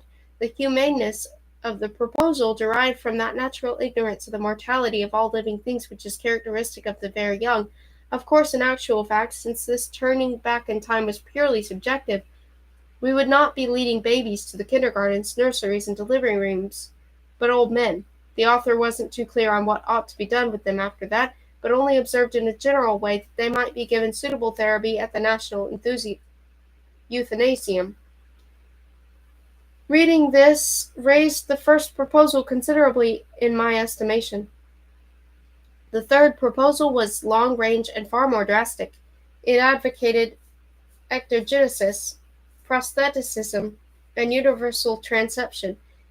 Of man only the brain would remain, beautifully encased in duraplast, a globe equipped with sockets, plugs, and clasps, and powered by atomic batteries, so the ingestion of nutriments now physically superfluous would take place only through illusion. Programmed accordingly, the brain case could be connected by any number of appendages, apparatuses, machines, vehicles, etc. This prostheticization process would be spread out over 2 decades, with partial replacements mandatory for the first 10 years, leaving all unnecessary organs at home. For example, when going to the theater, one would detach one's fortification and defecation modules and hang them in the closet. Then, in the next 10 years, transepting would do away with crowds and congestion, the consequences of overpopulation. Channels of inter-brain communication, whether by cable or radio, would make pointless all gatherings and get-togethers, excursions, and journeys to attend conferences, and therefore all personal locomotion to whatever location for every living being could avail itself of sensors and scanners situated over the whole expanse of human habitation, even to the farthermost planets. Mass production would keep the market supplied with custom-made internal components and accessories, including brain tracks for home railways that would enable the heads themselves to roll from room to room to room. An innocent diversion. At this point I stopped and remarked that the authors of these papers were surely deranged. Trottle Reiner replied coldly that I was a bit hasty in my judgments, We made our bed, and now we must lie in it. Anyhow, the criterion of common sense was never applicable to the history of the human race. Averroes, Kant, Socrates, Newton, Voltaire, and any of them have believed it possible that in the 20th century, in the scourge of cities, the poisoner of lungs, the mass murderer of millions, would be a metal receptacle on wheels, and that people would actually prefer being crushed to death inside it during frantic weekend exoduses instead of staying safe and sound at home. I asked him which of the proposals he intended to support. "I haven't yet decided," he said. "The gravest problem, in my opinion, is the increase in underground natalities, and licensed births. And besides that, I'm afraid there may be some psychim tampering in the course of deliberations." "How do you mean?" "A proposal could be passed with the help of a gullabloon or two." "You think they'd actually try such a thing?" "Why not? What could be easier than pumping gas into our conference hall through the air conditioning? But whatever Congress endorses doesn't have to be accepted by the public. The people won't take everything lying down. Come now, Tiki, for half a century civilization hasn't been left to its own devices. 100 years ago, a certain Dior was dictating fashions in clothing. Today, this sort of regulating has embraced all walks of life. If prostheticism is voted in, I assure you, in a couple of years, everyone will consider the possession of a soft, hairy, sweating body to be shameful and indecent. A body needs washing, deodorizing, caring for, and even then it breaks down, while in a prosthetized society, you can snap on the loveliest creations of modern engineering. What woman doesn't want to have silver iodide instead of eyes, telescopic breasts, angel's wings, iridescent legs, and feet that sing with every step? Listen, I said, let's run away. We can get a supply of oxygen, provisions, and hole up somewhere in the Rocky Mountains. Remember the sewers of the Hilton? It wasn't all that bad there, was it?" "You're not serious," began the professor, as if hesitating. By sheer accident I happened to raise the vial to my nose. I had completely forgotten that I was still holding it. Tears welled up in the from the acrid smell. I sneezed and sneezed again, and when I opened my eyes the room had changed. The professor was still speaking. I could hear his voice, but fascinated by the transformation, no longer listened to the words. The walls were now all covered with grime. The blue sky had taken on a brownish tinge. Some of the window panes were missing, and the rest had a coat of greasy soot, streaked with gray from previous rains. I don't know why, but it was particularly upsetting to see that the professor's handsome briefcase, the one in which he'd brought to the conference materials, had turned into a moldy old satchel.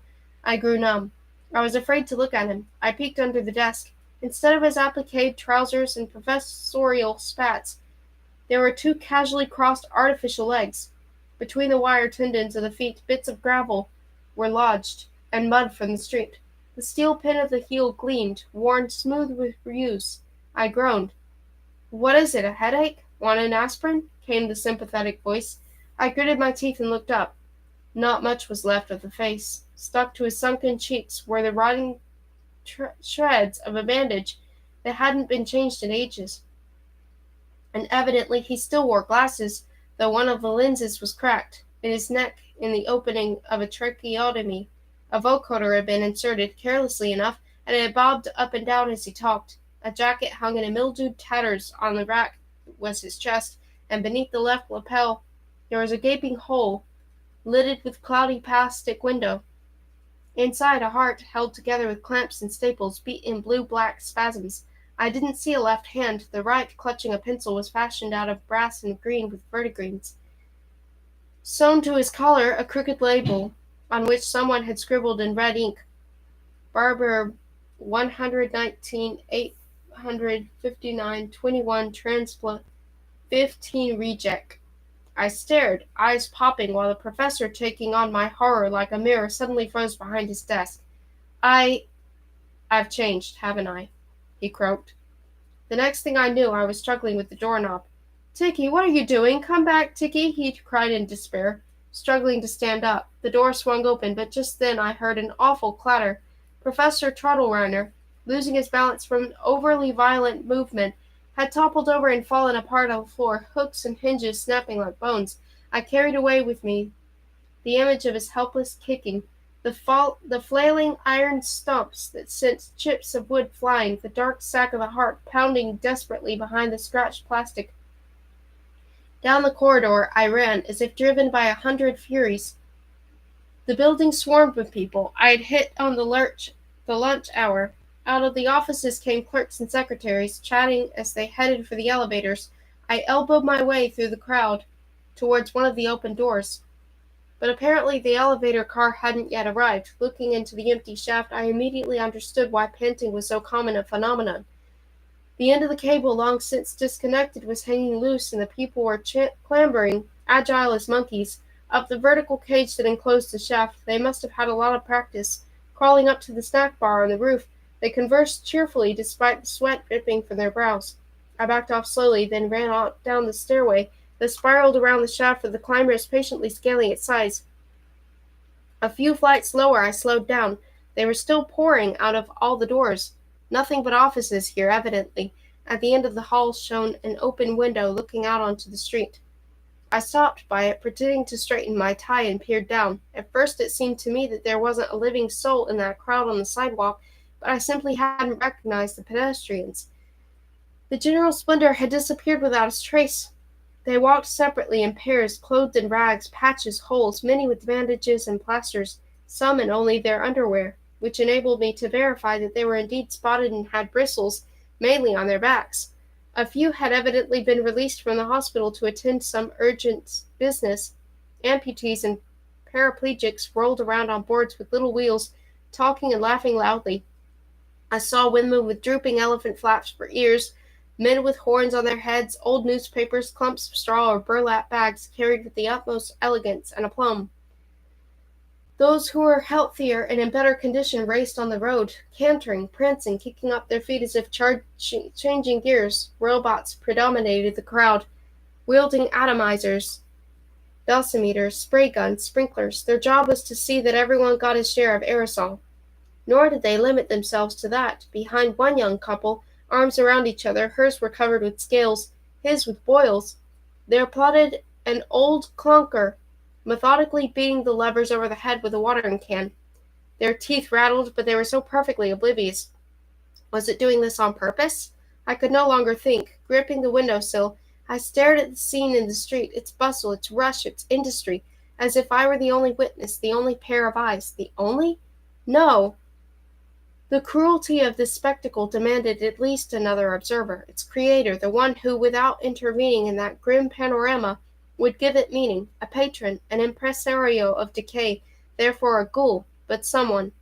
A tiny jugger-mugger, cavorting around the legs of a spree old lady, repeatedly undercut with her knees, and she fell flat on her face, got up, walked on, was tripped again, and so they went. It mechanically persisted, she energetic and determined until they were out of sight.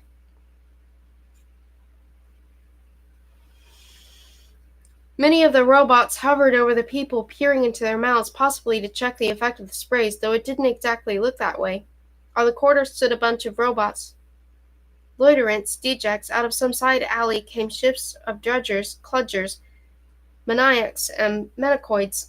An enormous trash master rumbled along the curb, lifting up on the claws of its shovel whatever lay in the way, tossing together with junkets and sofa boards an old woman into its disposal bin.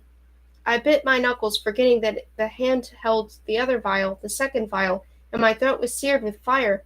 Everything wavered, a bright fog descended across my eyes like a blindfold, which an unseen hand then slowly began to lift. I looked petrified at the transformation taking place, realizing in a sudden shudder of premonition that now reality was sloughing off yet another layer. Clearly, its falsification had begun so very long ago that even the most powerful antidote could do no more than tear away successive veils, reaching the veils beneath, but not the truth. It grew brighter, white. Snow lay on the pavement, frozen solid, trampled down by hundreds of feet. The street presented a bleak and colorless scene. The shops, the signs had vanished, and instead of glass in the windows, rotting boards crossed and nailed together. Winter reigned between the dingy, discolored buildings. Long icicles hung from the lintels, lamps. In the sharp air there was a sour smell, a bluish-gray haze like the sky above, mounds of dirty snow along the walls, Garbage heaped in the gutters, here and there a shapeless bundle, a dark clump of rags kicked to the side by the constant stream of pedestrian traffic, or shoved between rusty trash cans, tins, boxes, frozen sawdust. Snow wasn't falling at the moment, but one could see that it had fallen recently and would again. Then all at once I knew what was missing. The robots. There wasn't a single robot on the street, not one. Their snow-covered bodies lay sprawled on doorways, lifeless iron hulks in the company of human refuse, scraps of clothing, with an occasional bone showing underneath, yellow, sheathed with ice. One ragamuffin sat atop a pile of snow, settling down for the night as if in a feather bed. I saw the contentment on his face. He felt right at home, apparently, made himself comfortable, stretched his legs, wriggled his naked toes into the snow. So that was that chill, that strange invigoration which came over one from time to time, even in the middle of the street, at noon, with the sun shining. He was already snoring peacefully, so that was the reason. The throngs of people passing by ignored him. They were occupied with themselves, some were spraying others. It was easy to tell from their manner who thought himself human and who a robot. So the robots too were only a fiction? And what was winter doing here in the middle of summer? Unless the whole calendar was a hoax. But why?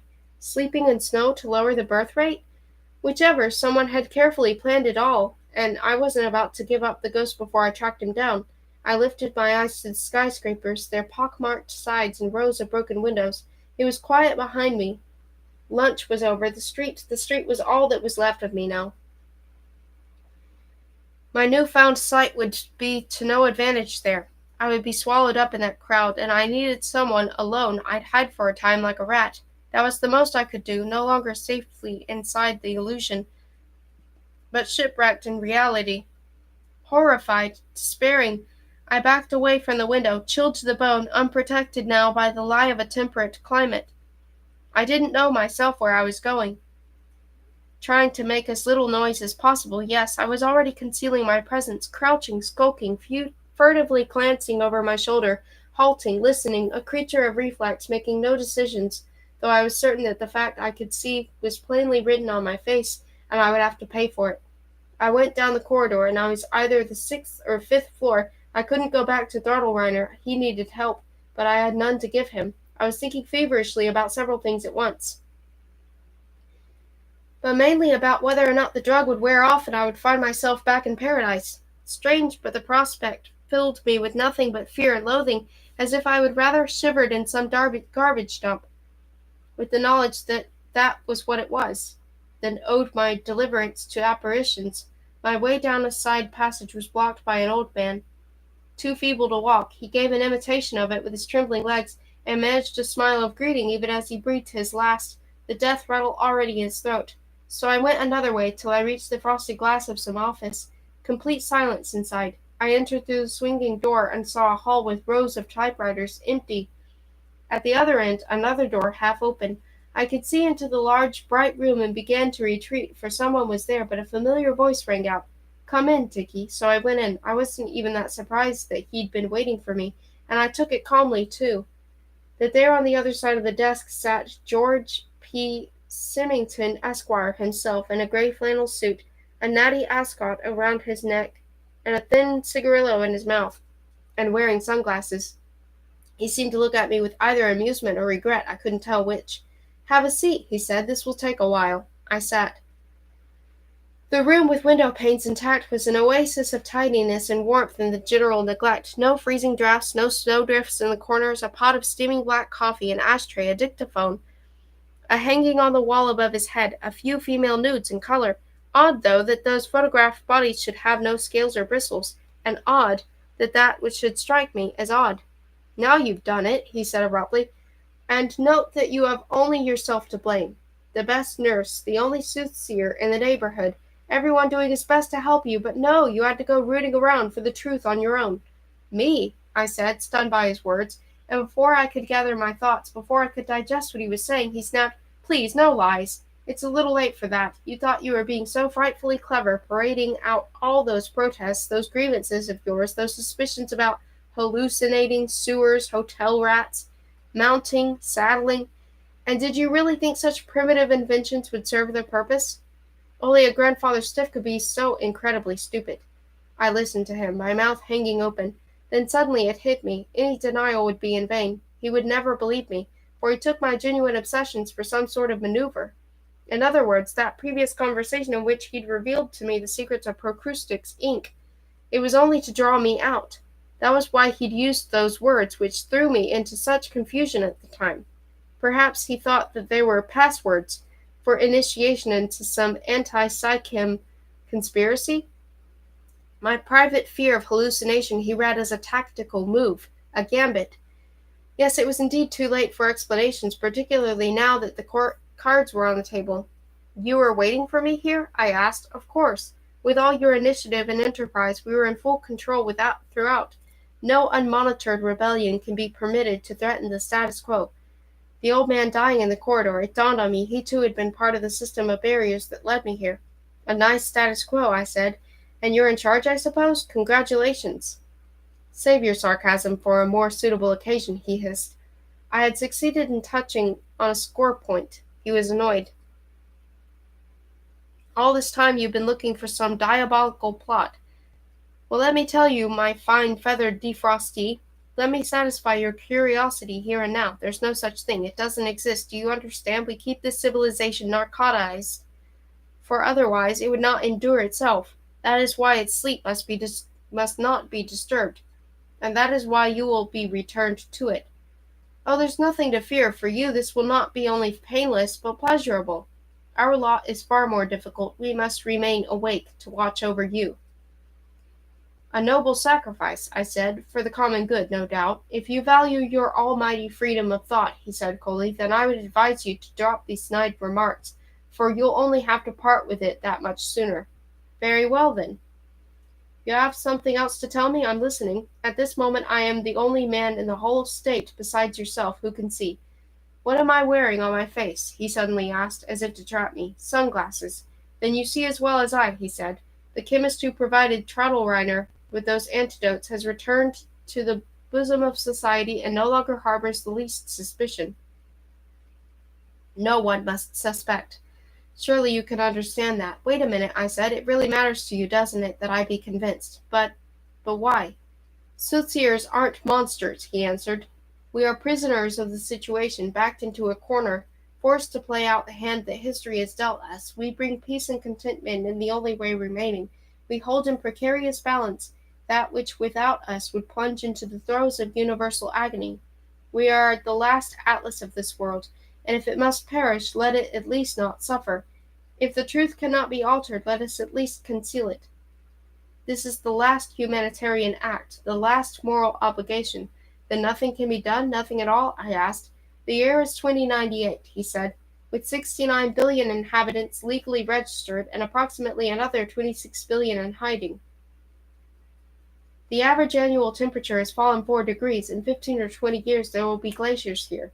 We have no way of averting or halting their advance. We can only keep them secret.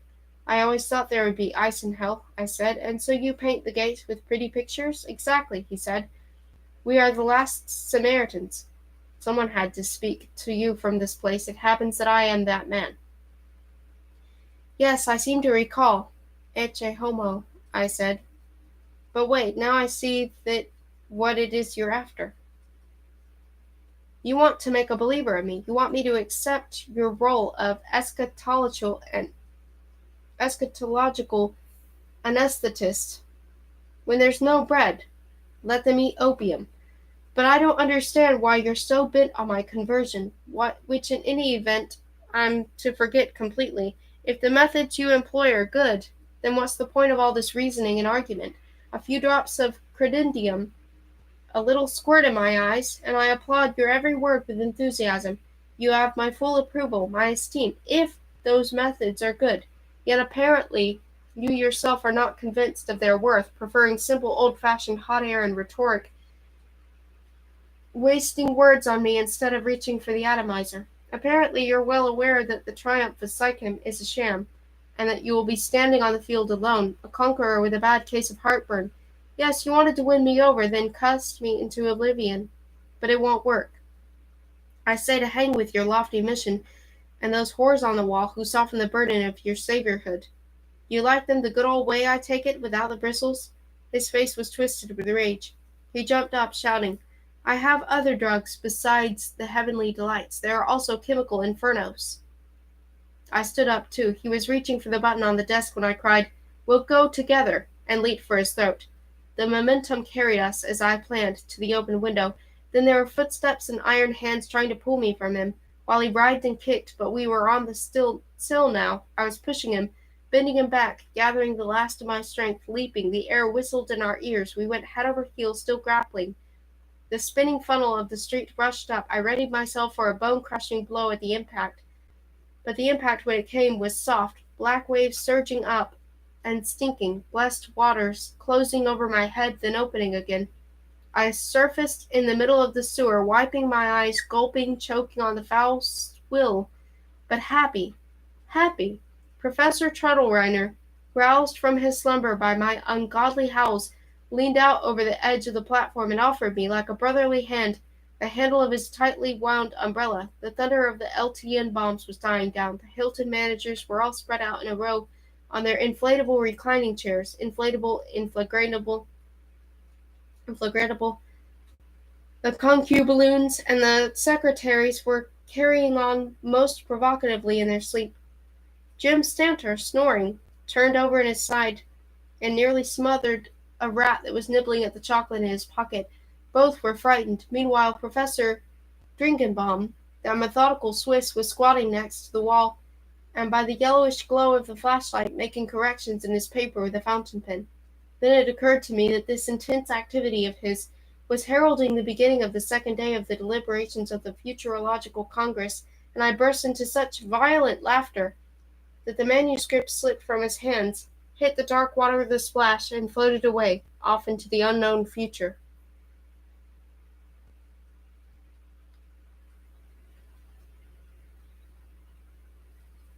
Hmm.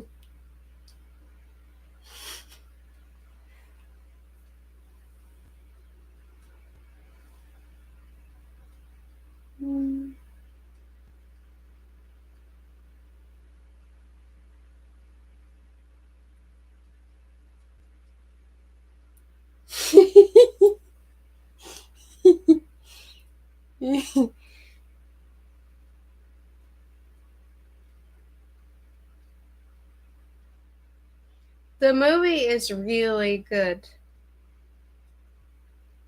Um, but I actually like the differences between the book and the movie because I still feel like, in many ways, the book is so much more detailed. It just explains so much more, and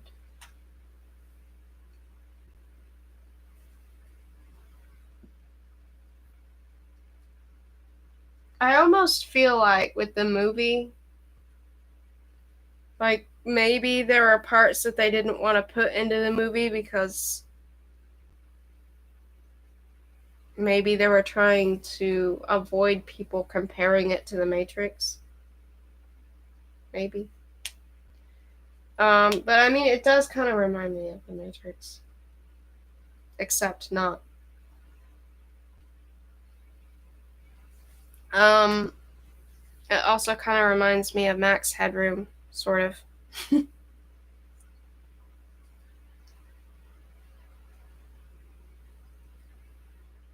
The show, not the original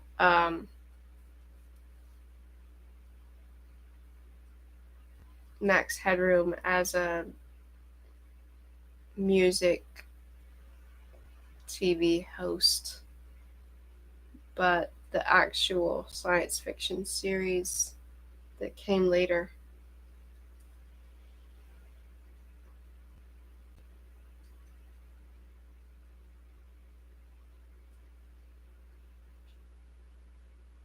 It was such a good book, though. And the movie's really good. I just feel like with the movie, they blended so much of the elements of the book into this kind of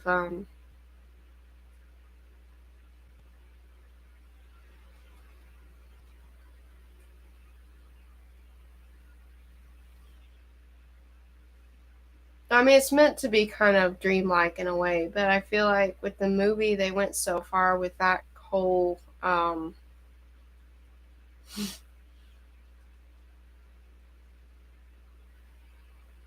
surreal thing that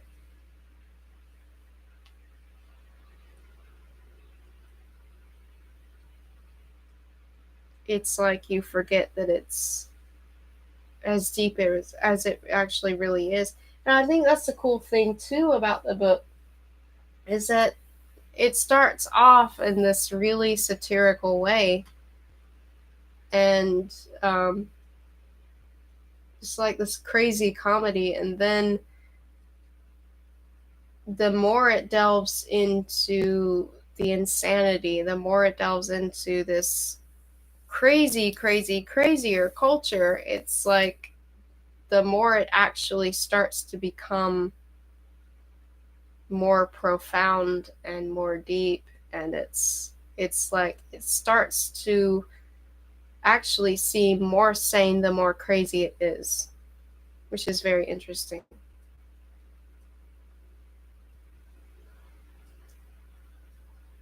And I feel like too it is like definitely parodying the way that different people look at the same arguments, um, and even parodies just the argument itself in a way, but it's like also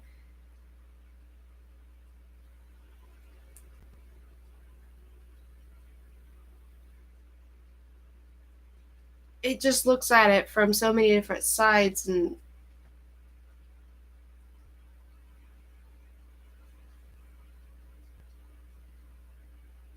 it's just so thought provoking.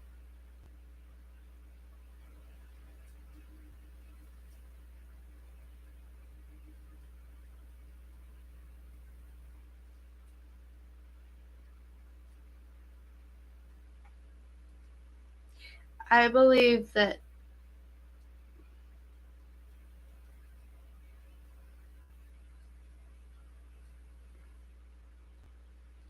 I believe in a system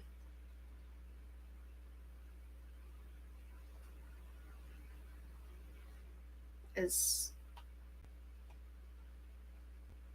it's just part of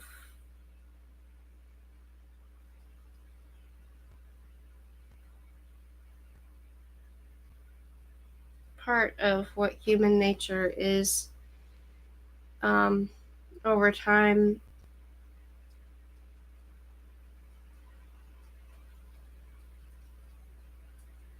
that it's just I feel like people, like not all people, but there are always like enough people that um,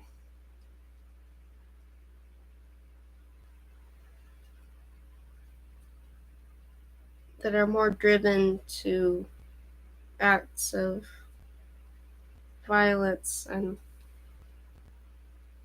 other things, that it's like I believe that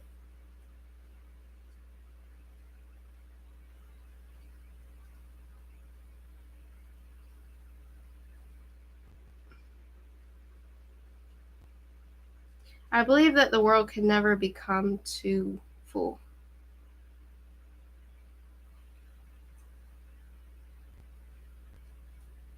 because I feel like there are always going to be people on earth fighting and doing horrendous things. um, I believe that certain diseases and ailments are also like inevitable, and like I mean,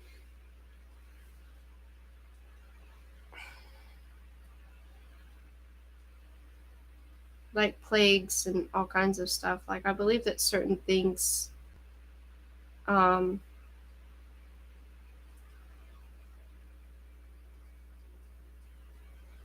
just naturally,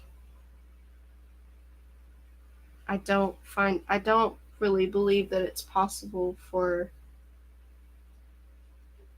there to be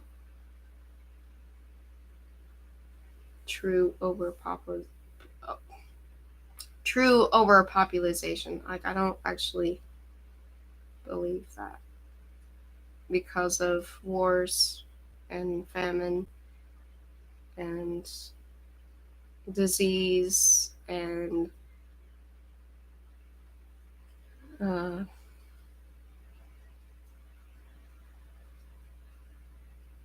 and even mental illnesses. Like, I feel like there are just so many things that prevent people from living forever. Um, for one thing, I mean, if you just look at COVID, um, that has reduced the life expectancy of people all around the world, um, down from what it had been. And I mean, that's not a good thing, but I'm just saying, when you take into account things like that, not only that, the increasing natural disasters, climate change, all that, I mean, I don't really see population problem like happening. Um, that's just my take on it. Um, I feel like it's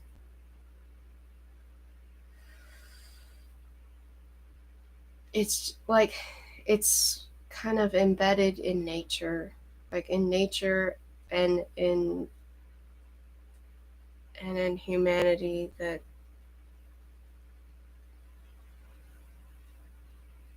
life on Earth is not intended to last forever and ever. But it wouldn't be as special if it lasted forever and ever. People would like this. People would eventually, I feel like,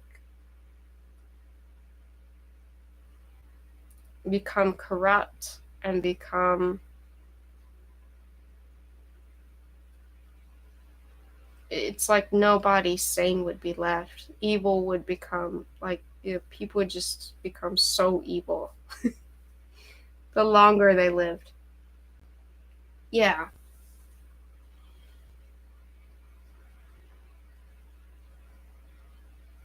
that's what I think. I feel like living forever would not be necessarily good, which is partly what's so interesting. I mean, this book, um, it mentions utopia. Um, I feel like that's kind of one of those things that it's always fascinating to me, that kind of idea, and things like this, where it's when it presents that idea of like how the ultimate utopias are often seen as like, if there's too much of a good thing, it can become a dystopia. It can go easily from one thing to the complete opposite. Yeah. Um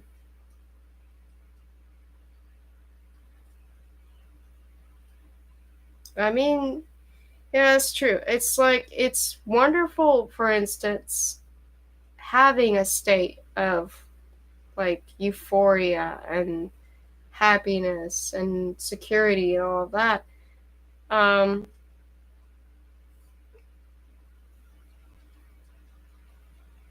but if there were no in between, and it was just, and you didn't have just simple moments of rest, contemplation, um,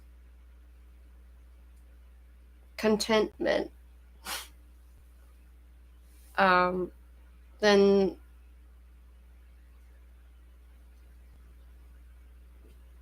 you would start to feel off.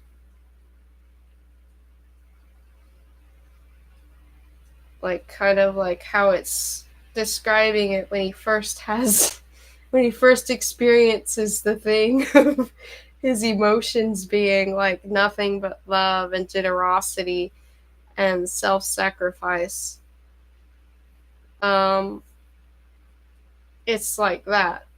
Like, it's wonderful to feel happy, but I don't honestly feel like people being happy all the time is actually what people actually really want. I feel like people do need that kind of balance on Earth of times when they experience all the emotions. I mean, I don't mean times to experience all the emotions at one time. I don't mean it like that. I mean that all emotions are important, and um, really it's partly because of times that you go through such hardship that you're able to really appreciate the times when you're not struggling so much. Yeah, and you wouldn't know if you could trust anybody either. You wouldn't know if you if like, why are they smiling, that there's that weird thing.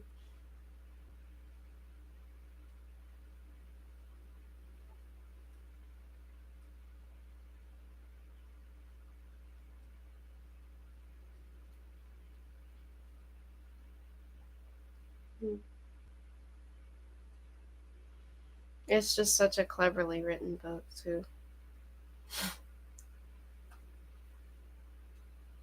And the movie's really good. Like, I don't know if YouTube would allow me to play the movie, but it let me read the book. But yeah, the movie's very interesting. So instead, like, just to kind of like talk about the comparisons, um, some differences. Well, first of all, there's the cartoon aspect of it. Like, um, they allow that wild new world basically to be all cartoon.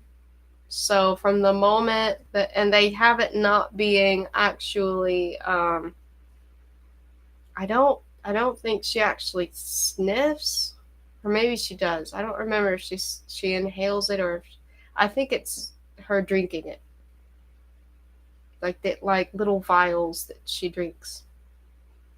Um, which kind of gives it like an Alice in Wonderland sort of thing. Um, so they have the main character being an actress, and they have her um, playing herself in the movie, although she's also a character. But anyway, so she plays herself in the movie, and she's the actress who starred in The Princess Bride as Princess Buttercup. So she's actually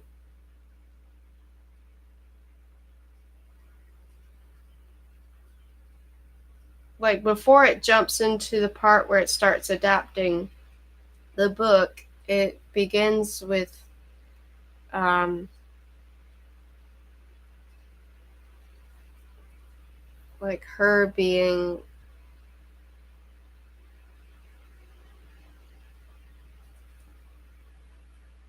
offered a unique what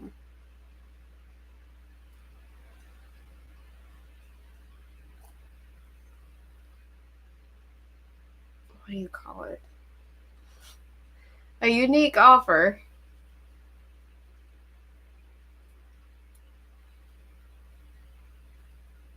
that would boost her career.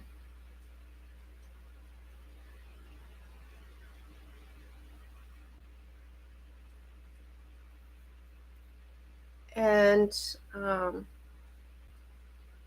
and the idea is that she's been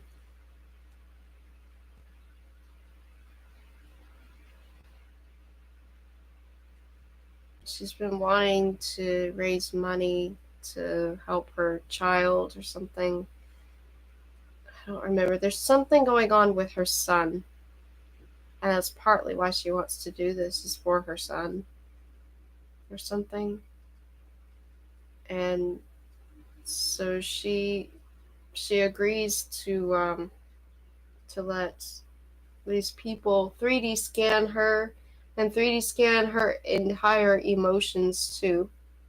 They have her do like all the different expressions.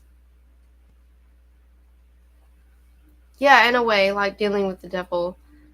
So they capture all of her emotions, and they capture like all the expressions when she experiences different emotions. Um, and they 3D scan her so that they can put her in any movie, and she agrees to it. Um,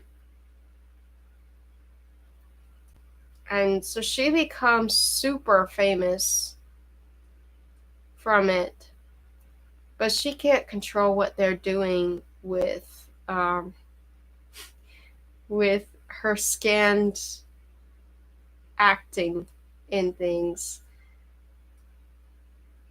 And so it goes like really out of hand, where they're using her in ways like in all kinds of things that she would not have been okay with, but she can't do anything about it anymore. Like, it's out of her hands.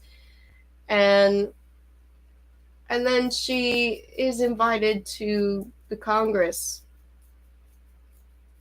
And I don't remember if the Congress is like this, like if it's about what it's about in the book, or if it's about actors. But in the idea of this, though, she's told right before the Congress actually meets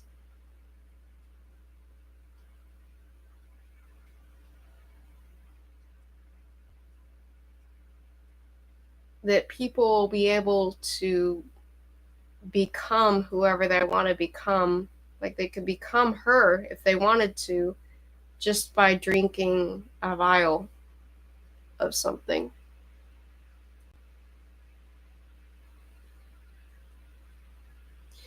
Oh, that's another thing too. So instead of it being called the Futurological Congress, it's just called the Congress. So they changed the title too, like by shortening it. Um,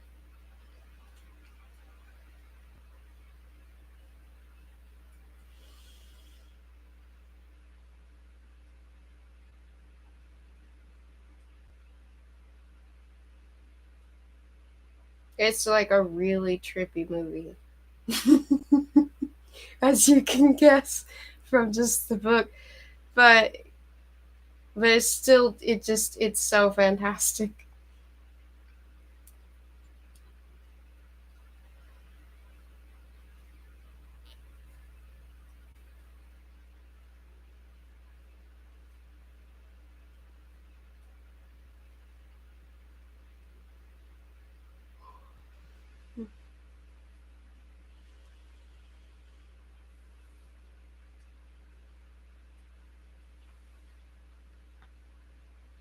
Mm.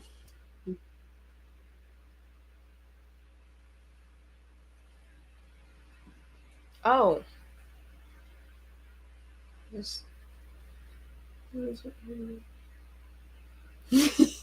well, thank you.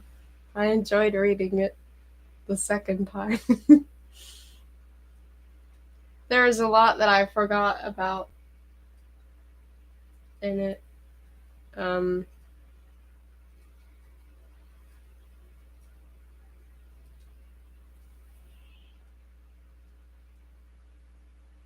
so it's definitely worth rereading it.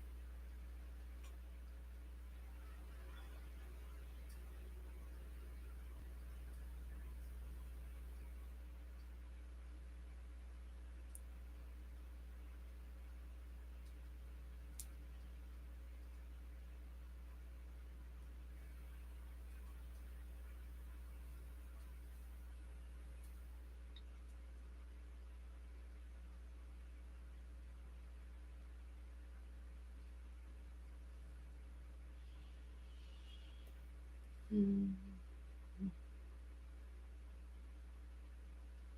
I feel like I need to give my eyes a break now.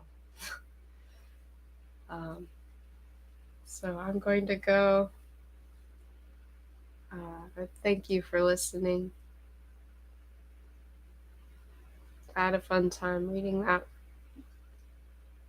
Yeah, I should probably rest my voice too. Thank you for listening.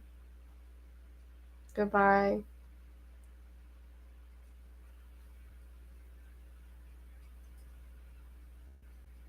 I don't know when the next time is I should read. I should probably give my voice plenty of break time before reading something else. Oh, interesting.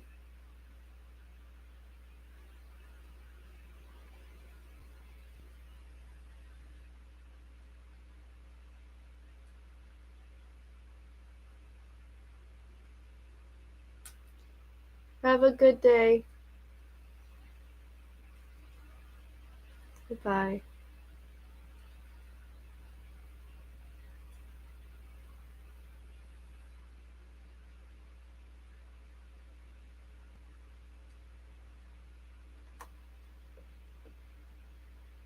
Hmm.